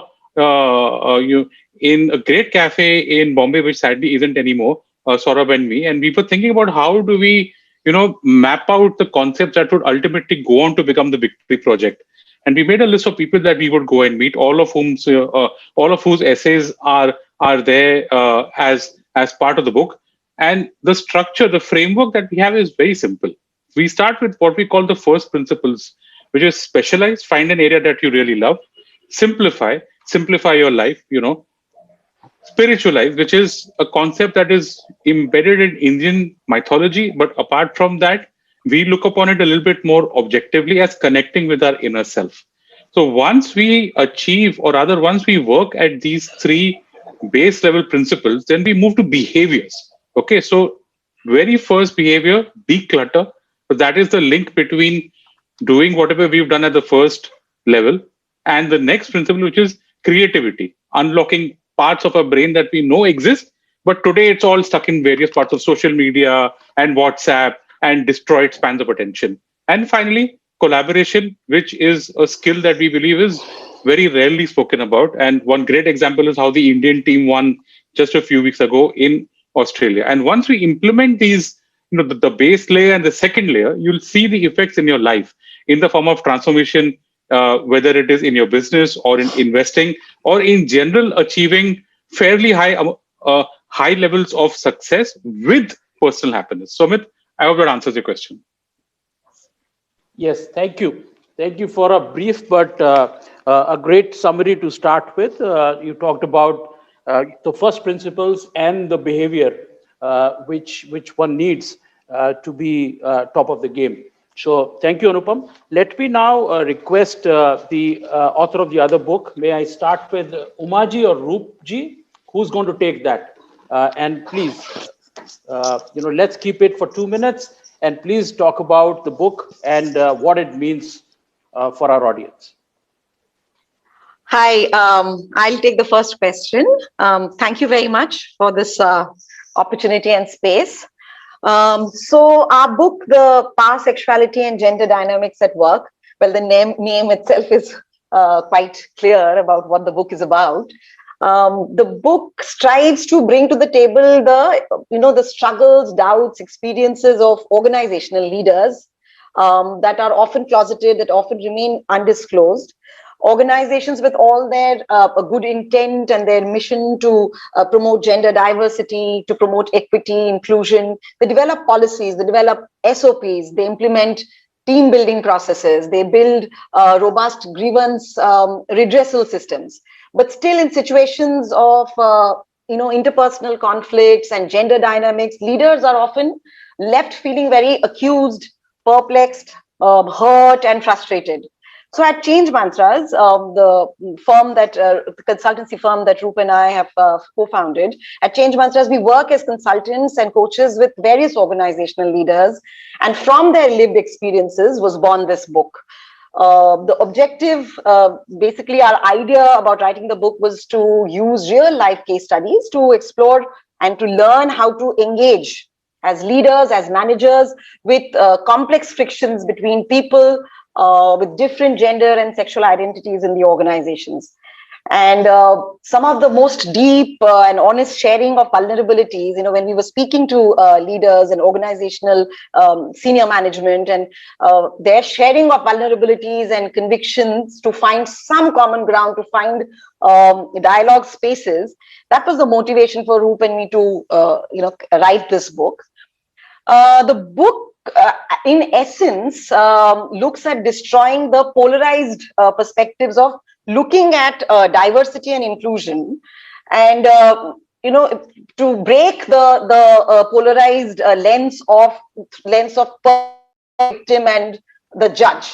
That model, to break that model, the book uses a storytelling method from various multiple perspectives. We attempt to do that. So, for example, some of the case studies, the story is told from the lens of the victim as to how he or she experienced the situation in the organization. In another case study, there's a bystander who narrates the incident. In the next one, there's a whistleblower who actually describes the incidents and her stances of what she did. Or there is a case study on where the accused or the perpetrator in the organization, who's the accused, he shares his understanding of the why and the how of the situation. There is a story from the perspective of an ICC member, internal committee member, who talks about how the entire incident panned out. And in the last chapter of the book, we also see this entire phenomenon of diversity and inclusion and equity in organizations through the eyes of a researcher. And there is in-depth data and evidence about the futility, of working and dealing with such complex issues in organizational spaces just through punishments and through using only legal frames. So our book is an attempt to help leaders and management to operate not only in the space as a judge or an arbitrator, but to find ways to become more inclusive, to become collective facilitators. And the book visualizes the urgent need to create dialogue and engagement to shape such spaces, which make our organizations creative, dynamic, inclusive, and safe. So it's an invitation. The book is actually an invitation to start dialoguing, start conversations, and thank you for this opportunity because we hope that this will be an invitation for many to start this dialoguing with us. So that's in the nutshell. Thank you. Thank you, Umaji. Very interesting that you talk about utilizing multiple narratives. It's not one style of a case study method. You talked about multiple narratives or the multiple perspectives and viewpoints that you've used. So that's I think a great way to add more life and meaning to the book. If I can come to Saurabh. And my question to you is that, Monday to Friday, you are possibly busy, as busy as one can be, attending various interviews, doing all the work that you do. So my question is, where does, and consistently for the last decade, how does a book find a place in your life? And it's intriguing that this is the third or the fourth book, and so how do you ideate, plan, execute, and what does book really mean to a very, very busy and a top professional like you? Thank you very much, Amitji. Thank you for inviting us. So I think the reason for writing in a way is encapsulated by this session, by the discussions that we are part of today. What I just heard from Uma Chatterjee, I'm hoping to hear from Roop Sen. It's a very interesting subject, right? Power, sexuality, gender. All of us live in a comparative free market society. We get to see the interplay of power, sexuality, gender, but I never thought about writing a book on it. And yet here we are today listening to two very interesting authors write about a very relevant subject. That ideation process, right? I myself will probably never be an expert on the subject, but the ideation process then spurs an idea later on. So, for example, when Anupam and I were writing the Victory Project, Anupam came up with the idea that let's present the book from the perspective of a high-flying senior female professional. So in our book, the book begins with a senior executive in a prominent FMCG company called Akanksha, and her struggles both at home and in the workplace, right?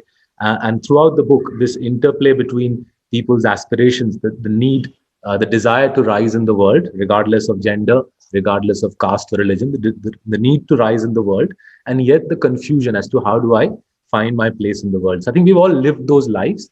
And every time I write a book, this time I had the privilege of writing a book with Anupam. Every time I write a book, I find that the world becomes a little clearer. And that I think is the biggest motivation. Monday to Friday, I think as you rightly have intuited, I am caught in the stock market. Saturday, Sunday is my release from the market and my attempt to understand the world a little better. And I find that every time I write a book, the world becomes a little clearer. And I have the privilege of getting to meet people like you, getting the privilege of meeting people like Roop Sen, Uma Chatterjee, the chance to work with people like Anupam. That's what makes life interesting. You learn about the world around you. You attain a little bit of mastery on the forces that are driving your life. Thank you. I have a lot of questions. I don't know how many we will be able to take, but before I come to those questions, Roopji, my question to you is, after that you've written the book, how do you see this book being used by organizations? And how does it impact the world around you, the workplace, the organizations that you deal with? Do you see a tangible impact of the book? What's your sense of it?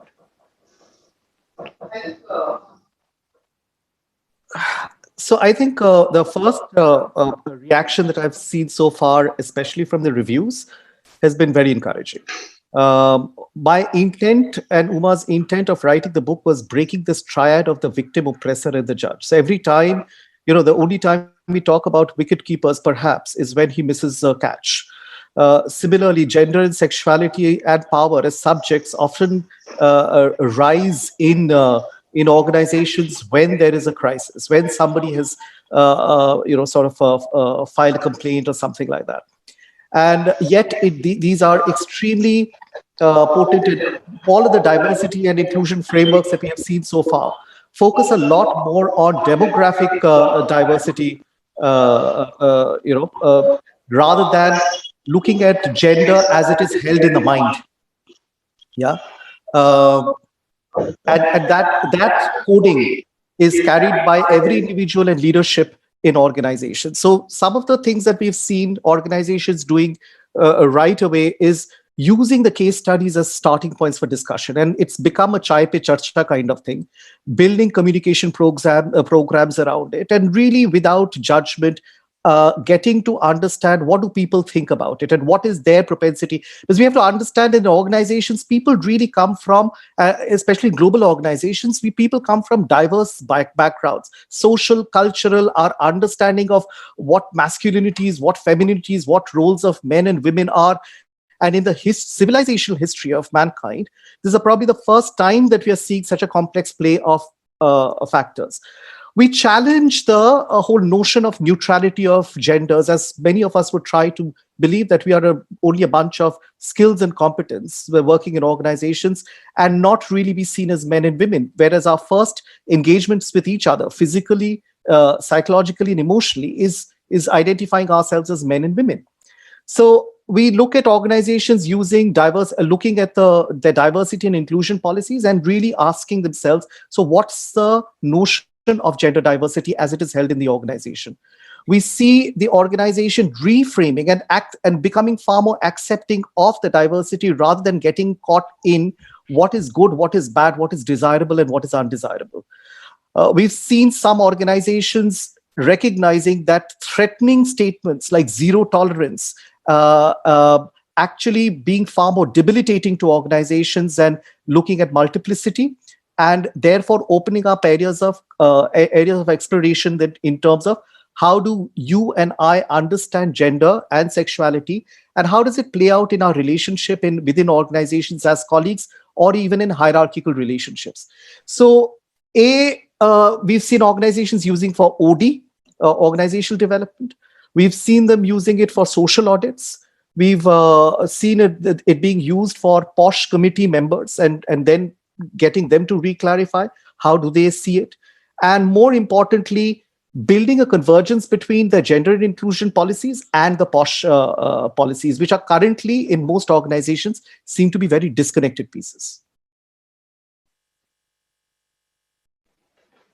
Great. Thank you.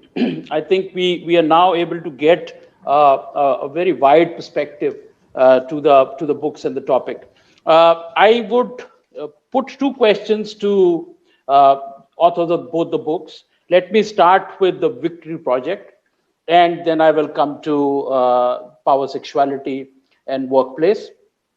So to Saurabh and Anupam, my question is this. And again, in the interest of time, this would be the only question that we can take up. And bringing it to the context of this conversation being hosted by a top business school, which is BIMTECH. About a decade back, Dr. Shrikant Dattar, who's now the Dean of Harvard Business School, he wrote a book called Rethinking the MBA, where he basically talked about three things. A business school, aims to balance between knowing, doing, and being skills, trying to create professionals who know, who can do, and who are, good, or the being skills. So knowing, doing, and being. Now, when you do this book on Victory Project, which is all about making professionals much better, and your engagement with the corporate world in Mumbai, these three pillars, what is it that you see in life around you, in professionals around you, in people who are successful? Is it that young professionals and business schools should be focusing more on the knowing part, which is to make them aware about the business world, the nuances, etc.? The second is the doing part, which is essentially about how do you implement things, how do you execute things, because knowing alone is of little value. And then the third one is being, because you may be great at knowing and doing, but you may be the rogue. So how do you see through your book, through the work that you've done, these three edges of the triangle, which all professionals and which all business schools aim to work on? So I'll try to volunteer an answer to a very good question. I think increasingly, the further, sort of the older I've got as a professional, increasingly I've questioned the value of conventional formal education in two senses of the word, right? Firstly, our careers are now lengthy, right? People are increasingly working in their 60s, and it's increasingly doubtful as to how much of what you learn in your teens and your early 20s serves you through the rest of your career in your 30s, 40s, 50s, 60s. My father is in his 70s, and he's still a full-time professional. So the utility of conventional formal education in the workplace, I think increasingly is questionable, and I think in the years to come we'll see it severely being challenged, especially by the new models of education that are emerging online. I think the second aspect is if we see the world around us, it's increasingly evident that successful leaders, whether they be business leaders, political leaders, civil society leaders, successful leaders break the mold of conventional thought. And to the extent conventional education jams into your head, right, established formulae, established theorems, it's the deviance from the same that leads you to the path of success, right? And this is increasingly evident because of the way the media frames political success, business success, and so on, right? So from both iconoclastic perspective of challenging conventional wisdom, and from the perspective of lengthy careers where we have to reinvent ourselves repeatedly, I think a conventional school education, normal school, business school, college education, I think increasingly will be reinvented, and I'm pretty sure it'll happen in my lifetime. What our book, therefore, the Victory Project, therefore tries to do is focus on habits. What habits can you inculcate that will help you build a career with outsized success, that will help you build a fulfilling life? So, for example, a simple habit that we espouse in the book, in the simplicity part of the book, is build a routine that you can stick to. Build a routine that you can stick to on a daily basis, because for the last 300 years, whatever material has been published on outside success, having a routine in your life seems to be one of the basics that you need to have in place to have outside success. So wake up at a certain time, have high quality time set aside where you do focused work, cut out distractions. When you do relax, make sure the relaxation itself allows your mind to unwind. So habits more than knowledge, and breaking the conventional paradigm, challenging conventional wisdom rather than rote learning, established theorems and formulae. I think those two pillars, I think, are increasingly evident to me the older I get as a professional. And Amitji, if you don't mind, at some stage, if Roopji and Umaji could talk about what are the organizations that they see in India where the sexuality, gender habits that they would like to see are most widely practiced. If we could hear 2 minutes from them in their piece, that'll be sort of gold dust. Certainly. So why don't I request Roopji and Umaji to answer that question? What are the organizations that are role models when it comes to diversity and I'll quickly first take your first point, Amitji, which is you're talking about in the triangle of being, questions, and performance. Yeah, where does this book actually? And I think that's a very beautiful question, because I think we're all in the book what we talk about transitional patriarchy. 100 years ago, or for hundreds of years, we've had certain constantly evolving social structures. Right, and even as we speak, there is how society molds itself is incremental from day to day. It doesn't go from point A to point B in a matter of a snap, right? And therefore, if we accept that we are all in phases of transitional patriarchy, where some of the old order is still very vibrant, and some new orders are constantly coming in, and not by somebody telling us, because nobody really has a perfect answer and a perfect solution to anything.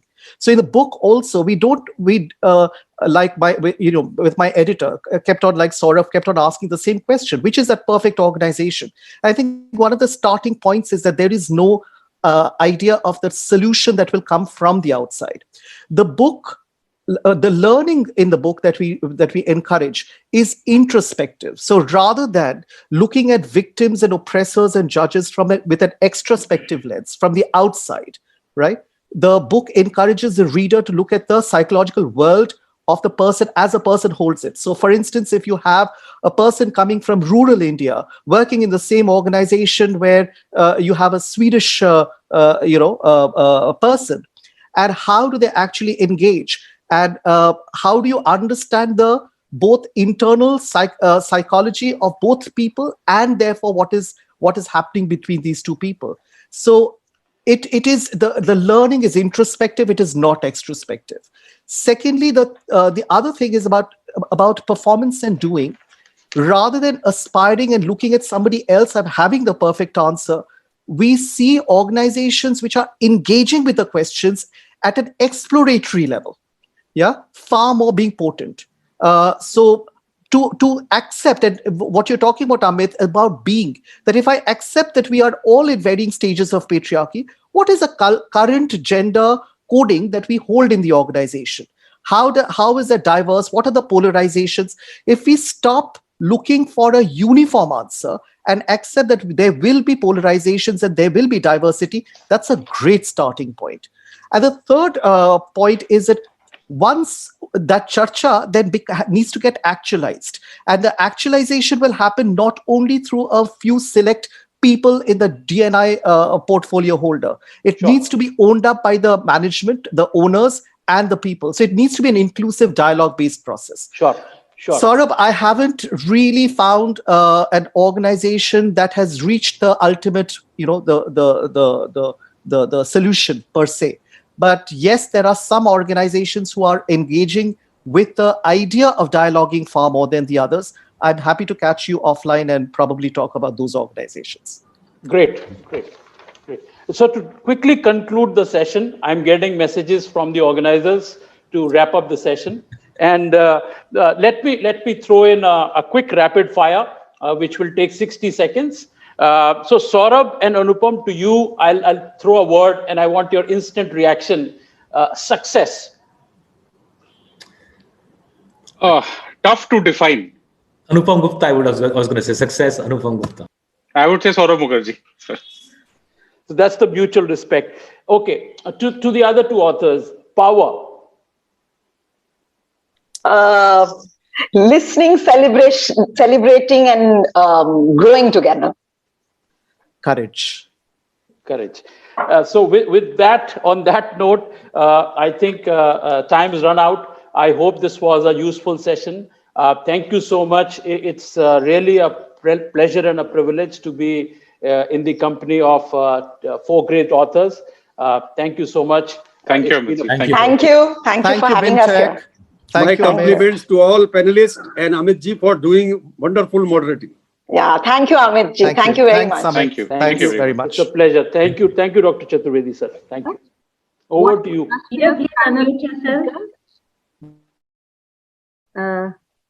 Great conversations happening at the BIMTECH Business Literature Festival 2021.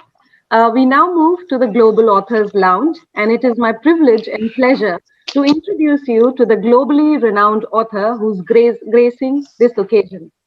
Mr. Ismail Amla is Chief Growth Officer at Capita PLC, the UK's largest tech-enabled BPO provider. As one of the top 100 most influential Black, Asian, and minority ethnic leaders in the UK tech sector, Ismail was specifically recognized within a group of 5 highly commended disruptors. He has enjoyed a high-profile, technology-focused career spanning Europe and North America.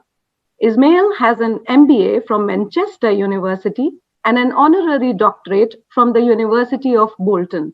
He was a member of Mosaic, a charity founded by His Royal Highness, the Prince of Wales. He is also a board member of UK Sports, and he is here today to talk about his book, From Incremental to Exponential, How Large Companies Can See the Future and Rethink Innovation. Indra Nui hailed this book as an invaluable roadmap for business executives. Satya Nadella called it a powerful set of examples and tools for incumbent businesses. He is in conversation with Professor Sunil Sangra, who's a faculty of strategy, innovation, and entrepreneurship at BIMTECH. Professor Sangra is passionate about design thinking and innovation and is just the right person to hold this conversation. Sir, over to you. Thank you, Meera, and good morning, Ismail. Good to see you again. Morning. So let me start off with some news which is not very pleasant, which is that we have a hard stop in 13 minutes. No problem. We'll make it work. Yeah. So sorry about that, but my request is, I will not, the spotlight is on you. So the 2 or 3 things, if you can kindly articulate in the next 12-ish minutes or so. One is, how did the book come about? Second, what is the central message? And third, a question that I am particularly intrigued about.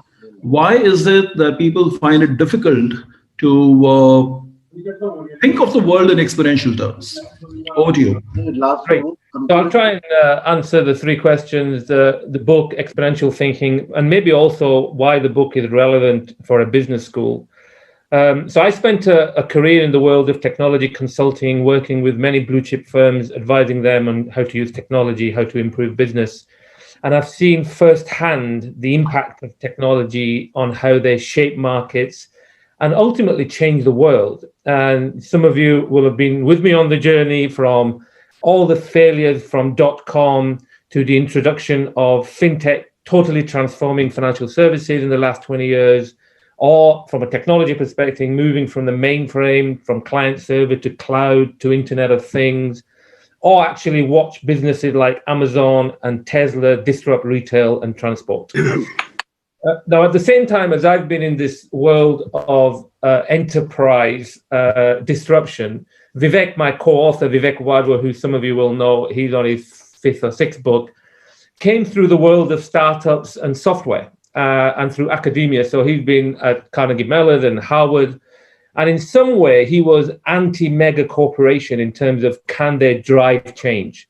And our paths crossed many years ago when we talked about debating the role and quality of innovation in large companies. And as a result, we really became interested in the question of why it appears to be so difficult for big firms to behave like small startups. Why, with all the advantages of assets such as brand, access to capital, human resources, were these big businesses failing to achieve the growth rates and success of some of the leading startups? What we've seen over the last decade is we've seen technology really drive exponential change. So not just in companies, but across whole industries. And in fact, not just in the private sector, but of course in public sector and government too. And it's really become clear that the innovation metabolism, if you like, separates the winners. And the winners, you could say, are the Googles, Amazon, Teslas, Facebooks, from the old guard. And in order to survive, grow, these legacy companies, these massive old 100-year-old companies must embrace the age of innovation if they are to survive. And we talked a lot about that in the book. Now, some, Walmart being a great example, already get this and are fighting back and winning. Others have a long, long way to go. What we've also seen, of course, over the last year is the pandemic has upended life as we know it. So the question of how do you innovate has become even more important. And we've seen businesses, all shapes and sizes, struggle to adopt their businesses to really address the real current need for innovation and disruption that's hitting us at the moment. So the book was really about a call to action to the leaders and employees of large companies to be bold, seek out challenges and opportunities in this golden age, really. This is a golden age of innovation where all sorts of things are coming together to create this opportunity. And in my mind, and Vivek talks about this a lot, you either embrace all these practices of innovation and disruption, or you enter the hall of toast. And large organizations who don't take this on, we think, will struggle to survive. The second question I wanted to talk about, and we talk a lot about this, and this is back to your question, is this exponential change. And why is exponential thinking so elusive? I think that's a brilliant question. And the key part of your question there is around the word thinking, because it is as much about mindset and attitude as it is about anything else, about process, technology, funding. This idea of driving exponential thinking starts with where your headset is. So let me give you a real example here. Last week, we hosted our annual growth conference, right, where we gather hundreds of sales and marketing teams to set direction for the coming year. At this conference, one of the things I wanted to showcase was the idea that impossible is just a state of mind.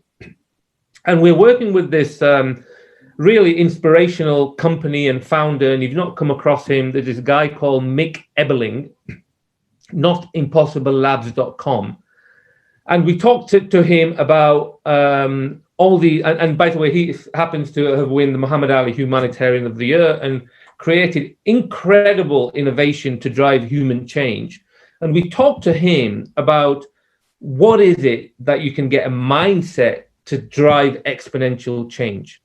And Mick operates on the principle that there's no such thing as an impossible challenge, because the minute after it was impossible, it becomes not impossible. And there are absurdities in the world, such as lack of access to vital utilities, or rich cities that have incredible levels of hunger and homelessness. But these are not impossible challenges. They're actually absurd facts of modern life, and we should call them out and address them. And his view is that these are challenges that could be solved with the right thinking and attitude. And what we did in this conference is that we showcased 3 startups that recently won awards from his organizations, where they don't have brands, they don't have bootstraps, they don't have capital, but they're challenging and they're really sorting out world problems. So, there was one example of how to provide fresh water in the middle of nowhere in Rwanda, Africa, or how to provision an ambulance service where there is no public service in Kenya, or how to provide internet access to the 4 billion people without home access worldwide. It's these impossible challenges that people are solving that shows the power of an exponential mindset and what can be achieved when you refuse to be penned in by established norms and when somebody says something can't be done. Now, to your question of why is it so elusive, why is it so hard to get hold of, I think this really comes down to our fixed way of thinking. And the fixed way of thinking that an individual thinks also spans itself into how a business thinks, and the fixed mindset. And some of you may have come across Carol Dweck, the Stanford psychologist. She developed this idea of the fixed versus growth mindset. And our default, if you like, our comfort zone is to be in the fixed mindset. It's the self-fulfilling argument that talent and intelligence is fixed. We are what we are, and if we don't succeed, then it was meant to be. But Carol argues, and we absolutely believe it, and we saw it in the book when we looked at the data in the book, that in a growth mindset, people believe that their most basic abilities can be developed through dedication, hard work, brains and talent are just a starting point. This view creates a love of learning and a resilience that is essential for great accomplishment. My view is that it is very much that how you think determines how you feel. How you feel determines how you behave, and how you behave determines the outcome. So this exponential mindset that we talk about, why elusive, is something that you can get around through practice, dedication, and various techniques. And exponential thinking requires this growth mindset. But, people thought Elon Musk was crazy when he said he could create reusable rockets. And we think he's crazy now when he thinks he'll put somebody on Mars. But that's what fuels him. That's what fuels Bezos. When he was looking for funding in the 90s, he said he was going to build the most successful retailer in the world by selling books out of his garage. People laughed at him. He was only 26, by the way. And of course, as we look at his retirement, it's interesting to see the story. So in my last 2 or 3 minutes that I've got, let me answer the question as to why we think this book might be relevant for a business school, maybe in 2 ways. The first is that this isn't a textbook. We've written it to be full of case studies and practical guidance, a sort of manual, if you like, to turn in order to help managers by sharing our experiences of working for decades in innovation across startups, academia, and some of the world's largest companies.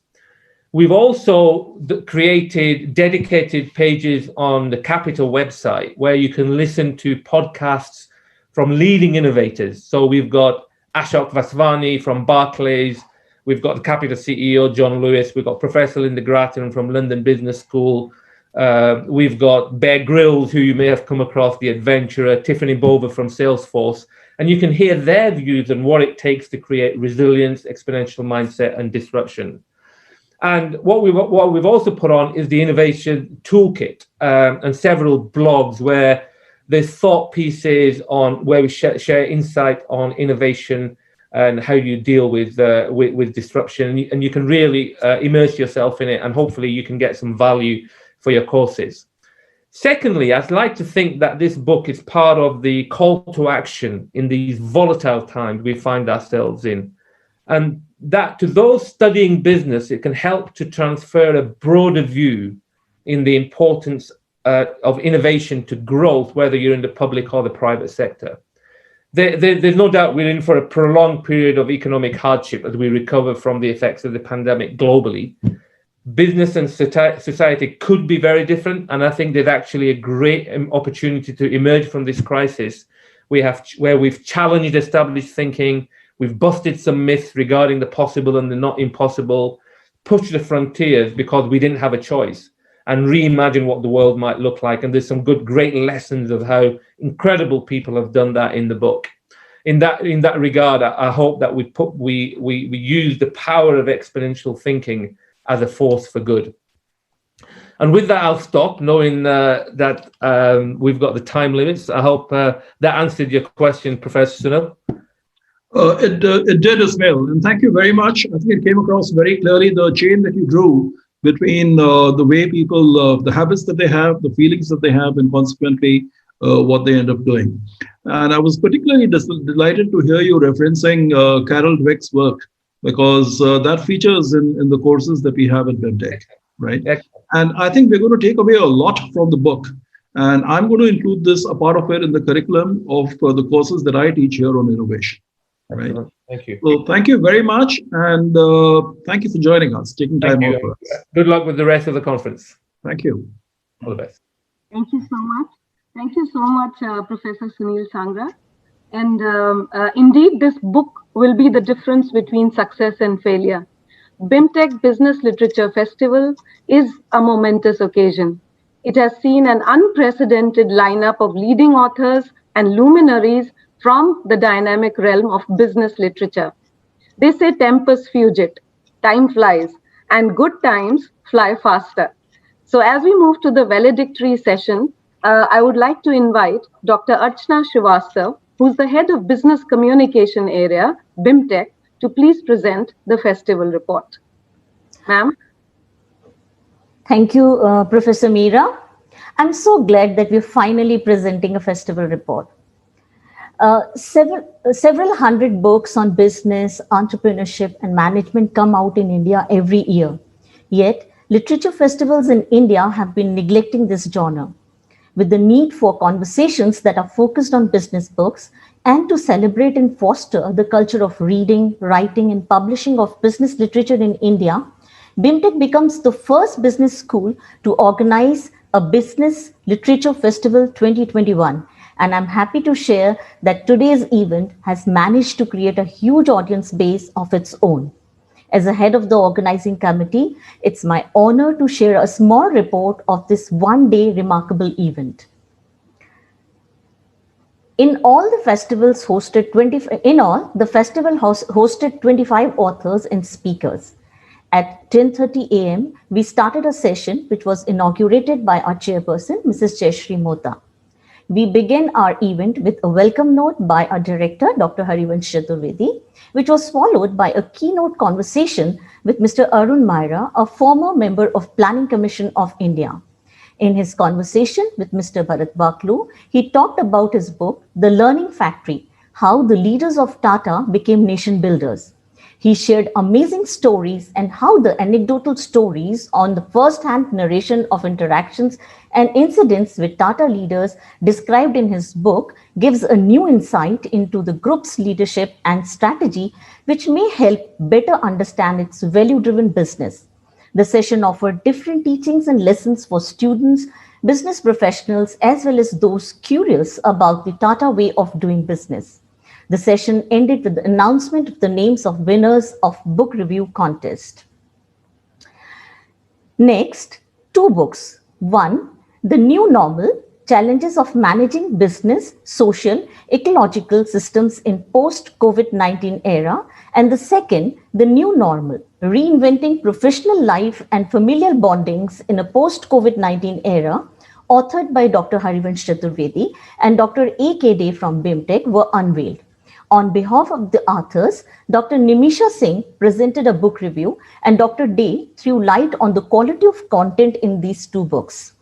I can sum up stating that these two books are evidence of the dauntless spirit of humans and their not so giving attitude during unprecedented crisis of COVID-19. With business books underpinning the fest, meaningful conversations on the every aspect of business and entrepreneurship are a natural outcome. Session 2, Resilience Saga, was all about that. Mr. Ambi Parmeshwaran, in conversation with Professor Dhruv Chak, talked on his book, Spring, Bouncing Back from the Rejection. Through a very interesting presentation, Mr. Parmeshwaran shared how he was rejected at his dream job interviews, was denied promotions, and clients turned down his business pitches, and how now he realizes that he eventually succeeded because of these rejections and the way he handled them. Paired with ideas and innovation, the next session, titled Creating Unicorn, brought authors of 3 famous books on one platform. While talking about his book, Dreamers and Unicorns, How Leadership, Talent and Culture Are the New Growth Drivers, Mr. Abhijit Bhaturi explained why these are the new drivers of growth, whether you are a dreamer, a unicorn, a market shaper, or an incumbent.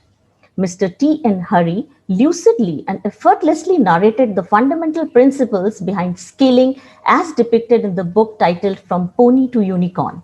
And talking about his book titled Let's Build a Company, a startup story minus the bullshit, Mr. Harpreet Grover shared an authentic account of an entrepreneurial journey with full honesty, including very practical insights for younger generation.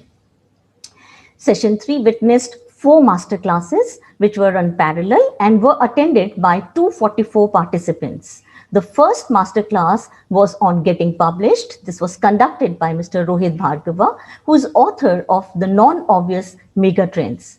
The second masterclass was titled Art of Crafting Successful Failure Stories. It was conducted by Sandeep Kochar, inspirational speaker and storyteller. Masterclass 3 was on Ancient Indian Literature and Leadership and Management. This was conducted by Mr. Atul Satya Kaushik, dramatist and trainer. And Masterclass 4 was titled 30-Second Thrillers, Compelling Storytelling and Podcasting, which was conducted by Mr. K.V. Sridhar, aka K.V. Pop. At a time when reading literary masterpieces is a winning practice, several top B schools, including top 3 IIMs, are harking back to Shakespeare, Shaw, and Gandhi to teach students how to lead in the challenging business environment of the modern business time. What are the strategies they use? What skills they hone? And how students react? All these were discussed in the session titled A Panel Talk on Literature in B School Classrooms. This was moderated by Professor Saloni Sinha from Business Communication Area. And the session had Professor Anup Singh, Director General, Nirma University, Dr. Neerja Pandey, Professor IIM Lucknow, Dr. Atul Satya Kaushik, dramatist and trainer, Films and Television Society, Professor Sanjeev Shankar Dubey from BIMTECH, and myself. Session 5 was a mixed bag as it witnessed a discussion based on books focusing on different verticals of business management. This session was moderated by Professor K.K. Krishnan, and the session head, Dr.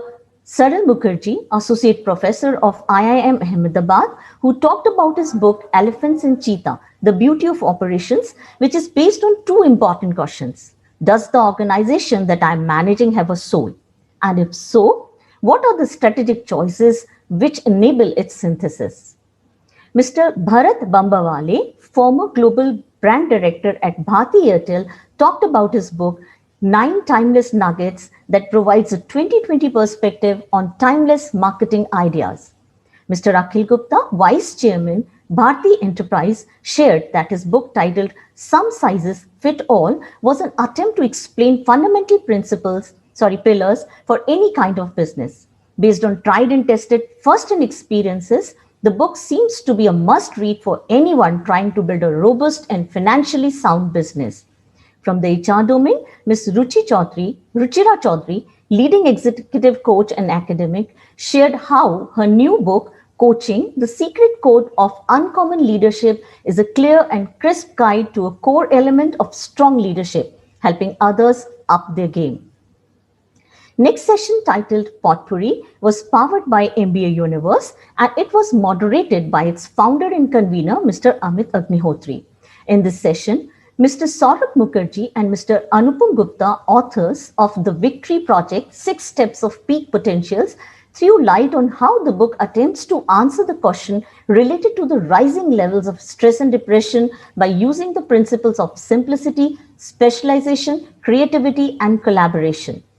Mr. Roop Sen and Ms. Uma Chatterjee, on the other hand, informed how their book, Power, Sexuality, and Gender Dynamics at Work, explores the friction between the people with different genders and sexual identities in corporate organization.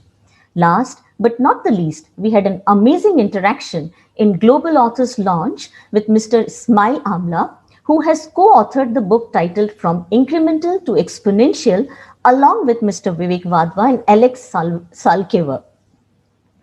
Conversing with Professor Sandra, Mr. Amla went deeply into why the pace and dynamics of innovation have changed so dramatically in recent years and how companies can overcome obstacles like the 8 deadly sins of status.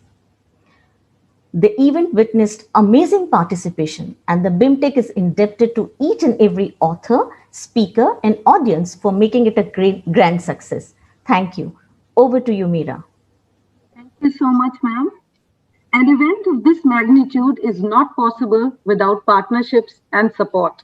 We now move ahead to honor our festival partners who are our pillars of strength. The little bird on the spine of many cherished books, the penguin, is perhaps one of the most iconic logos in the world. Penguin Random House, India, is one of the most recognized names in publishing. They keep adding to the literary landscape of the country, and they are the partner for BIMTECH Business Literature Festival 2021. I would now like to invite you to witness the virtual book festival by Penguin Random House, India. May I please ask? Yes. Hi everyone, I'm Radhika Marva, Senior Commissioning Editor at Penguin Random House India. First of all, let me start with congratulating BIMTECH at their Business Books Festival, their first one, and what a great lineup. It's such a great platform to engage and talk about great new ideas, great business new ideas. I'm here to talk about a few of our most exciting books. At Penguin, we publish a very select, curated list of business titles every year. We are equated with quality. We make sure that we really bring you the best authors in this field to talk about and explore some fantastic new ideas. And some of the books that we've just published, I'm very excited about. Platform Scale by Sangeet Paul Chaudhary, a real must for everyone interested in digital platforms and building digital businesses.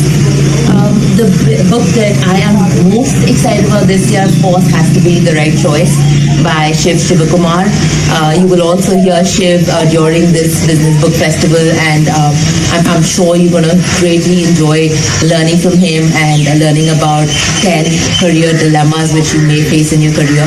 It's really a companion book for you to have throughout your career and to succeed in your life. Thank you, and I hope you all have a fantastic time during this festival. Hi, my name is Pawan Soni, and I'm the author of this book, Design Your Thinking, which has been published by Penguin Random House in the year 2020, a couple of months back actually. In this short video, I would like to discuss with you about two things primarily. What is this book all about and how you as an MBA student can benefit enormously from this book, I think. The first aspect is, what is this book and why did I write this book? So this book is on structured problem solving or creative problem solving, and the core thrust area for this particular piece is how you can become a much more systematic problem solver, embracing the principles and practices of design thinking. This book is an outcome of over 400 workshops on creative problem solving, which I've been doing over the last 15 odd years with large organizations, both India and abroad. And I've also backed it up with a good amount of research as a part of my PhD thesis on innovation, culture, and problem solving. And what makes this book very interesting to all of you would be the fact that how you can, regardless of your profession, whether you're a student or a working professional or an entrepreneur or a homemaker or pretty much anybody, would be able to benefit from being more systematic about problem solving. The second thing is, as an MBA student, what you need to appreciate is that the world that you're stepping into is far more complex. And in the last 1 year itself, we have seen so much of a change, which is so unprecedented and even unfathomable. And a complex situation requires a complex way of thinking so that you can come up with scalable, standard, amicable solutions. And perhaps that is where this particular book can be very, very handy to you so that you can solve problems more elegantly and more systematically and scale those solutions. So I strongly believe that you pick up this particular book. Right now, it's widely available on Amazon, Flipkart, and most other bookstores across the country. And I would love to hear from you as to how you found this particular book. Thank you.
Thank you so much. Penguin Random House is indeed the home to our favorite books. Now we move on to the valedictory address. Nothing great is ever achieved without great man. I feel honored and humbled to introduce the great man who will be delivering the valedictory address. And it's only befitting because during the inaugural address, questions were raised about making choices, about ethical dilemmas, black and white. And he is the one who's here to provide the answers to those questions. Mr. Shiv Kumar, or Shiv as he is popularly known, is a Bangalore-born leader and a management thinker. He is India's longest-serving and most successful CEO. He is currently the Group Executive President, Corporate Strategy and Business Development at Aditya Birla Group. Previously, he was the chairperson and CEO at PepsiCo Holdings Private Limited, India. He's been the driving force behind PepsiCo's nutrition folio. He's known for being the key driver for portfolio transformation and deepen consumer engagement with flagship brands. Prior to that, he was the managing director at Nokia. In 2018, he joined the Aditya Birla Group, one of the largest Indian conglomerates, as the group executive president. He is a force to reckon with in diverse domains of management thinking, business transformation, leadership coaching, business ideation, and business development. His latest book is called The Right Choice, Resolving 10 Career Dilemmas for Extraordinary Success. We welcome you, Mr. D. Shiv Kumar, sir, and we are honored to have you here. I request you now to please deliver the valedictory address. Thank you very much. So this is a valedictory address with a difference because I have to also plug my book because this is all about books. Otherwise, in a valedictory address, you talk about everybody who's hosted this whole wonderful seminar, etc. I hope everybody on the call has had a good day and have benefited immensely from listening to the various authors.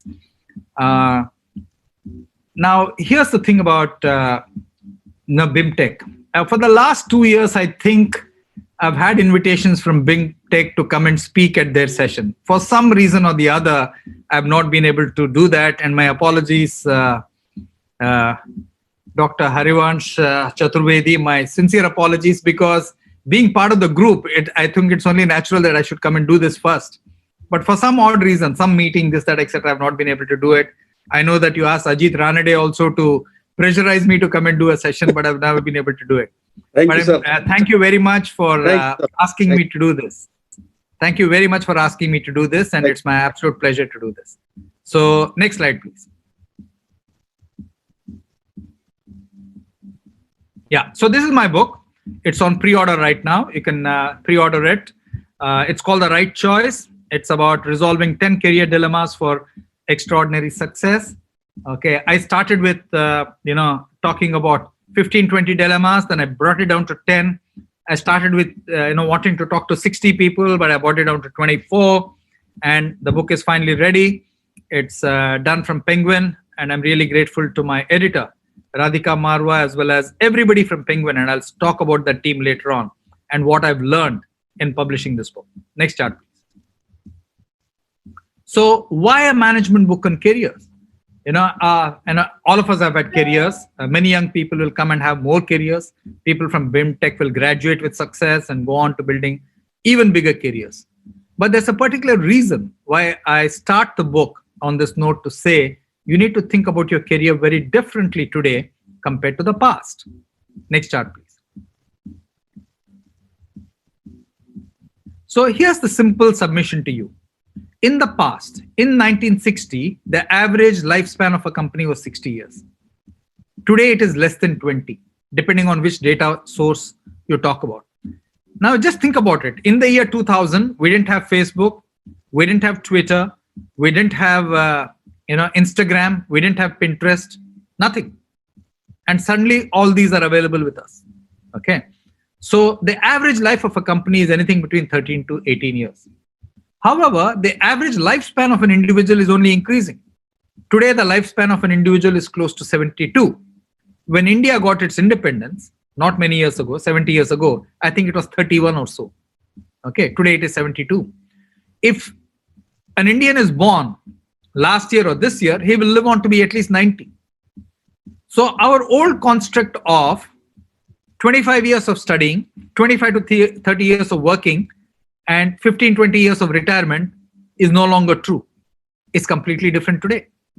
So today is 25 years of studying, 30 to 40 years of working and studying and learning, and then maybe taking it easy. That's what it is.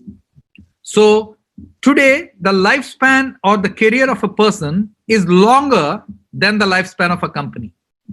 And hence, in order for you to truly realize 30 years of decent work and decent contribution, I believe you need to manage your career far better.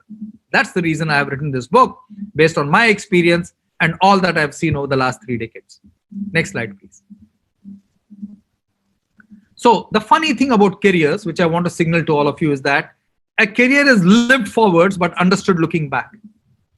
Because when we go through a career, we're always looking for the next promotion, the next industry, the next higher responsibility, etc. We never pause and think, what have I achieved in the last 5 years? How did I achieve it? Could I have done something different? Could I have done something better? We never ask that question. Maybe when you're 40, you look back and say, you know what? I've had 15, 18 years of a career. How could I have managed it better? Maybe when you're 50, you look back and say, you know what? I've had 25 years. What have I done? But the raw truth is, a career is lived forwards, but understood looking backwards. And that's what I've tried to provide in this book, that mirror to say, hey, this is what you need to be thinking of as you go through a career. Next slide. As you go through a career, right from the time you're joining BIMTECH, you're in an MBA class, the first dilemma you have in an MBA class is, which subject should I take? That's a big dilemma. Should I take operations? Should I take marketing? Should I take finance? Should I take supply chain? Should I take HR, OB? That's the dilemma in your head. Okay. Next dilemma you'll have when you are a student is, which summer job should I take? Third dilemma you'll have is, which project should I do? And how many project groups should I be a part of? The next dilemma you face is, how many clubs should I be a part of? Okay, these are all dilemmas which you face when you are studying on campus, okay, right now when you're doing your MBA. Next chart, please. So in this book, I've traced 10 of the most important dilemmas which somebody faces when you start as a junior person in a company, e.g. a management trainee, going all the way to managing director.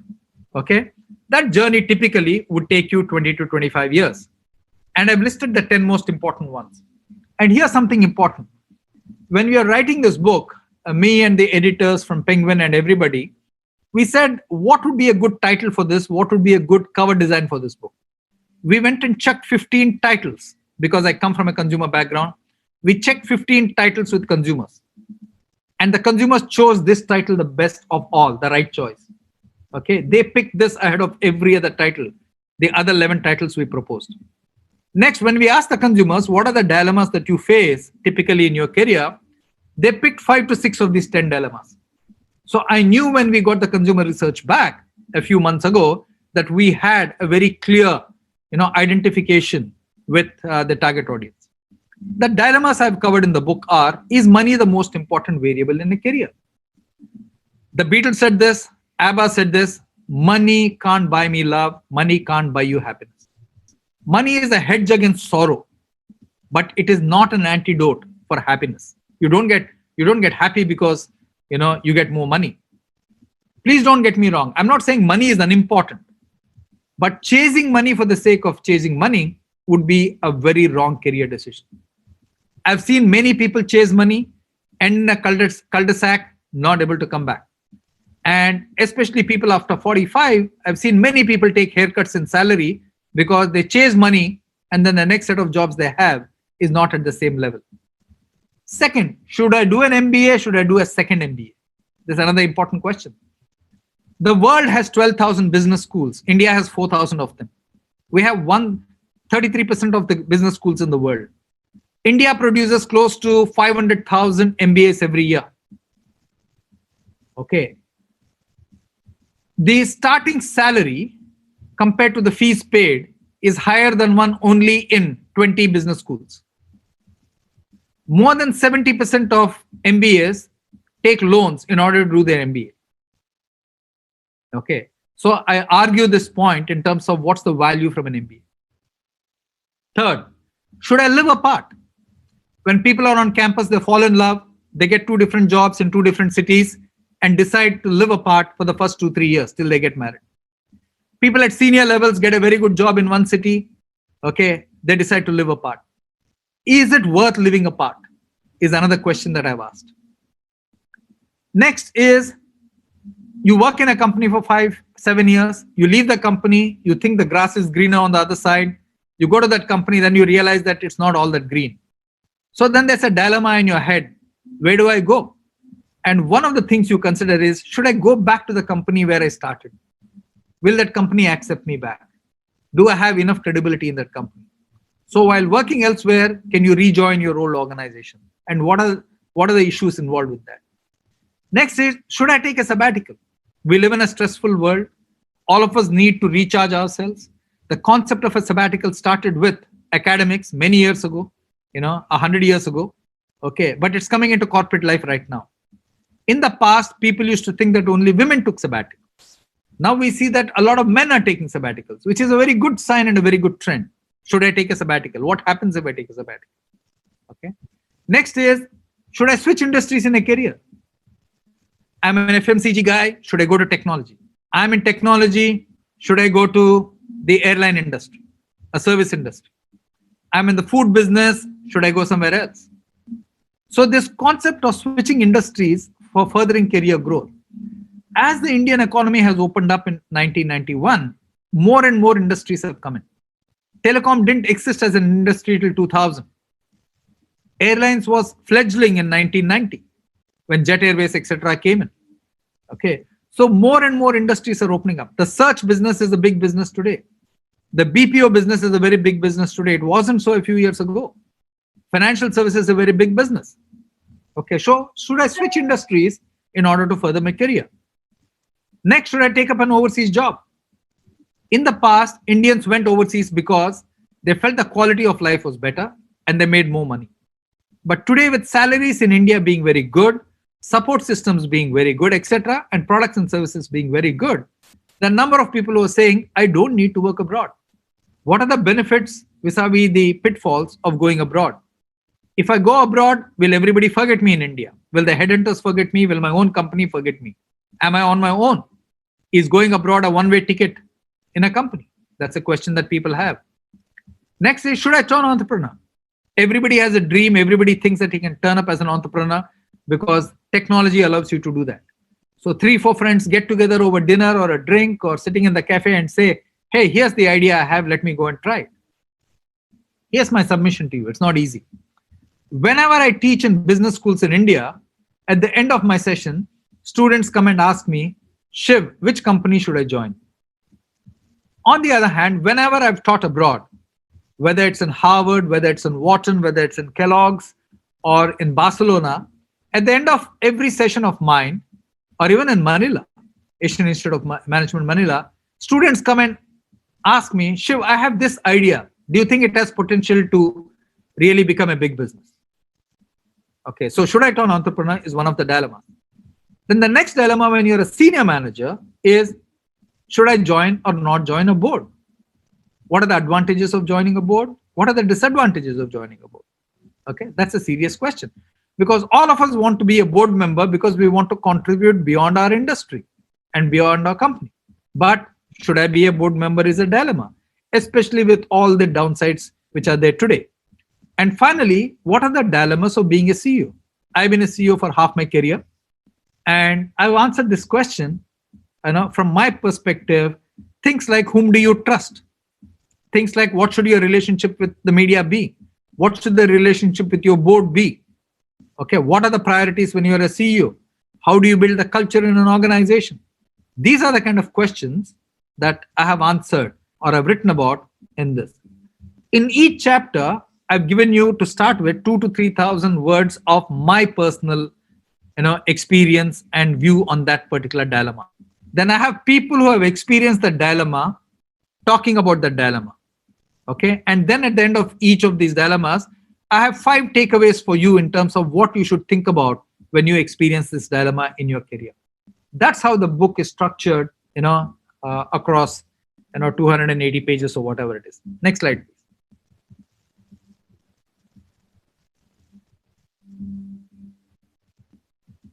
These are the 24 people who figure in the book. Indra Nui, my ex-boss, has been kind enough to write the foreword of the book. There's Anusha Shetty, who is the chairman of Grey Advertising. Bhavya Mishra, who's CHRO PepsiCo. The late Chandramouli, who wrote a wonderful book on the catalyst. Okay, then you have Debjani Ghosh, the president of NASCOM. You have Hari Bhaskar, who is Hari Menon, who is the Big Basket CEO. Then you have Kirtika Reddy, previous managing director Facebook, currently SoftBank. You have Mr. Damodaran, earlier with SEBI, one of the doyens of board management in India. Then you have Meena Ganesh, who is the founding director of Portia. She was the early investor in Big Basket. Earlier, before that, she used to work in Microsoft. Then you have Pavitra Singh, CHRO of PepsiCo India. Then you have Piyush Pandey, who needs no introduction. Then you have Priyanka Vijay Kumar, who started on her own right now, who used to work in ABG. Then you have Rakesh Kumar, who is currently CEO of SC Johnson in India. You have Rama Bijapurkar, one of the consumer experts and a big board member. You have Rohit Kale, a headhunter. Then you have Mr. R.R. Nair, who recruited me into Hindustan Lever. Then you have Sunny Iqbal. You have Sudhanshu Vats. You have Sujata Duvuri. You have Mr. Balraman, who was my mentor in Hindustan Lever. You have Vani Dandia. And on the right-hand side, of course, you have Prakash Nedungadi, Harish Devrajan, Ruchika Gupta, and Vivek Gambhir, who were all, very senior managers. These 24 people have given their time and energy and have spoken about the vulnerability they faced when confronting this dilemma. And they give you the principles of how they resolve the dilemma and what worked for them and what didn't work for them. Okay, so that's what this book is about. Next chart, please. So what have I learned with this book? It's extremely important in a valedictory session like this. Okay, the first thing I have learned is for the last 10 years or 15 years, various people have been asking me to write books. But my editor, Radhika Marwa, has been persistent and she said, hey, you must do this, Shiv, and she didn't give me an option. And I finally decided to write a book with Penguin Random House. Okay, that's what I did. The first thing which struck me about this industry is that it's not a profitable industry. For all the effort which people put into writing a book, etc., it doesn't pay. It doesn't pay, in any significant way. So an industry must be profitable if it needs to attract the best talent. it must be remunerative, it must be worth their effort. This is something which I believe, all the people in the book industry, the publishing industry must seriously think about. Okay, number one. Second, I think the Penguin team has been outstanding. Let me explain why. The people I work with, Radhika Marwa, Shruti Katoch, Sumangla, Vijesh, Kumar, etc. Very, very good guys. Now, these are the people below the management team in Penguin House. Now, trust me, I haven't met any senior manager in Penguin House. Can you believe it? I started the book, on pure faith. I didn't do it for money. In fact, I signed the contract just before the book went into publishing, believe it or not. Okay, it didn't matter to me. I was not writing this book for money or whatever it was. This team took every single call that was associated with the book.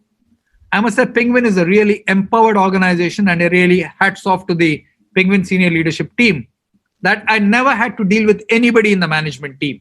I dealt with this team. They were my team. They did a fabulous job of bringing alive the book right from start to finish, of designing it, of pricing it. Every single decision they took very well. My editor, Vineet, he was the guy with whom I edited the book. Marvelous guy, a very young person. But I really learned how young people look at, your story and what you're trying to say and how they relate to it and what they could add value to you. Okay. The other thing, as soon as we released the pre-order, the book went to being #1 bestseller in 3 hours, 40 minutes. That told me that, over my career, I have a number of people who have trusted me and a number of people who want to listen to the story that I want to put out. So I was really overwhelmed, and I'm really grateful to all the people who have shown that faith in me. The book continues to be the #1 new book in management consistently. It's in the top 5, 6 consistently of all management books over the last 1-2 years. The book goes physical on the 15th of Feb. You will get your copy on the 15th of Feb if you've pre-ordered it. And the digital version is also there. But the amount of positive commentary I've got as a result of it, and for it to go to #1 in 3 hours, 40 minutes was an absolute high. Okay? The other thing which surprised me, just talking to people, is that in this industry, authors buy their own books in order to get onto the bestseller list. I think that's wrong in my book. I've not bought a single copy of this book. I'm making a public disclosure. Why do I say it's wrong? I think that's the equivalent of insider trading. Shobha Dey wrote an article on some of these big authors who bought their own books, I think in the past. That time I read about it casually, but when I actually see this happening, I think that's dead wrong. Insider trading has a serious offense attached to it in any corporation or in society. I think authors buying their own book in order to get to the bestseller list is something that the industry must look at, must self-regulate. This is not right for the industry. Okay, I know that there are various methods of people buying a maximum of 15 books or 5 books or 30 books, or the same address. If somebody is ordering, then the online channel does not supply him. I know that there are things like that, and I'm just amazed that people do this. Okay, that surprised me again. Okay, the e-com platforms, I think they tend to discount books a lot. That's basically because I don't think they understand books. I don't think they understand the effort the author puts in. I don't think they understand the brand value of the author or the brand value of what is being offered. Everybody is happy discounting. I've never seen, a 10%, 20% being offered in any product category that I have launched in my last 30 years. We would never do that. Just not on. Okay. In mobile phones, which had the highest price erosion, you made your money in the first 8 to 12 weeks of launch. You would never discount your brand. If your brand is on pre-order, you're in your early days, why would these guys sit across a platform and keep discounting it? It makes no sense to me. Somewhere this book industry needs to wake up. I think these are what I would call the wrong practices in an industry. You need to wake up and rethink your practices. These are not good practices. I can tell you that, having been in many categories. And finally, I personally enjoyed writing this book. I enjoyed my interaction with Penguin. It's like, it is one form of contribution, and I'm really grateful to BIMTECH for hosting this session, this valedictory session where I've been able to talk about the book. So I've taken a little more than 20 minutes. Thank you very much, Dr. Chaturvedi. It's been an absolute delight to be part of this. This is my book. Please feel free to pre-order it. Okay, it's on both Amazon as well as Flipkart, and physical copies will be in the bookshop from the 15th of this month. So it's been a pleasure to do this for you. I've told you exactly what I think about the publishing industry as I've experienced it. Okay, I can only tell you the truth. My job is not to, get into any puffery or any criticism. I'm just telling you the truth as I see it. Thank you very much. Thank you But so one much. thing is sure, that your book will be immensely useful for 500,000 MBAs passing out every year. Thank you, sir. Indeed, sir. It was an honor to have you here. And we thank you for sharing your wisdom and learnings with us. You have addressed the dilemmas faced by all of our students and answered so many of your questions. We owe you a debt, sir. Thank you so much for doing this for us today. Thank you. Dr. Chaturvedi, when your campus opens, I promise you I will come and teach a session there. I promise. Thank you, sir. Thank you. So much, sir. Thank you so much for that. We just thank Dr. Ajit Ranade that he Yes, he put a gun at my head. He said, you better do it. And we are really thankful for that, sir. Thank you, Penguin. Penguin is a sponsor of this whole program. Thank you very much. Right. Thank you so much. Can I log off now? Yes, sir. Thank you, sir. Thank you. Can you stay for a few minutes We more? would like you to stay Yeah. on. Okay. sir. Few minutes. If you could. Right. Yes, sir. Okay. So at BIMTECH, talent is encouraged and skills are nurtured and given every possible opportunity to grow and blossom. In fact, the whole road to today's festival was paved with competitions and contests. The quizzing club of BIMTECH held the literary and business quiz as a part of this festival. So there were 2 rounds that were conducted online, and we received outstanding response. There were 450 registrations, out of which only 20 made it to the final round. And we have the winners here. We regret that we can only have 3 winners. So for the BizLit Quiz 2021, the winner is Akash Verma, student of IIM Shillong. Congratulations, Akash. You are the proud recipient of a sum of 10,000 rupees. And you gave your best and you're receiving the best. Well done and well deserved. The runner-up is Aniket Verma, student of Netaji Subhash University of Technology, Delhi. The second runner-up is Aditya Singh from Solutions Architect, Noida. So it was open for students as well as corporates. Congratulations, winners. You win some, you learn some. For the others, this is all I have to say. But we thank you all for your participation and the overwhelming response that we received. The Creatives Contest was organized by Majlis, the Debating and Theatre Society, BIMTECH. Again, we received many entries.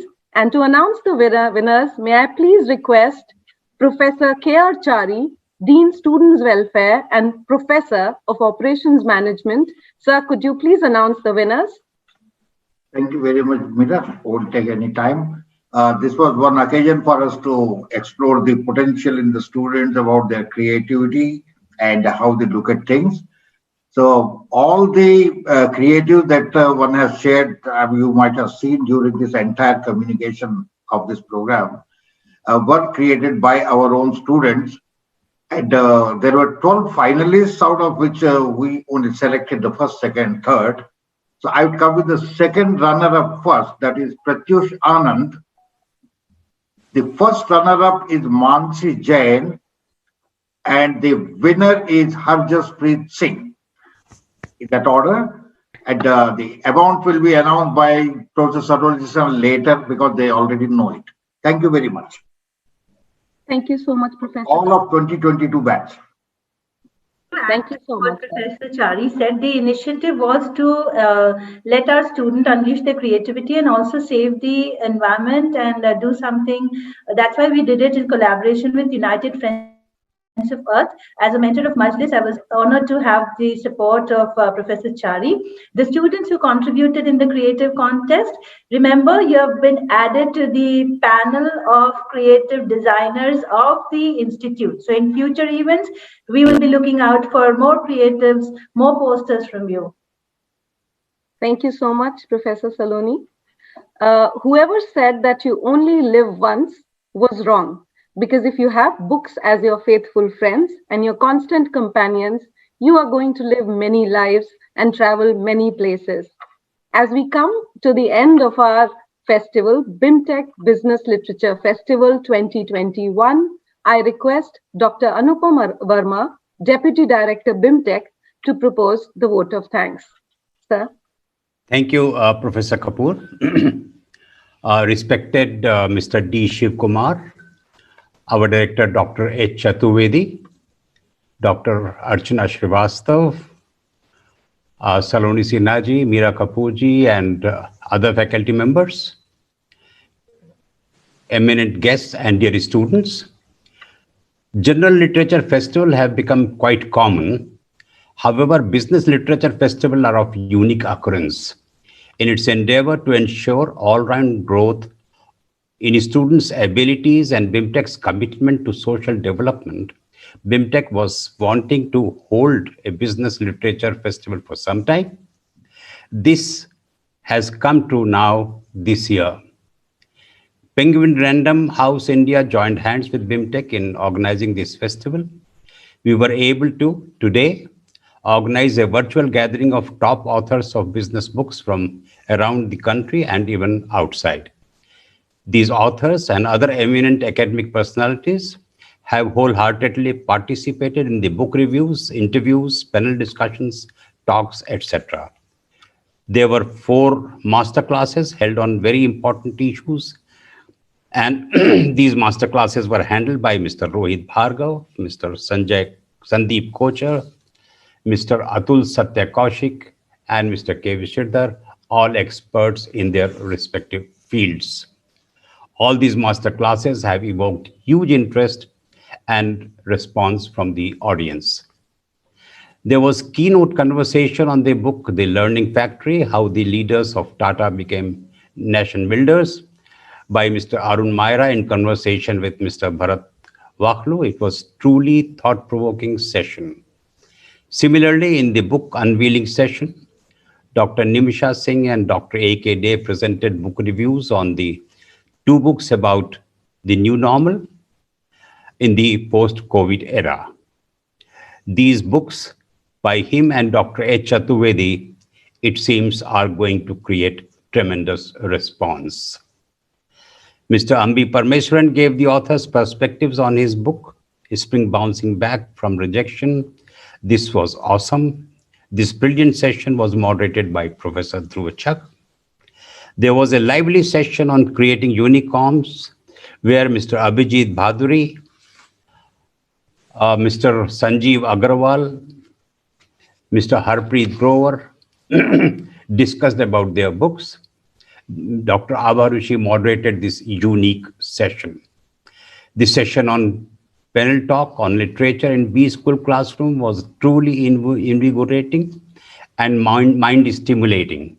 All the eminent panelists who participated in this session, namely Professor Anup Singh, Neerja Pandey, Professor S.S. Dubey, Mr. Atul Satya Kaushik, and Dr. Archana Srivastav, gave excellent exposition of their ideas. Professor Saloni Sinha very efficiently moderated this session.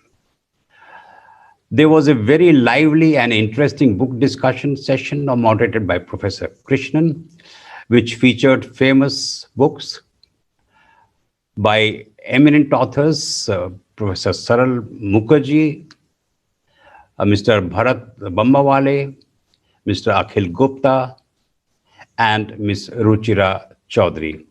The MBAuniverse.com handled this session, which featured authors Mr. Saurabh Mukherjee and Mr. Anupam Gupta, Mr. Roop Sen and Uma Chatterjee. Mr. Amit Agnihotri, as usual, brilliantly moderated this session.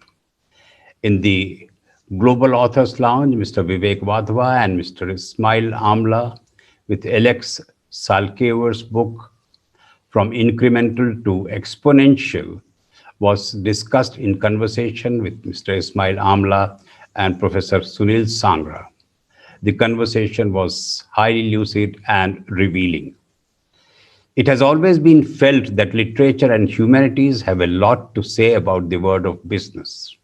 This argument seemed proven today with the results of discussion that emerged out of various sessions. The depth and intensity of these discussions and presentations was immense.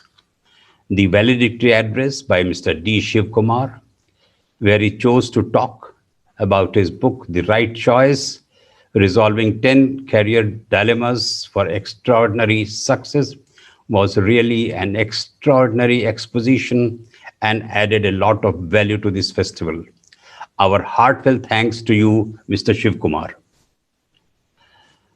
This was really a very thought-provoking talk. It is my privilege to express our thanks and gratitude to all these authors and eminent experts for sparing their valuable time by participating in today's festival and giving their wholesome contribution. Penguin Random House India were our event partners, along with National HRD Network, MBAUniverse.com, FMA Digital, Business Line, Design Mantras, and Sage. Our special thanks and gratitude to them for their support. Our chairperson, Board of Governors, Srimati Jayashri Mota, who is a great connoisseur of art and literature, supported us and agreed to inaugurate the event. Our director, Dr. H. Chaturvedi, who is always the main catalyst and thinker behind such events, gave us the idea for this event and ensured all support. Business communication team consisting of Professors Archana Srivastav, Saloni Sinha, Shraddha Kabra, and Meera Kapoor were the main organizers. They ensured that every nut and bolt was perfectly in place and the entire machinery was well oiled. They deserve our sincerest thanks and compliments for meticulous planning and execution. Student teams of Majlis, Media Conduit, and Editorial Conduit contributed in every sphere of the activity and deserve sincere kudos and appreciation. Needless to say, that unstinted support from the IT team and admin team was invaluable all the time. Professor Kapil Garg and his team ensured seamless conduct of this event smoothly. In the end, I once again thank all guests, faculty, and students who have participated in the event as audience. Without them, this event would have had no meaning. Thank you all. Thank you so much, sir. With that, we have arrived at the culmination of the BIMTECH Business Literature Festival 2021. It has been a great learning experience and a memorable festival. May I now request all the participants, all the attendees, and all our guests to please stand up for National Anthem. I know we are doing it across the digital platform, but I think we should honor our country and the community, the vibrant business literature community of our country by doing this. May we please have the National Anthem? I request one and all to please stand.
Thank you so much to all the dignitaries, all our luminaries, esteemed Director Sir, Deputy Director Sir, revered faculty, and all our guests, thank you so much for attending. And remember, the world is yours for the reading. Sir, with your permission, do we now conclude? Yes, please go ahead. Thank you so much. Thank you, sir. Thank you, Shiv Kumar, sir. Thank you, Shiv Kumar, sir. Thank you, everyone. Thank you, sir. Thank you, Shiv Kumar, sir. Thank you. Thanks. Thank you, everybody. Good evening and take care. Bye-bye. Bye. Thank you, sir, for allowing us this event. Thank you very much, sir, for supporting. Thank you. Thank you. Sir, thank you so much for all the support, sir. Thanks. Wonderfully done. Thank you. Very well done. Thank you, sir. Thank you. Thank you, sir.